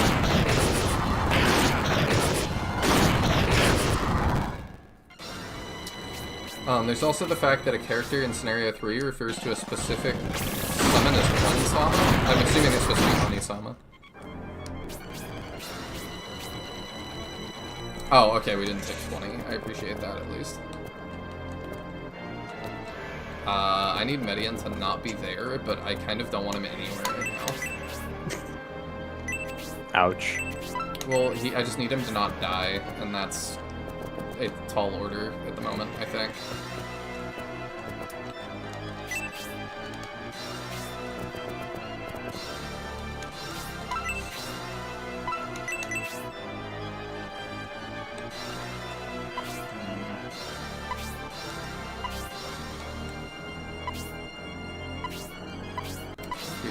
Campbell is the best target for this. Got to know the main villain of Secret of Mana? I'm not sure what you mean by that. Oh, and another character that refers to the same summon as my reflection. Interesting. I'm very curious who that ends up being. You're like, what's up with that?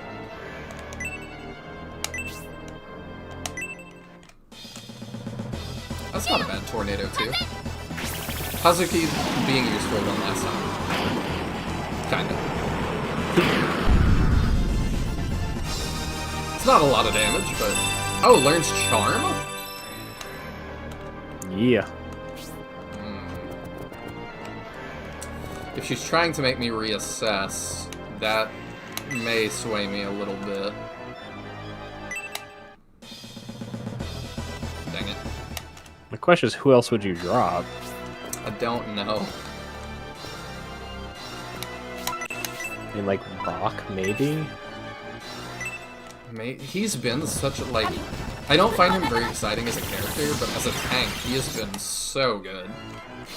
Although we do now have Robbie, who's pretty tanky as well. I don't know if he's exactly on par with Rock, but 30 defense is pretty high. It is. I don't know, we'll see how he does here. I mean, because my next choice would be what, like, what's her name? Hera, I think, but she's been doing quite a lot. I mean, yeah, I'm not very excited about Hera either.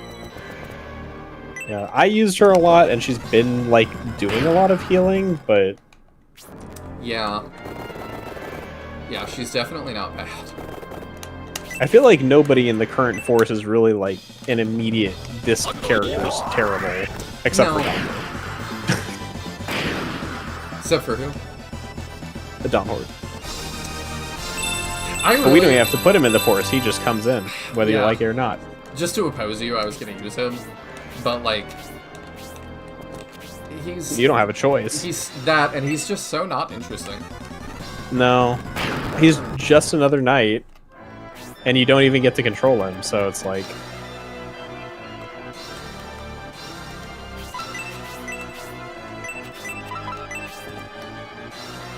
Oh, you can help out right here. That works. Yeah, this is a tough map. Mm-hmm. It can be pretty brutal. Just the constant damage really makes it, like...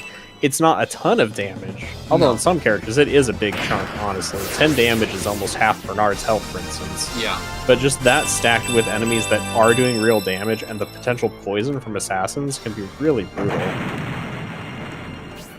It's not the hardest map in the world or anything, but it is not easy. No.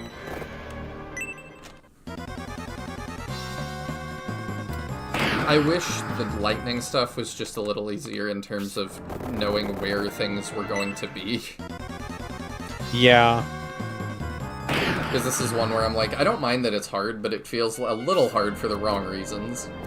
Well, the fact that just like it like pops up at the start of the turn and immediately does damage. There's no chance to prepare in any way. Yeah.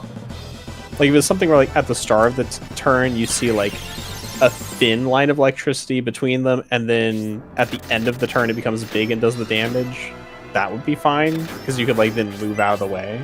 Yeah. And then you could maybe throw some more enemies in so that they can try and block your way, and that's part of the challenge. But this just feels kind of unfair, just because you can't really do much to know where it's going to be. Although it is kind of like it's just switching between these two configurations now, but it's still annoying. Yeah, I'm gonna have to press forward with everybody. But there's also a bunch of mages up there, so I need to be really careful in doing that. But Media needs to not stand here. I just don't know where it's gonna be. Will I be safe here?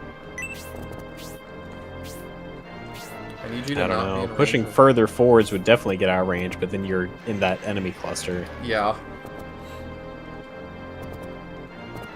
Here is out of range, I think. I don't even know. That probably. Well, no, it's going to do the X shape next. But it doesn't so arc out over... that far. Unless it does. Well, it's gonna cross between them. I'm not sure how exactly it hits. It going off to the side would be 100% safe, I think. Like Up here. oh, back that way. Yeah, Alright, we do that for a minute. it definitely won't hit there.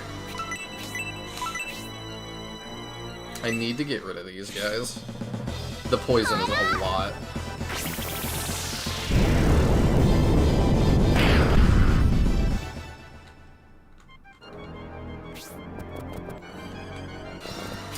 Okay, let me quickly peek at people. Bernard isn't looking good. Robbie could use a heal. Okay. Oh, you're out of... Alright, well, we can just do that for the time being. There we go.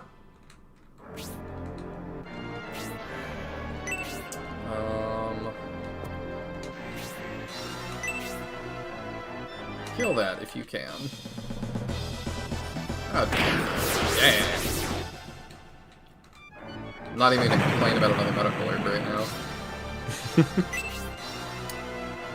So, I'm fairly certain Zero's out of range. We just gotta kill some stuff. Might be time for a goddess tier. Very well may.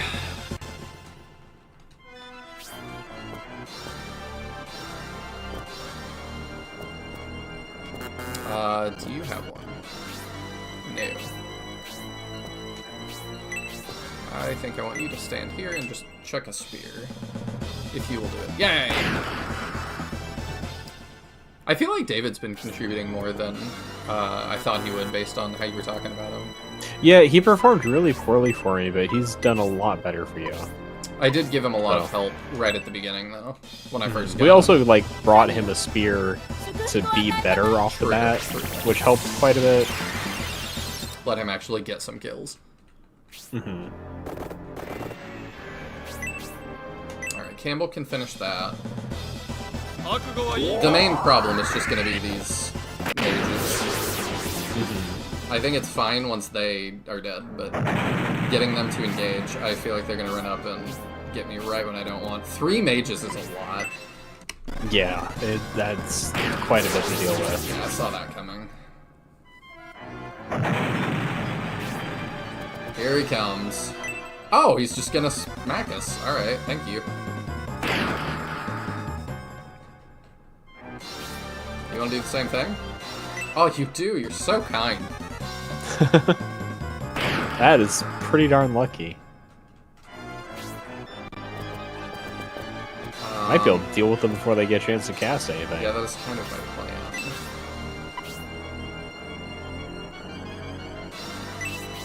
What a misplay on their part. Yeah.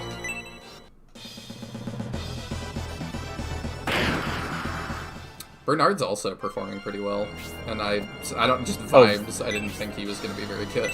Bernard was fantastic in my playthrough. Similarly, like, he didn't look like someone I really cared to use, and he wasn't, like, particularly interesting, but as far as gameplay-wise, he really pulled through.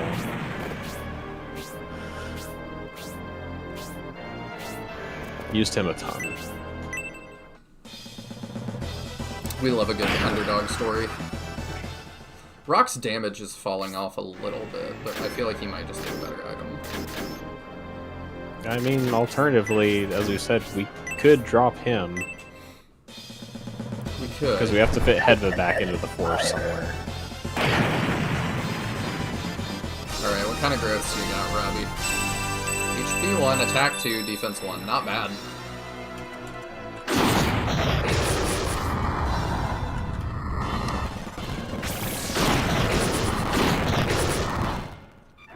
Do we know if Shining Force 3 growths are the weird arcs that 1 has?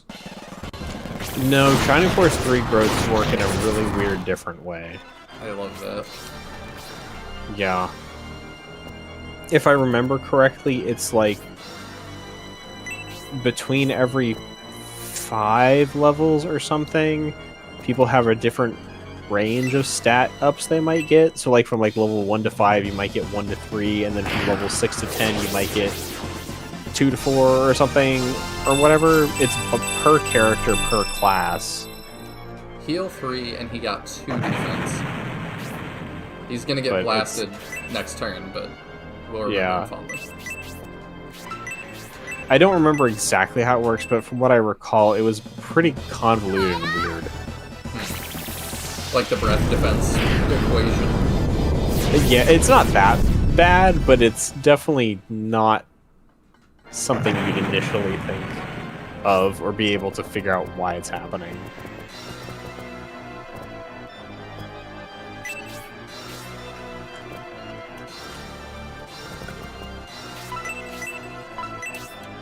Let's heal up Medion to make sure we don't game over from something dumb. Yeah, that's why promoted levels after 10 are weaker than 0 to 10. I see.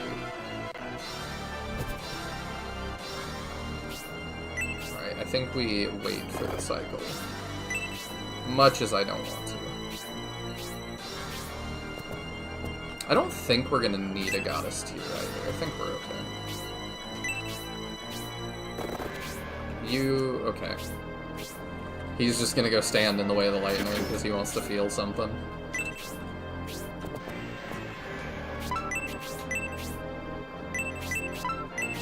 I know Rock's got our goddess tiers. Also, unpromoted levels from level 10 to 20 are really bad, so there really is no reason to not promo. I see. I mean, Julian's a lot more usable right now because we promoted him, I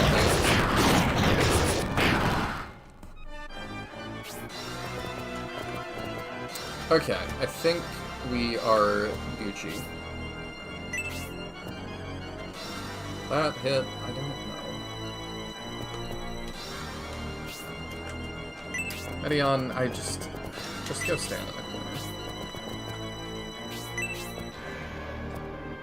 I just can't be bothered to deal with it. For Yudo, I kinda don't want you to die either. Chill here.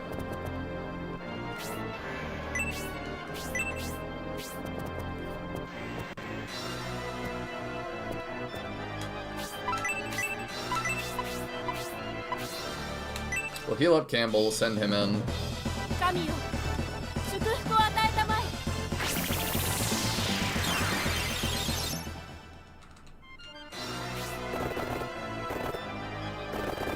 I mean, let's just fully commit and send Campbell in. That is his job.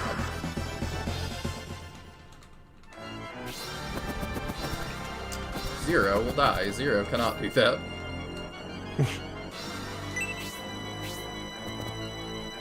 Oh, he's going for Campbell, but what does he have? I should have checked. Tornado 3. That's not too bad. That's gonna hurt more.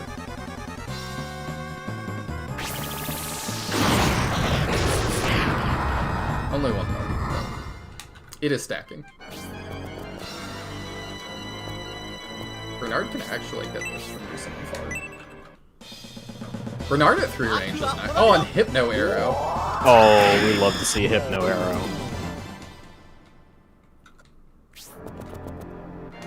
So, I feel like Bernard is better than, what's his face? Haywood. Hayward? Yes. They're very similar, but I do think Bernard's better, in my subjective opinion. The 420 gold. HP 3, defense 2. I appreciate that, at least. Oh, that was the last guy. Alright. I didn't realize that was the boss. Ooh, the music. That's some incredible energy being discharged. It is very dangerous when not contained. How convenient it's turned off now that the battle's over. The temple's cores must be restored. However, I'm unsure precisely what must be done to repair them. A decisive battle awaits us inside the temple. Do you think we're ready? No, I think that I don't have that in me for tonight. Yeah, we have to get Heaven back in the Force anyway. Oh yeah, true. No matter how many battles I've seen, even I can't ignore the fear of combat, but we must save Gracia. Let us go, Prince Medion. With your determined leadership, we can end this desecration. Not in my experience. For me, Bernard was just Hayward times 0.9. He was just slightly worse. Oh, that wasn't a choice? Nope. Okay. You've come a long way, Medion Army. We could just egress anyway.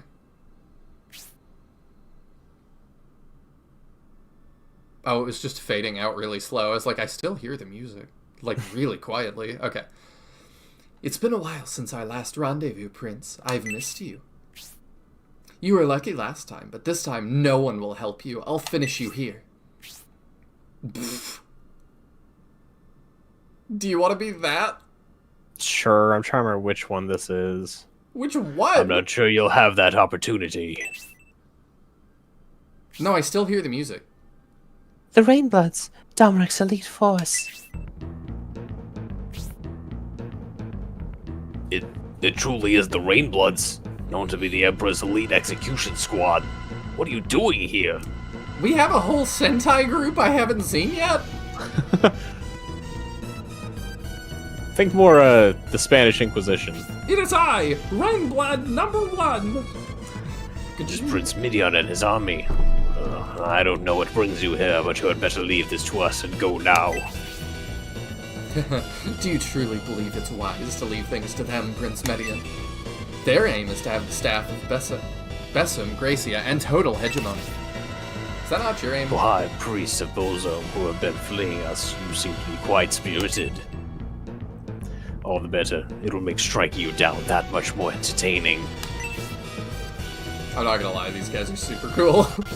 The Rainbloods are sick. Their arrival is unfortunate. We can't handle both the Medion Army and the Rainbloods. The Rainbloods are more formidable. We must leave the Median army to our subordinates and focus on the Rainbloods. We have no choice. But if the Medion Army breaks through our defenses, Fiale will have to contend with them alone. They're just gonna let us fight, is my guess.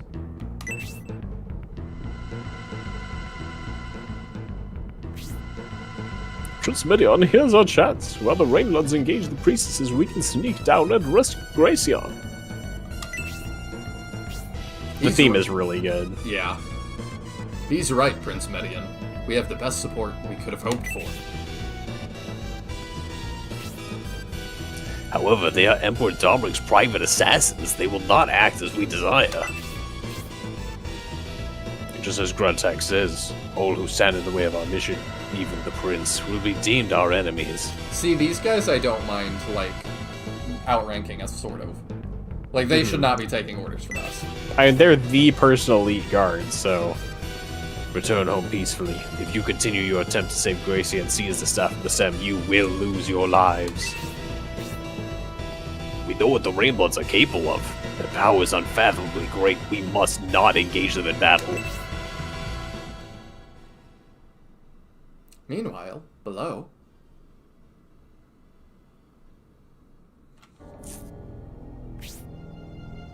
Take the staff of the Sem, Gracia. If you don't want to listen, I will make you. Take this!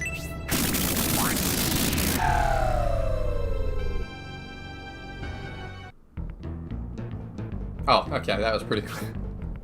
We won't have much time. While they battle one another, we must hurry and rescue Gracia.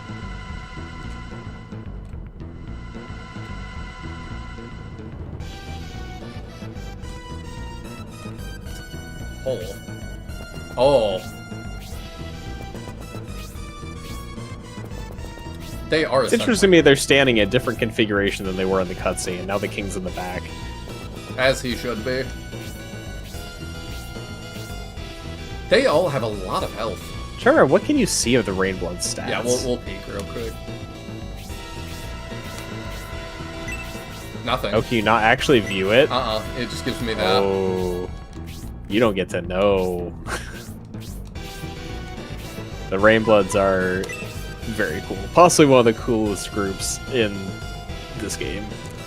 Gracie is on the level below. We should freeze the water and go down the stairs without attacking the Rainbloods.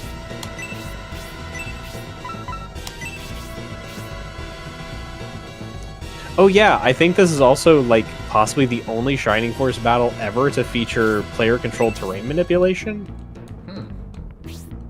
It's like this battle is incredible, and I'm kind of so sad we're not doing it tonight. But it's probably better to start with it next time. All right. Well, But this battle is sick. a very big cliffhanger to leave off on. I can't just leave. Yeah. We should probably swap Hedva into our force though before we forget, so we don't have to remember next time. My memory is a steel trap. Grantak tells you? I didn't know that. Also, hi, I'm late. Welcome, Cyclone Silver. We are just about to end for the night. Unfortunately. But I am very excited to start with that battle next time. Yeah, we'll run off and so good. swap force members.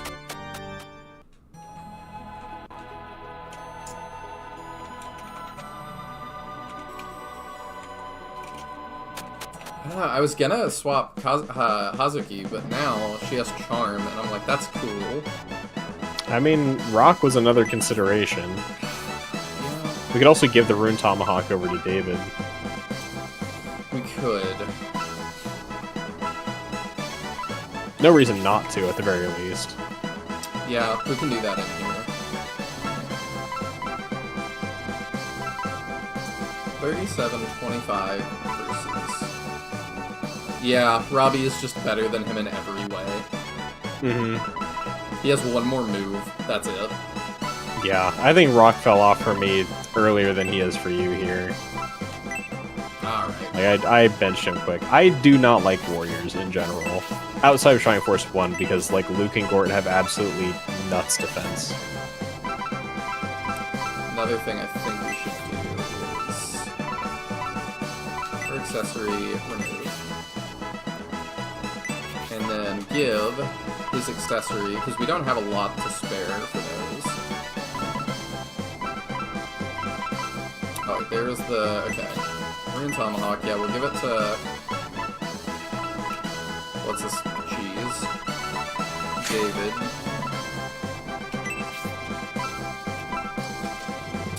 We don't need the Chaos Ring yet. Nah. Maybe.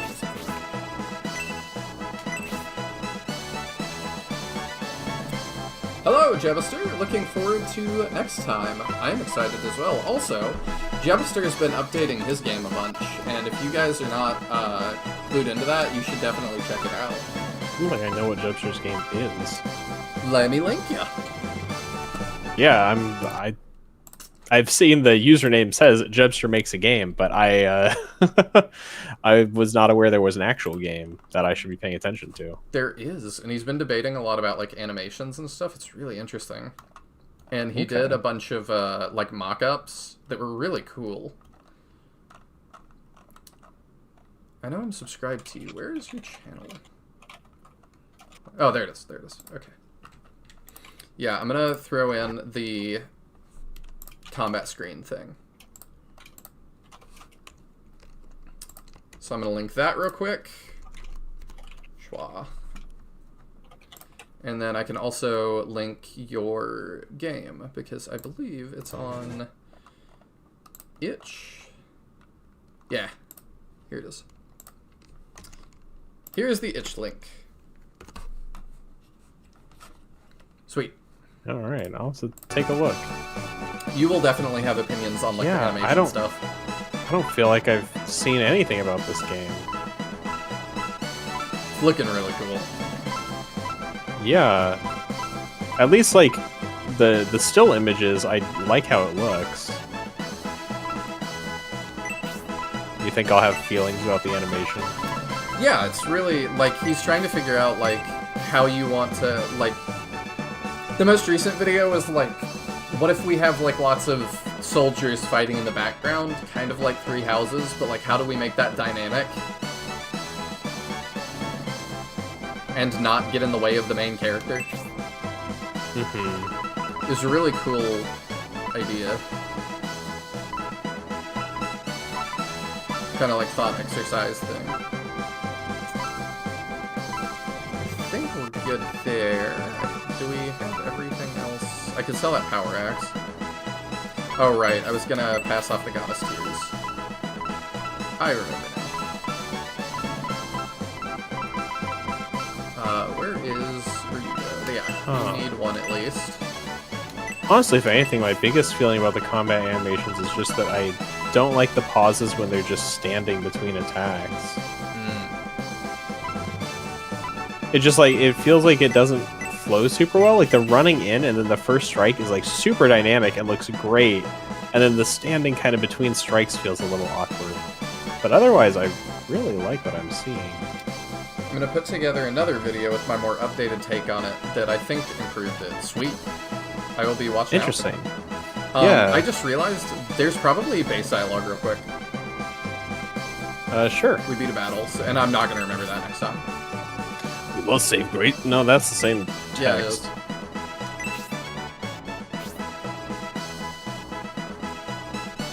Yeah, that okay. This it's is the same. is that the same? Yeah. Okay. Yeah, okay, yeah, it's the same text. I guess maybe in series of battles they force you through, they don't change it. Which is fine. He's still talking about the Kraken.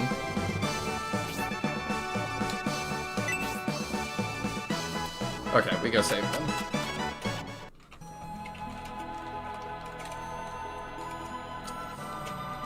Feel free to, in my Discord, Jebister, to post both the itch in the indie game section and also the, if you want to poll people for, like, the animations and stuff, you're free to do that.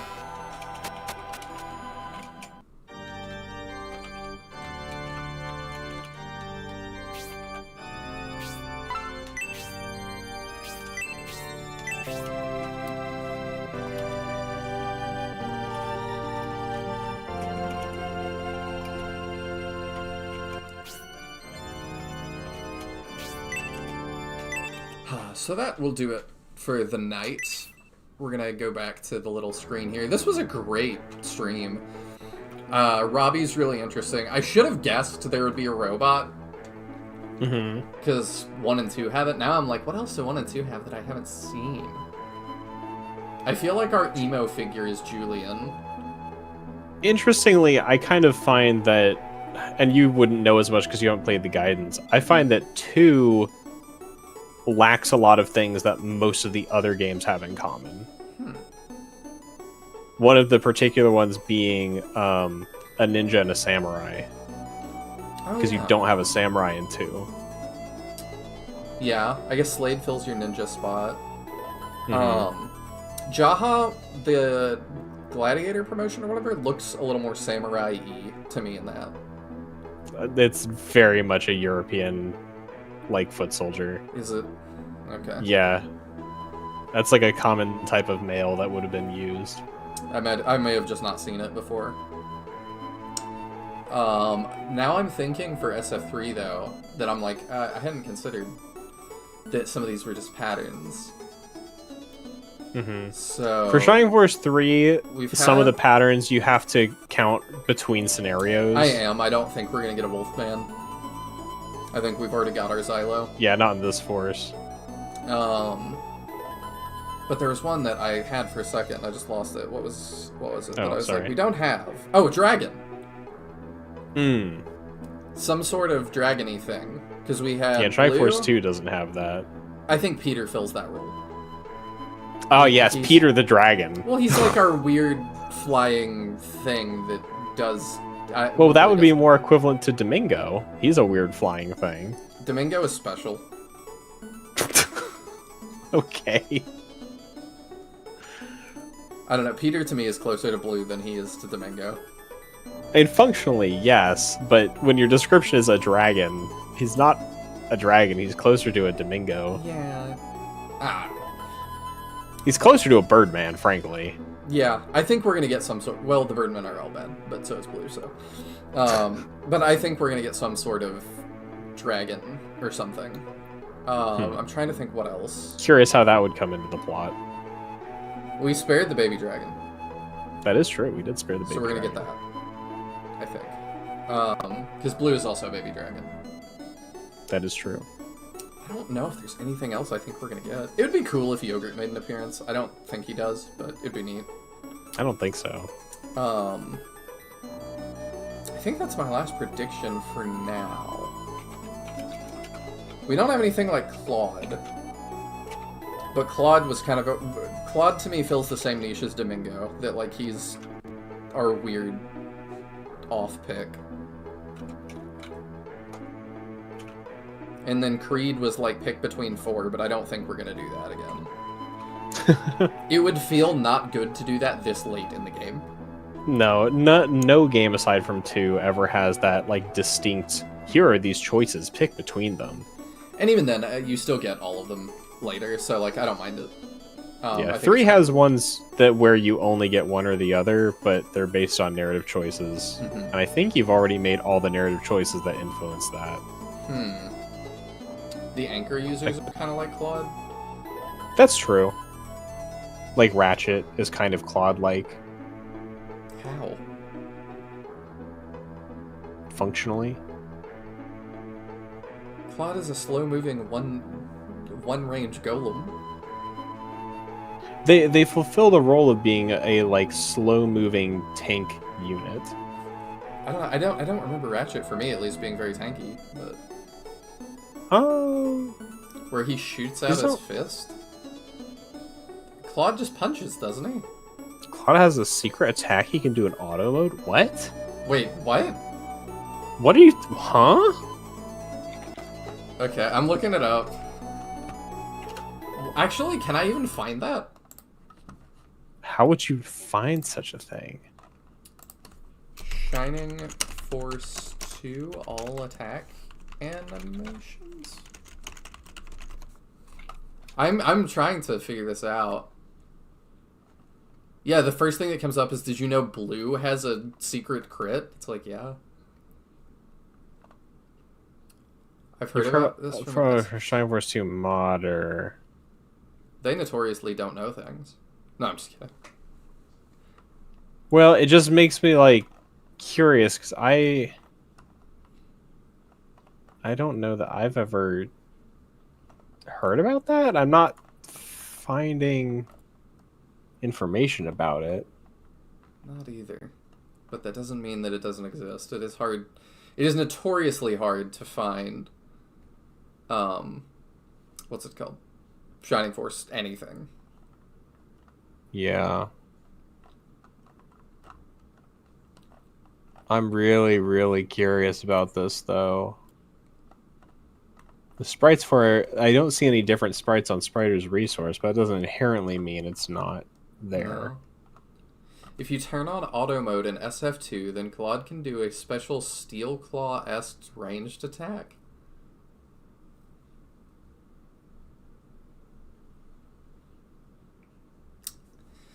What is auto mode? How do I do that? It is a debug option. Is that something... I'm seeing info on it on Sega Retro. I've heard about it too, something about it being unfinished, but the auto mode had access to it for some reason.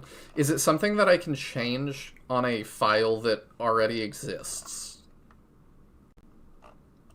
Yeah, because trying to play all the way through.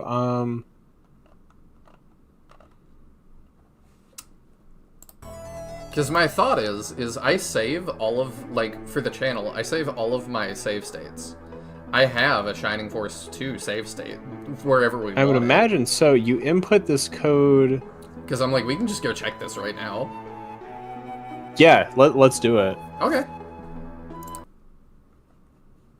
So it looks like as soon as the Sega logo appears, quickly press up, down, left, right, up, right, down, left, up, B. And then mentioned in a tier list video where the War of the Gods dev was co-hosting. I see. I'm sending you a Dark link Claw. to this, which has info on how to get auto battle. It should give us debug options when you hold start when the witch appears and selecting the game you want to start with C. Yay, field But trip. it should Yeah. work from a continue. Okay. I'm just trying to find my SF2 file. Is it... I'm really curious. Having something like that would make Claude better. I wonder if there's a way to like re-enable it. That would be interesting. Yeah, here's all my backups. I've got all my saves. I'm just trying to find Shining Force 2. I've got my shining stuff kind of scattered because there's a lot of it. Here's my In the Darkness saves. Is this my Shining Force 2? This might be it. Let me see what this is.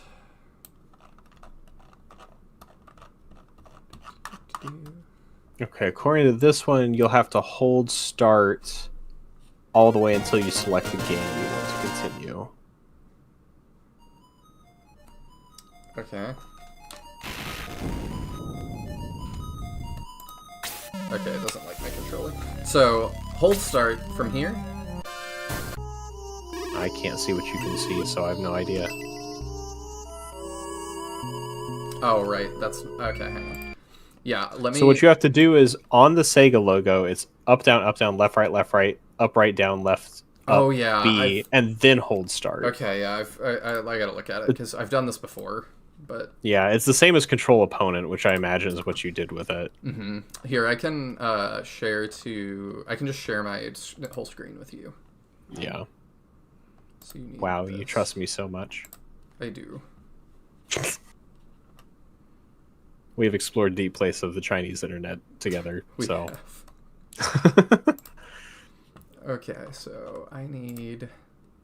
I keep meaning to ask, you have a new portrait. What is that? It's me. I see that. It's very cute. Ellie commissioned it recently Oh. as a random little thing. I just figured there was a I was story using behind it for a while. God, yeah, the like actual code is tough. Yeah, it's quite long to input. And you have to do it very quickly, but I should be able to do it. I might... Do I have... Let me peek at one more thing. I might already have it, because it was a pain to do it the first time, so I was like, did I thought I remembered saving that menu, so I didn't ever have to do it again. Yeah. But it's starting to seem like no.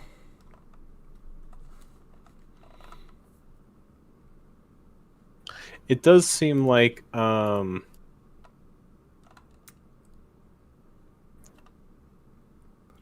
where is this other side? I was like, this, well, I don't know if you'd be able to load your save. This Probably. page has a mod that apparently automatically enables the mode when you start a new game, so probably not continue. Okay. Well, I can just not skill issue it. Yeah, I don't have it. Okay, I can just not have skill issue problems. All right, here we go. I've got it up. So it's up, down, left, right, left. Yeah, left, right, up, right, down. Okay. We'll see if I can get it. I do see people talking about this in the Shining Force 2 modding Discord. I totally didn't get it.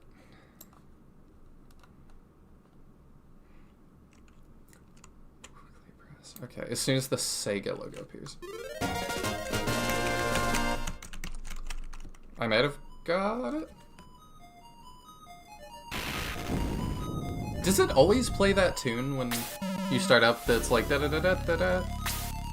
I don't think so. It says there's a small victory tune if you do it properly, so that's probably what that is. Maybe So if you start a maybe this is game- my thing. Let me see. Oh, here we go, yeah. Okay. So, I think what I need to do is special turbo... I don't know if this will work on a save or not. I don't know. It seemed like you had to start a new game. That wasn't continuing. Oh, wait, that was... that was the option you wanted. It was. Whoops. Yeah, I don't know if it's gonna work. My main idea I can do... Okay, so what I need to do, then, is this. Then I need to open our file. So it'd be Also in the load. Mind Discord, they're referencing, and Didicus posted, that there's concept art that shows Claude's arm flying off for an attack animation. It doesn't seem like it actually has an animation that does that. It seems like he's just two range. Oh. At least just reading what the discussion on the modding Discord says.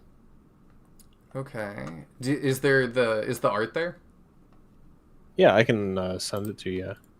Very good. But it seems like there's nothing to see aside from the fact he hits at 2 range.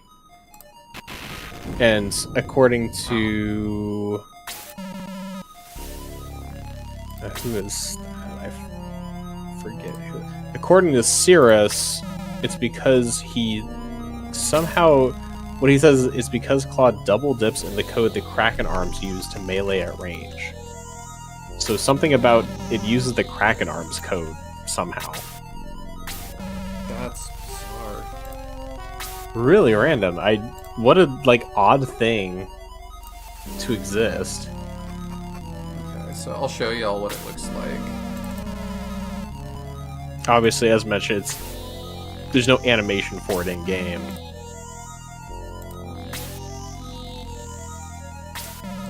Where is my Genesis?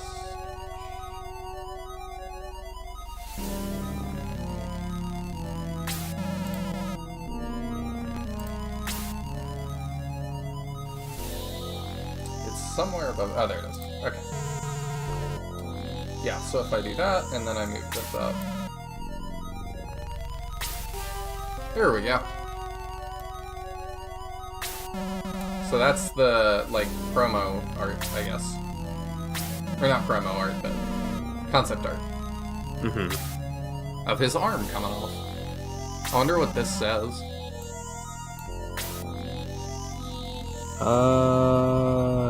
It's way too blurry for me to make I out. there's no way my phone is going to be able to Yeah. grab that. But I never knew that. What an odd thing. So specific.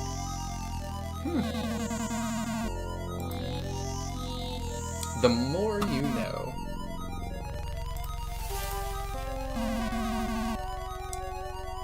Anybody tuning in now is going to be really confused. They're going to be like, man, he hated it so much, he's back at 2.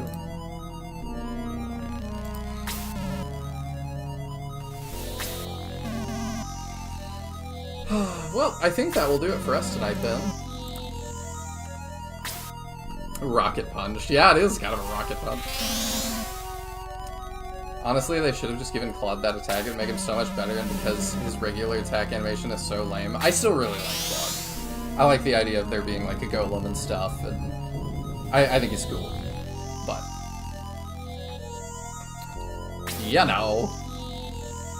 he does not seem popular.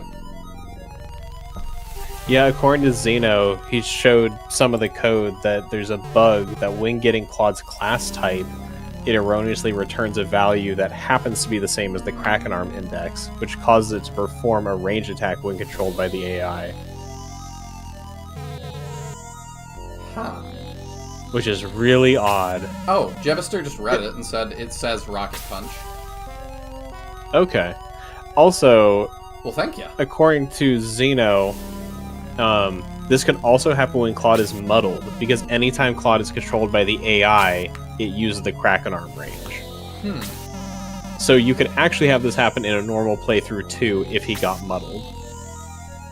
I feel like that's something that could happen, and no one would believe me if I was not filming. Yeah. I mean, I was immediately doubtful because I was like, what? No way. But no, that's what an odd bug. Yeah, it's Unless it was not a bug and it was intentional, but I feel like it's... If Zeno says it's a bug, I'm relatively confident in saying it would be a bug. Well, I'm wondering if maybe the values were just the same and they meant to have him have a different animation for that. Which is the art we see. Also, what's going on with King Grandseal's hair palette? Why was it gray and not white? I don't know. I've got a lot of different versions of Shining Force 2, and one, this might not be vanilla.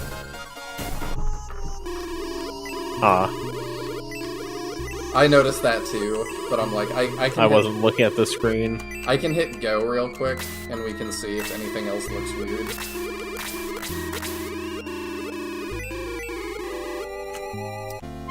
I just don't remember. No. It's probably fine, it's just that I'm on some weird version of it.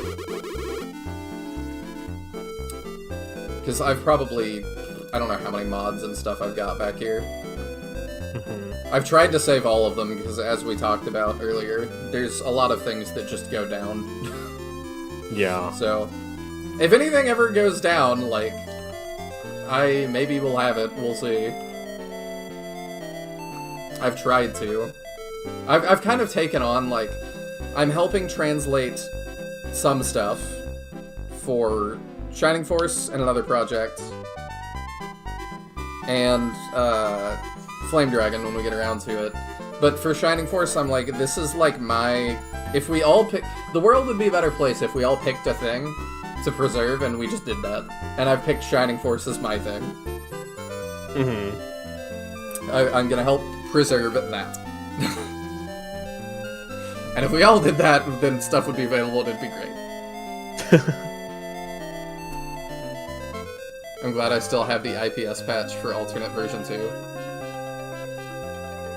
Is that not up still? I don't know if I have that. I think they just update the download on SF mods, so no, probably not. I was already running a weird version of... I still think it's way superior to 3. I haven't played 2. I did not like the current version, but... I've still got to do that. I'll be curious how you feel.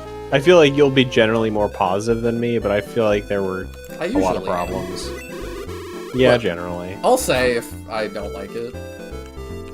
Will you? Yeah. Do you think I would? I don't know. I feel like there's at least a couple things that you've said to me off stream you were not quite as thrilled with as you came across on stream. Well, there's sometimes that, like, I like to be positive about stuff, but yeah, there's sometimes that it's like, I'm not as into it. Like, I talked about, it was pretty obvious with alternate, I didn't like, the pro tag art.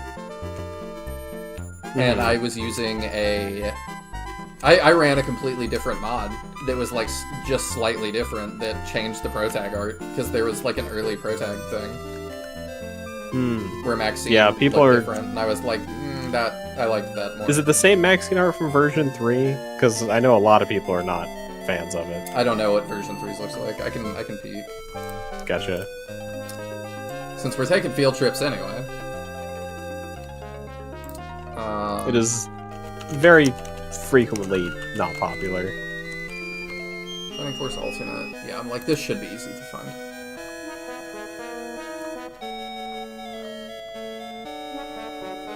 Not the battle sprite, it's the face sprite that... Yeah, I'm trying to find it. Oh, yeah, I don't like that. Yeah. Is it the same one as 2, or...? No. Okay, This is better. yeah. No, this is better? Yeah. Oh boy. I need to see version 2. I might have been on version 1, I don't know. Heck, you know what? I could probably... Hang out for 2 seconds, I probably can load it up. Because that version see. 3 art is... I think it's the, like, the rough. smile is a little bit off-putting.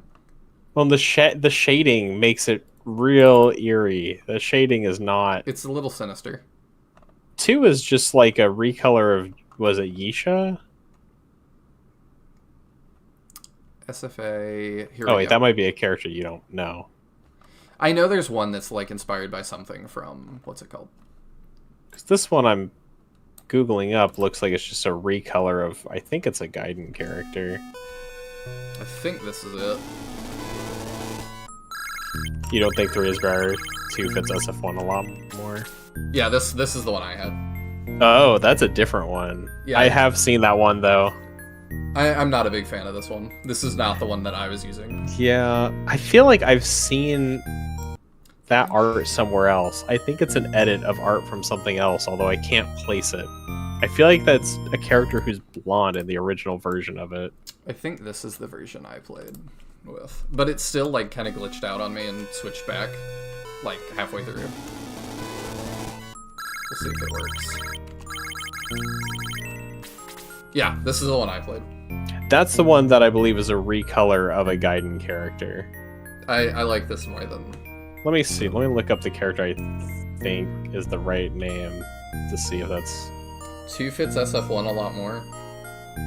I mean, I don't feel like either fit that much. That's 100% just like a draw over of a mage from Gaiden 1. But I know, like, when it came out, like, there were a lot of people that weren't as into Meowth's, like, chibi style. And for a lot of the other characters, I actually am totally cool with it. Because I've looked through some of them, and there's some that I really like. And I think as long as you're consistent across the whole game, it doesn't bother me. It's just... Alternate's really inconsistent across the whole game, though. Especially in version 3, it is wildly inconsistent. I mean, I don't totally know that. Like, I haven't looked that at all of them, but... Before I ever played portraits. Alternate, I made a personal tier list of the portraits with 0 context. This one's good. That's fine. I feel like part of what makes it clash is like, so you've got that giant portrait where her face fills up the whole frame, and then you've got the May one where the camera's pulled way further back. It's just like, it's not the right style. Yeah, and I think this one's fine. Although I guess to be fair, you're using a different portrait than the one that was actually in this version. Yeah, and the other one that's supposed to be in this version is framed more like these other ones. Yes, it is. But to me, it's like a much more realistic style. She looks more like somebody from Golden Axe. I think. Do we give version 2 a 9.5 and version 3 like a 5.5 or 6.5? It's really interesting to me because I've watched version 2 and seeing this where it's like this is just the regular opening of Shining Force with different text is wildly from what I played. Oh, that's interesting. I didn't know 3 was that different. They like redid like all the maps. Everything is different. Cool. Alright. I generally did not enjoy it. I was not aware. I need to move it up in my priorities then. I thought it was going to be it's massively different. I thought it was going to be at least somewhat similar. Yeah, there's Freya. I'll have to see what version is the available one, because I know at the time I was given the version to play, it was a newer version than what was publicly posted. So I'll have to ask them what they... If it's not the version that I have, I might send you the one I have. The public one is V3.2C. 3.2C. Yeah, that I had like 3.2D, I think. Is it... includes some like rebalancing to make the game less painful. I don't know, I might just ask Meowth which one she wants me to do. Sure. Because I'm not afraid. Say whichever version was the one before. The version that was the one before I played made Griff quit after like 20 attempts at one battle. See, you hear and that. Like that was what was the straw that drove them to change it. You hear that and you don't want to do it. I hear that and I'm like, I kind of want to see.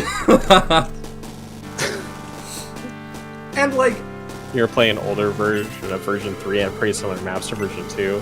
The version I play is significantly different from this. Like, Guardiana is not recognizable at all. It's a totally different map. That looks, his eyes, he's got disease.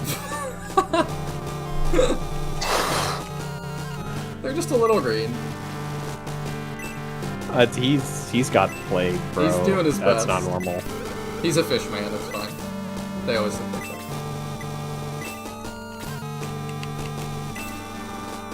It's been so long, I'm like... Okay, yeah, we do that, we do the You played 3.1.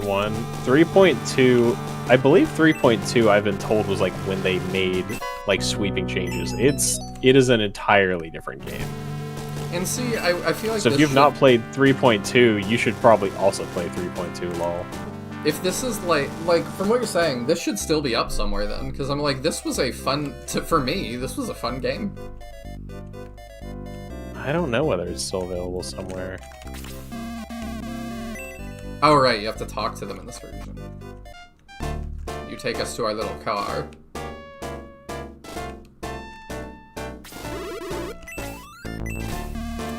Wolves Battle 1.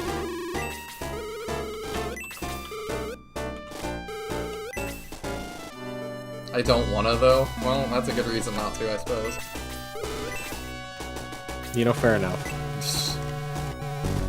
Yeah, Save see, this yourself is while still you have very the reminiscent chance. of Battle 1. Oh yeah, it's mostly just text changes. Let me see, can you view older versions? History? Updates? History. But I'm like, this is still so Yeah. confusing. Okay, yeah, so on the SF mods page, if you go to history, then you can see version 1.1c, 1.1d, Okay. 1.1e. So it looks like Good. all the versions from 1.1c up to 3.2c are available. Well, that's good then, because like I said, I think this was fun. I had a lot of fun with it. Like, it's just Shining Force but alternate, you know? I have already game over it in record time. Perfect. You see, that was a strategic death, so I could go get Gog. Right. But yeah, I'll be curious what you have to say about version 3.2, I guess. Alright, he doesn't join you. No. You think because I'm twice your size, I'm a mindless brute, I'll fight for you. Or carry you around like a child on my shoulders. No, I just want to camp in solitude.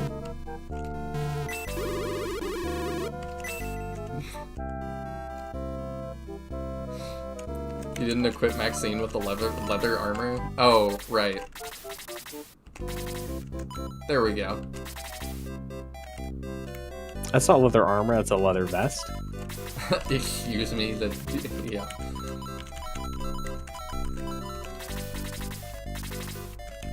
Well, that's Shining Force alternate. That's it, that's the end. I mean, if we were doing an Iron Man, that would be the end. Maybe I should Iron Man the version you played. Don't. Or the one before it. You will not make it. What if I just hate myself? Then go ahead. Alright, it's super late. I need to get to bed. Thank you all so much for coming out. So we're gonna do SF3 as scheduled next week. And if they announce Shining Force 4 during the Game Awards, we'll flip over there, I promise. Wait, we're doing Shining Force 3 next week? Are we? I don't know whether I'll be here next week on Thursday. Okay. It's my birthday. Oh, right. So, next week, I don't know what we'll do. Stay tuned on the Discord to find out. I still want to do a Veil of the Witch one more time, at least. So maybe Veil of the Witch. I also need to do another grab bag, because I've been sent some SRPGs that I haven't looked at yet. What else? Yeah, I'll talk to y'all and figure out. Alright, Good night, everybody. good night. Where is it? Where is it? There it is.